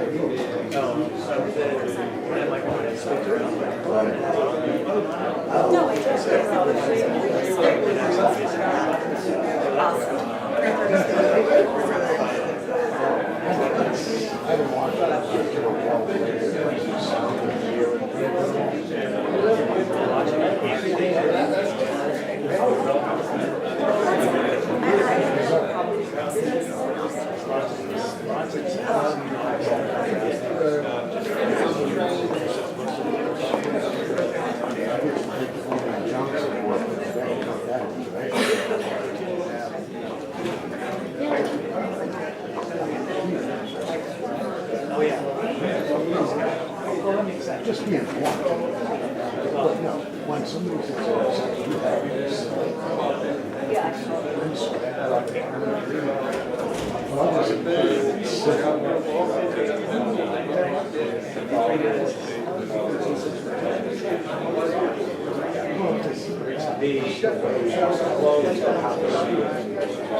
But I wouldn't mind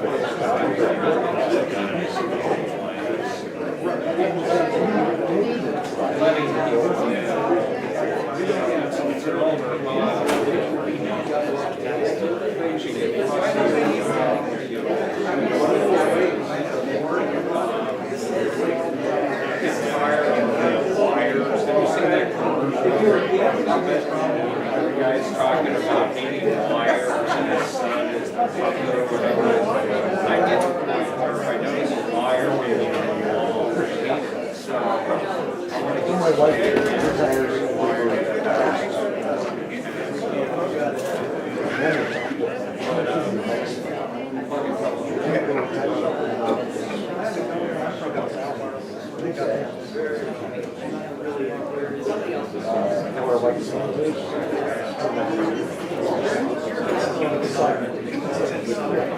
but it's still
without being insensitive.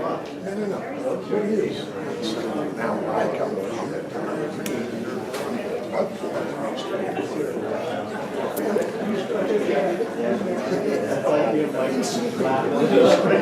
When I was in high school, one of my favorite books was songs. I could tear you down without using one bad word or even slightly demeaning word. I'm not that good anymore.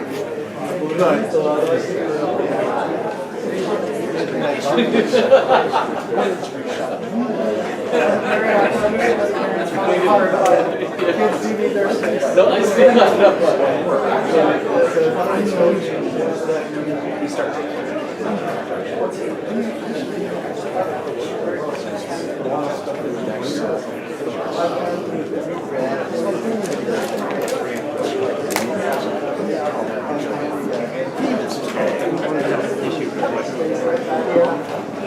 Can I have it?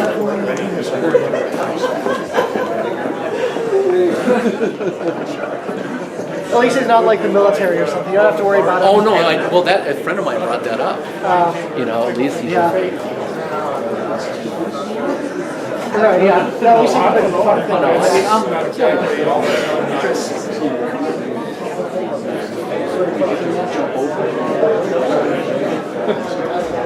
Yeah, I mean,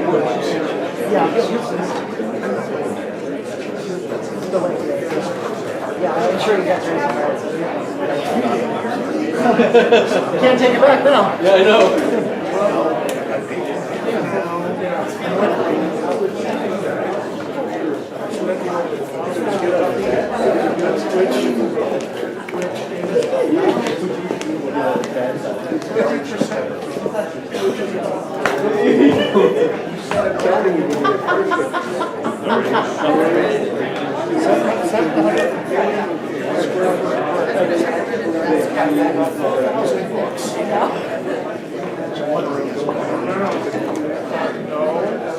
She'll have to leave. Right there. And the little bedroom, where I sleep, I still got a bookcase in there as well.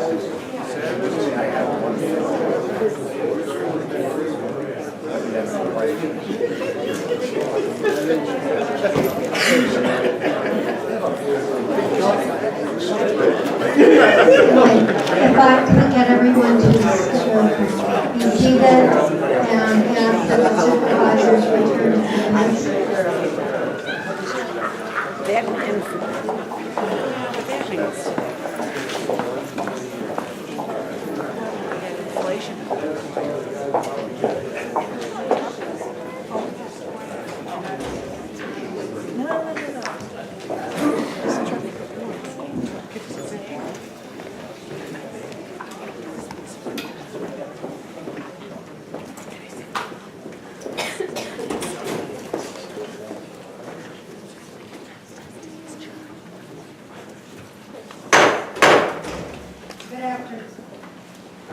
Good afternoon. I'd like to reconvene our regular session. We have concluded the speakers for rezoning CO9-13-16 Sabino Canyon Road Properties LLC. We normally ask that the presenter come back up and respond to any questions from the supervisors. What's the pleasure of the board? Do you wish to hear from Mr. Gugino? Madam Chair, I'd just like to express that I've talked to a lot of folks in this neighborhood on the phone. I've met with Mr. Gugino and many of the individuals involved. And I've toured the River Road complex with a developer. I met with Mr. Mel Zuckerman. My staff and I have spent a lot of hours communicating with the staff, with the developers, representatives, with residents in the area. The residents in the area, a very large number, expressing their concerns. And I do understand there has been an ongoing negotiation. I am not against development, and I recognize your rights to develop your land. That's the first thing I'd like to say. And I appreciate the time and effort, public and private, that Mr. Gugino has spent trying to get a resolution to this. The residents in the area have communicated strongly about their neighborhood remaining consistent. And right now, what I feel most strongly about is the fact that the compromise that you reached with some of the individuals involved, I believe it needs to be from the community at large, not the handful of the individuals. And my biggest concern, Mr. Gugino, is that they have not had time to actually receive this, review it, and understand it. And I would, I know you negotiated this on Tuesday, April 29th, according to your memo. And I would really like to see a broad consensus from the neighbors. And I would like to see that supermajority withdrawn. I would really like to see that. And the way that I think that we do that is, I'd like to make sure that everyone gets to see it, and I believe the way we do that is I would like to make a motion that we continue this so that the other neighbors that have not had the opportunity to review this project, and you would have your final project plans completed and be able to show those to the neighbors. It is not that these people are anti-development. I can tell you they're not. The people that I heard from, they were just very concerned about the concept, and I think that you have made concessions. You've gone down to 130 units. However, I really believe that the neighbors, all of the neighbors, not just the few, deserve the right to see the plan and to hear what your compromise is. And I don't think that's happened because it happened so quickly, and I want to thank you all for all of the time that you spent. I know you spent a tremendous amount of time. I was in open meetings with you in the Duesenberry Library, and it did take a lot of time. And I just would like to make a motion to continue this item to the June 3rd meeting, so that the neighbors have an opportunity to see your revised plan and actually get a final review from them on that. That's my biggest concern, is that we get the input from them. And I would really like to see the supermajority withdrawn before we vote on this. Thank you. There's a motion on the floor. Is there a second?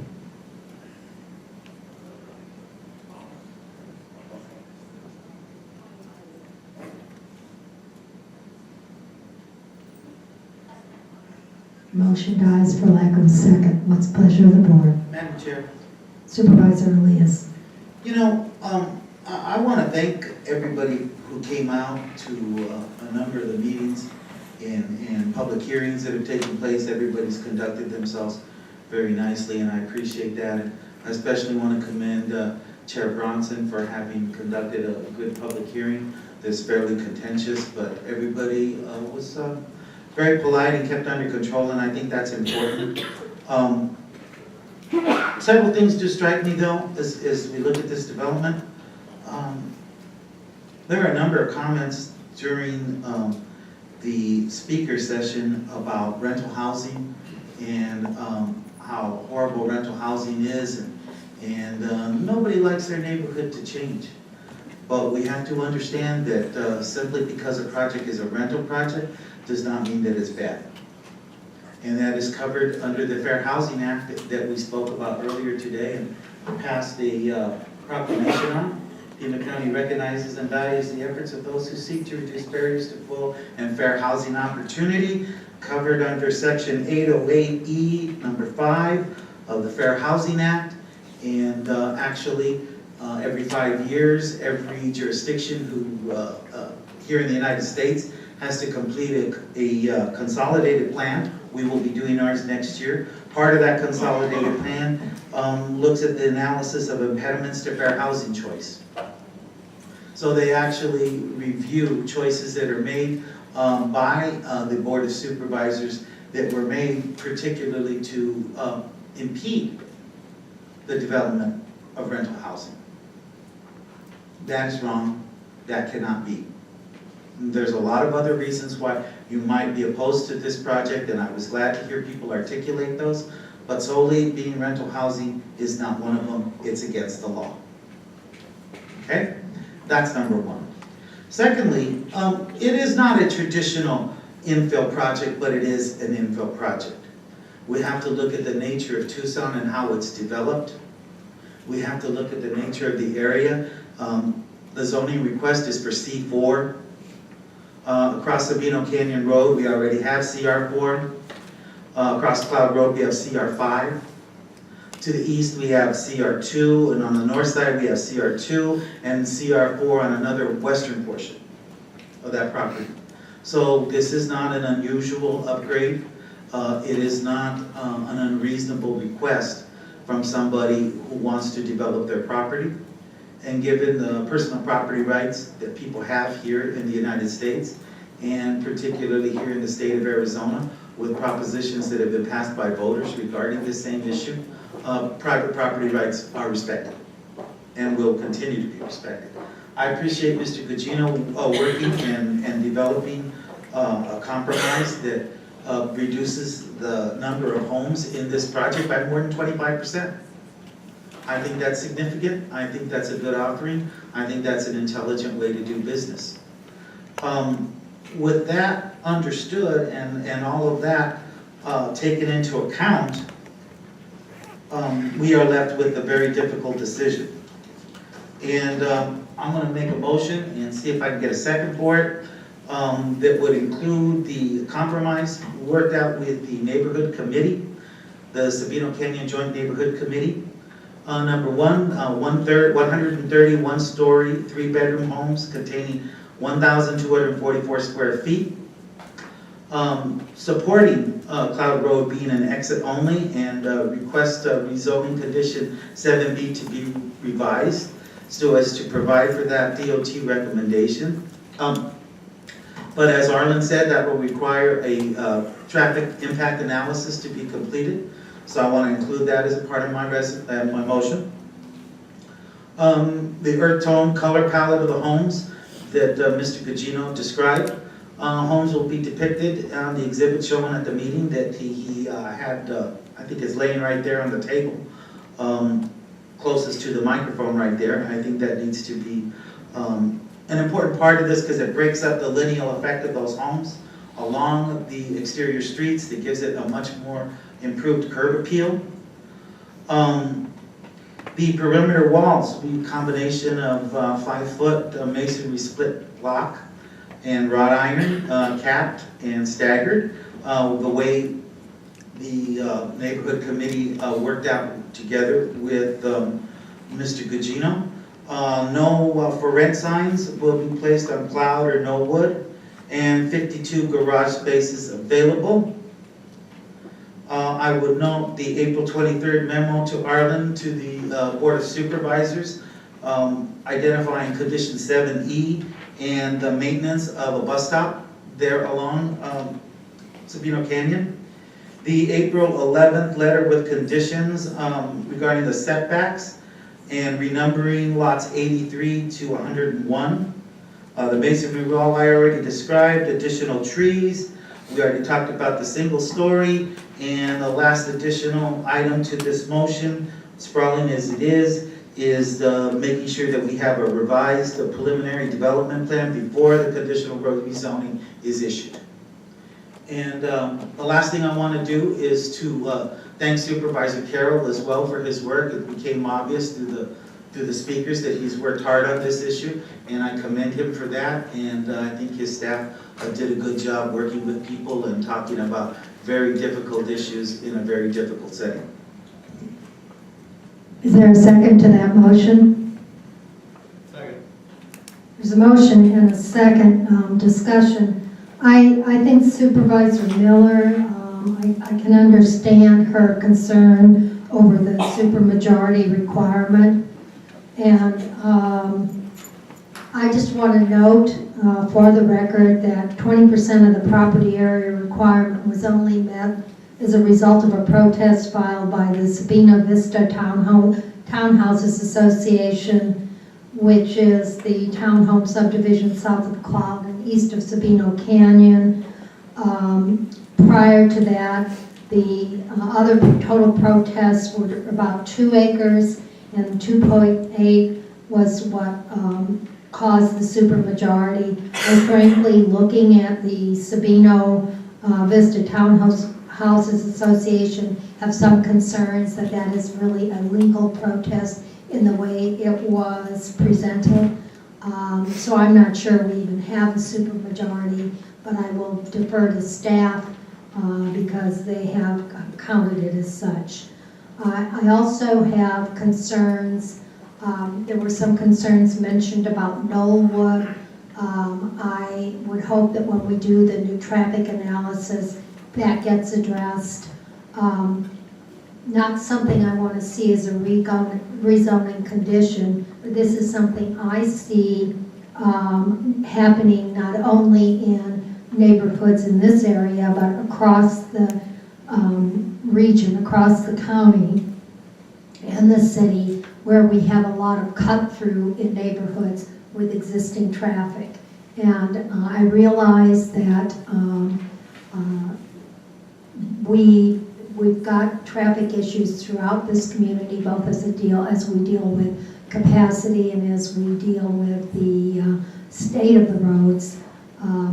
But I don't know if there isn't some way separate from this motion where we can meet with those affected subdivisions and find out if there's any way to lessen the cut-throughs without impeding the flow of traffic. And that's just a comment. I'm not asking that be part of the motion. We're going to do a traffic study. We obviously have issues not only, again, in this area, but across the county when it comes to capacity. Mr. Huckleberry or Supervisor Elise, I know you had expressed some concerns before. Any other items that we should be looking at to address these very real traffic concerns? Well, thank you Supervisor Bronson, because you're absolutely right. And I wanted to make special mention of those transportation issues. I was going to address it during our discussion regarding my motion. We have to be real, folks. It's time to look at punching through Snyder Road, and relieve some of the traffic pressure on all these neighborhoods. We have to be real about that, and let's see what we can do. Any other comments from board members? I too want to commend Supervisor Carroll for his assistance as we try to resolve this very difficult issue. Dialogue is important, compromise is important, and I appreciate his efforts. Any other comments? Madam Chair. Supervisor I Carroll. just want to reluctantly accept any credit for being involved in this, because I reluctantly was dragged into this, frankly. When a supervisor is going to handle a rezoning in their district, the time frames need to be looked at, and they need to be respected. So I do want to say, my wife and family weren't happy that I had to give up Good Friday. There was my parish council. They weren't happy about Holy Saturday nor Easter Sunday, spending with people like Mr. Villamana and others that were there.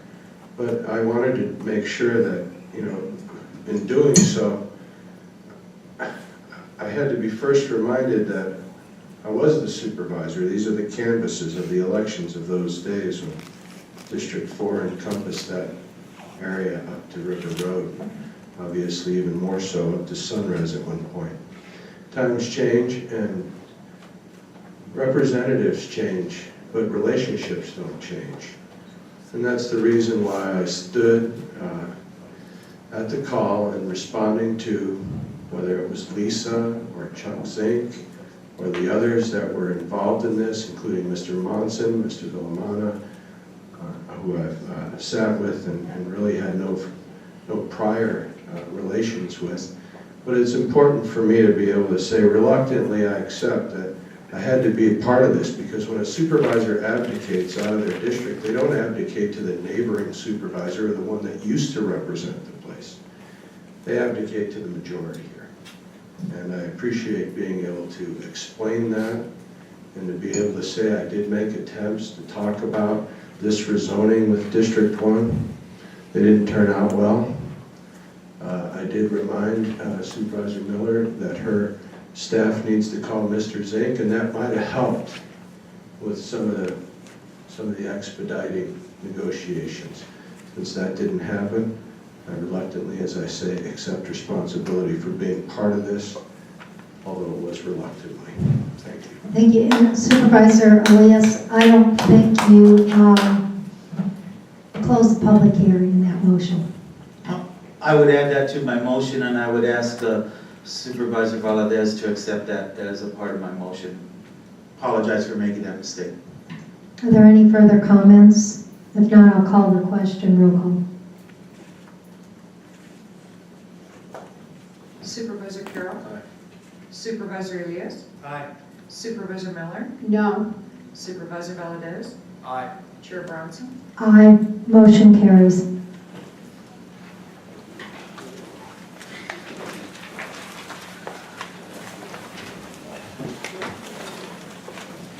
We're still in public hearings. We now move on to transportation, items 26 through 29, and resolutions 2014, 45, 46, 47, and 48.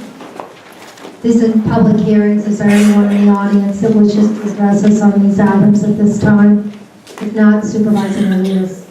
Madam Chair, I'll go ahead and move items 26, 27, and 28, including traffic resolutions 2014, 45, 46, 47, and 48, and close public hearings. Second. Motion and second to close public hearing. and approve those items.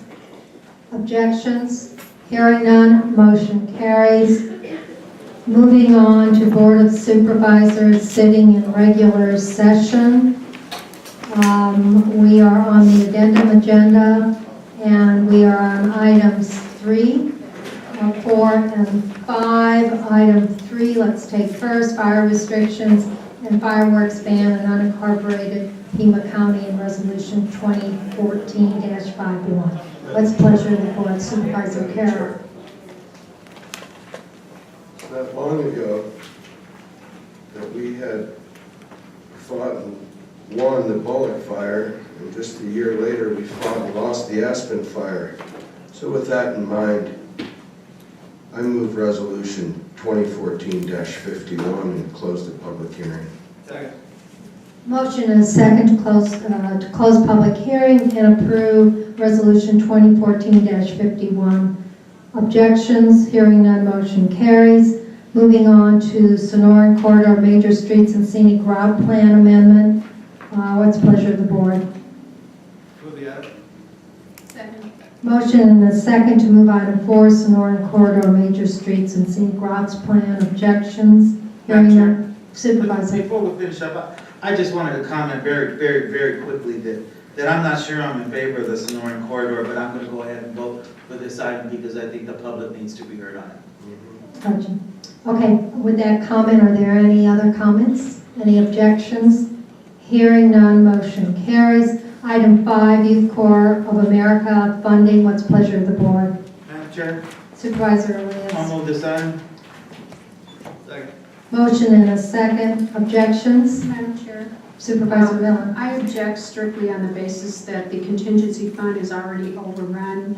This vote will make it $10,000 overrun, so that's the reason I'm objecting to this. Thank you. Madam Chair, Supervisor Elias. just so Supervisor Miller knows, the item's for $6,000. Correct. All right, are there any further comments? Any further objections? There's one objection. If there are no further objection, motion carries 4-1 with Supervisor Miller voting nay.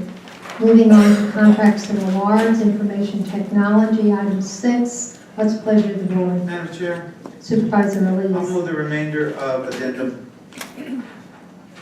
So you're moving items 6, 7, and 8. Correct. Information technology, real property, grant application and acceptance. Madam Chair, Supervisor Carroll. I'd like to second that, and I'd like to second it with the comment that it's a high time we listed some opportunity for some other real estate users in downtown. Thank you. Thank you. Any further comments? Any objections? Hearing none, motion carries. We now move to call to the audience. Keith Van Heineken.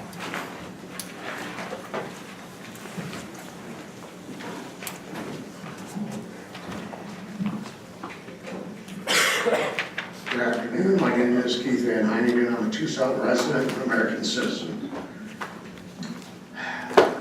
When I came in, I did hear, didn't I, that somebody was complaining about cameras in the room? Man, we need these cameras in the room. That's all I got to say about that. Because really, why would you not want these here? Because of corruption, malfeasance? I have to ask. Or uncivility, as some would say. Yes, I'm as happy as a little girl today because of it. See, we can't count on our local media to tell us the truth pretty much about anything. Just look at the words they use. You see, Disraeli said, with words we shall rule men. In other words, we will make you a slave with words if you let us. My example is cuts to DM could harm DM? Really? No, it should be would. Rosemont Copper, deadline, well, it was missed by the feds. No, it was imposed to be missed by the feds by certain socialists in our political realm. As far as County Attorney Barbara DeWall today, or DeWall, sorry, I'm thinking tools, but she's not. She's right this time, and I agree with her. The DTAP is a good thing. Now we want to continue on to other things. I mean, I looked at your little list, treasure trove of giveaways to other people. And it's called the CDBG. I mean, hey, I could really use a Ferrari. Can we make that happen? Because that's a whole lot of money to people that I don't know. They're using my tax dollars to pay them off. Heck, yeah. I am my brother's keeper. But you know what? I've only got one brother. So it must just be for buying votes. And finally, reality is catching up to the Democrat Party and the rest of the world. Republicans finally decided to put Trey Gowdy in charge of a select committee to look into the treason behind Benghazi. Because just that little cover-up, that's not what it's about. It's about running guns to terrorists who happen to be our enemies in a time of war. And that is about as simple as I need to be. When a politician tells someone to be civil, it is the most uncivil act. You're breeding civil discord, distrust. Have a good day. Mary Ann Murphy.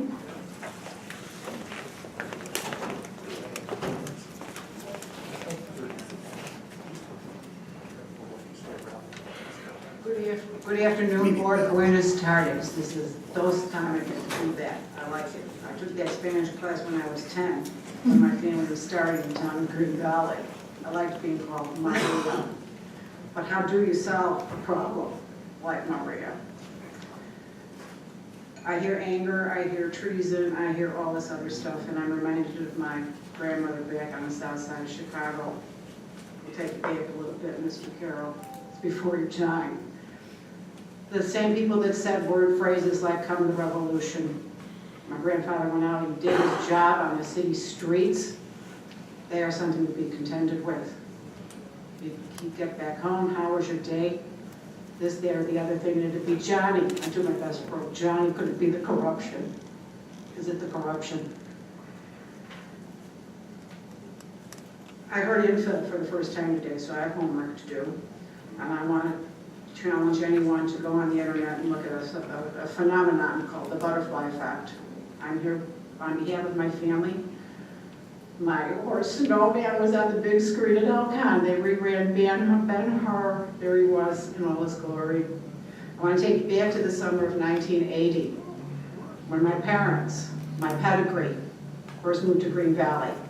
It was Dad's first summer after retirement. They always knew they'd move here. It happened coincidentally with the fall of the Shah in Iran. Mom could call things. She called the Vietnam War. She called the fall of the Shah. She knew what was going on. But they were bound and determined to retire to live in Green Valley.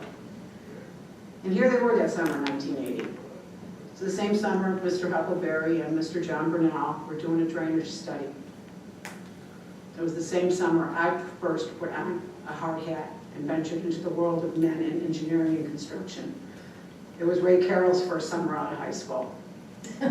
We've come a long way. Everything was going on. Then the floods of '83 hit. The worst natural disaster to hit southeastern Arizona. It wasn't monsoonal, it was a tropical storm. I'm on the phone in Chicago saying, Mom, it's a little hurricane. What's going on out there? So it knocked everybody's brains out. And I'm saying flood control in the desert, it knocked everybody's brains out. And I think they're still out, and I've been saying it funny, but I mean it now. Because I'm afraid there are people that like them out, and they're going to keep them out. There was work to be done in Green Valley. It was a bond project. It was called the Bacchanalic Drive Bond Project. We have serious safety hazards because you haven't gotten back there to do the work.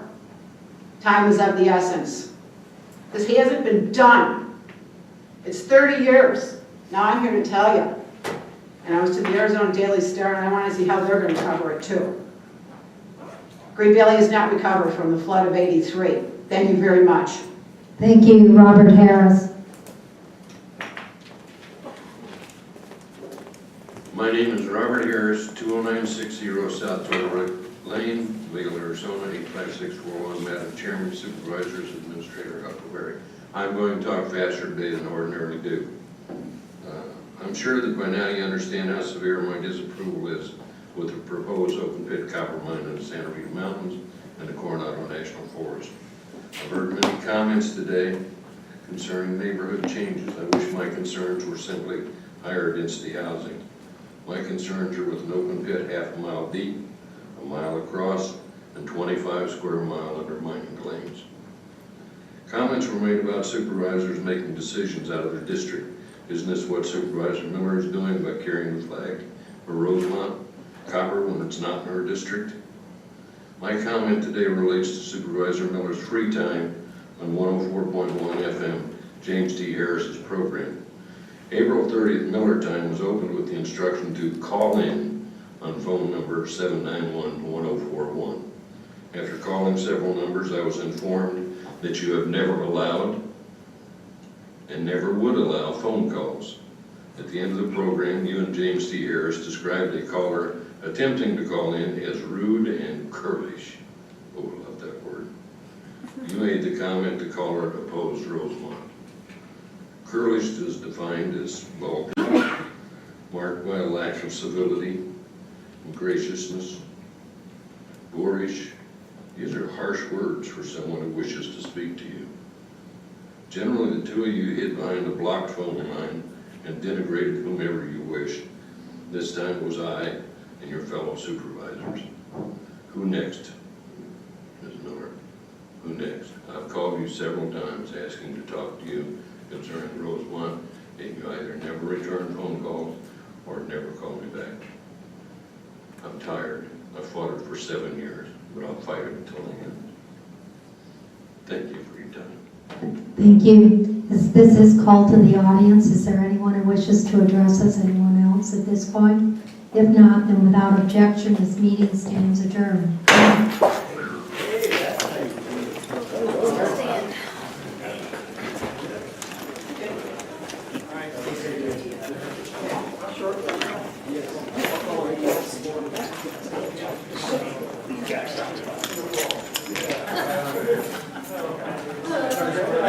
Yeah.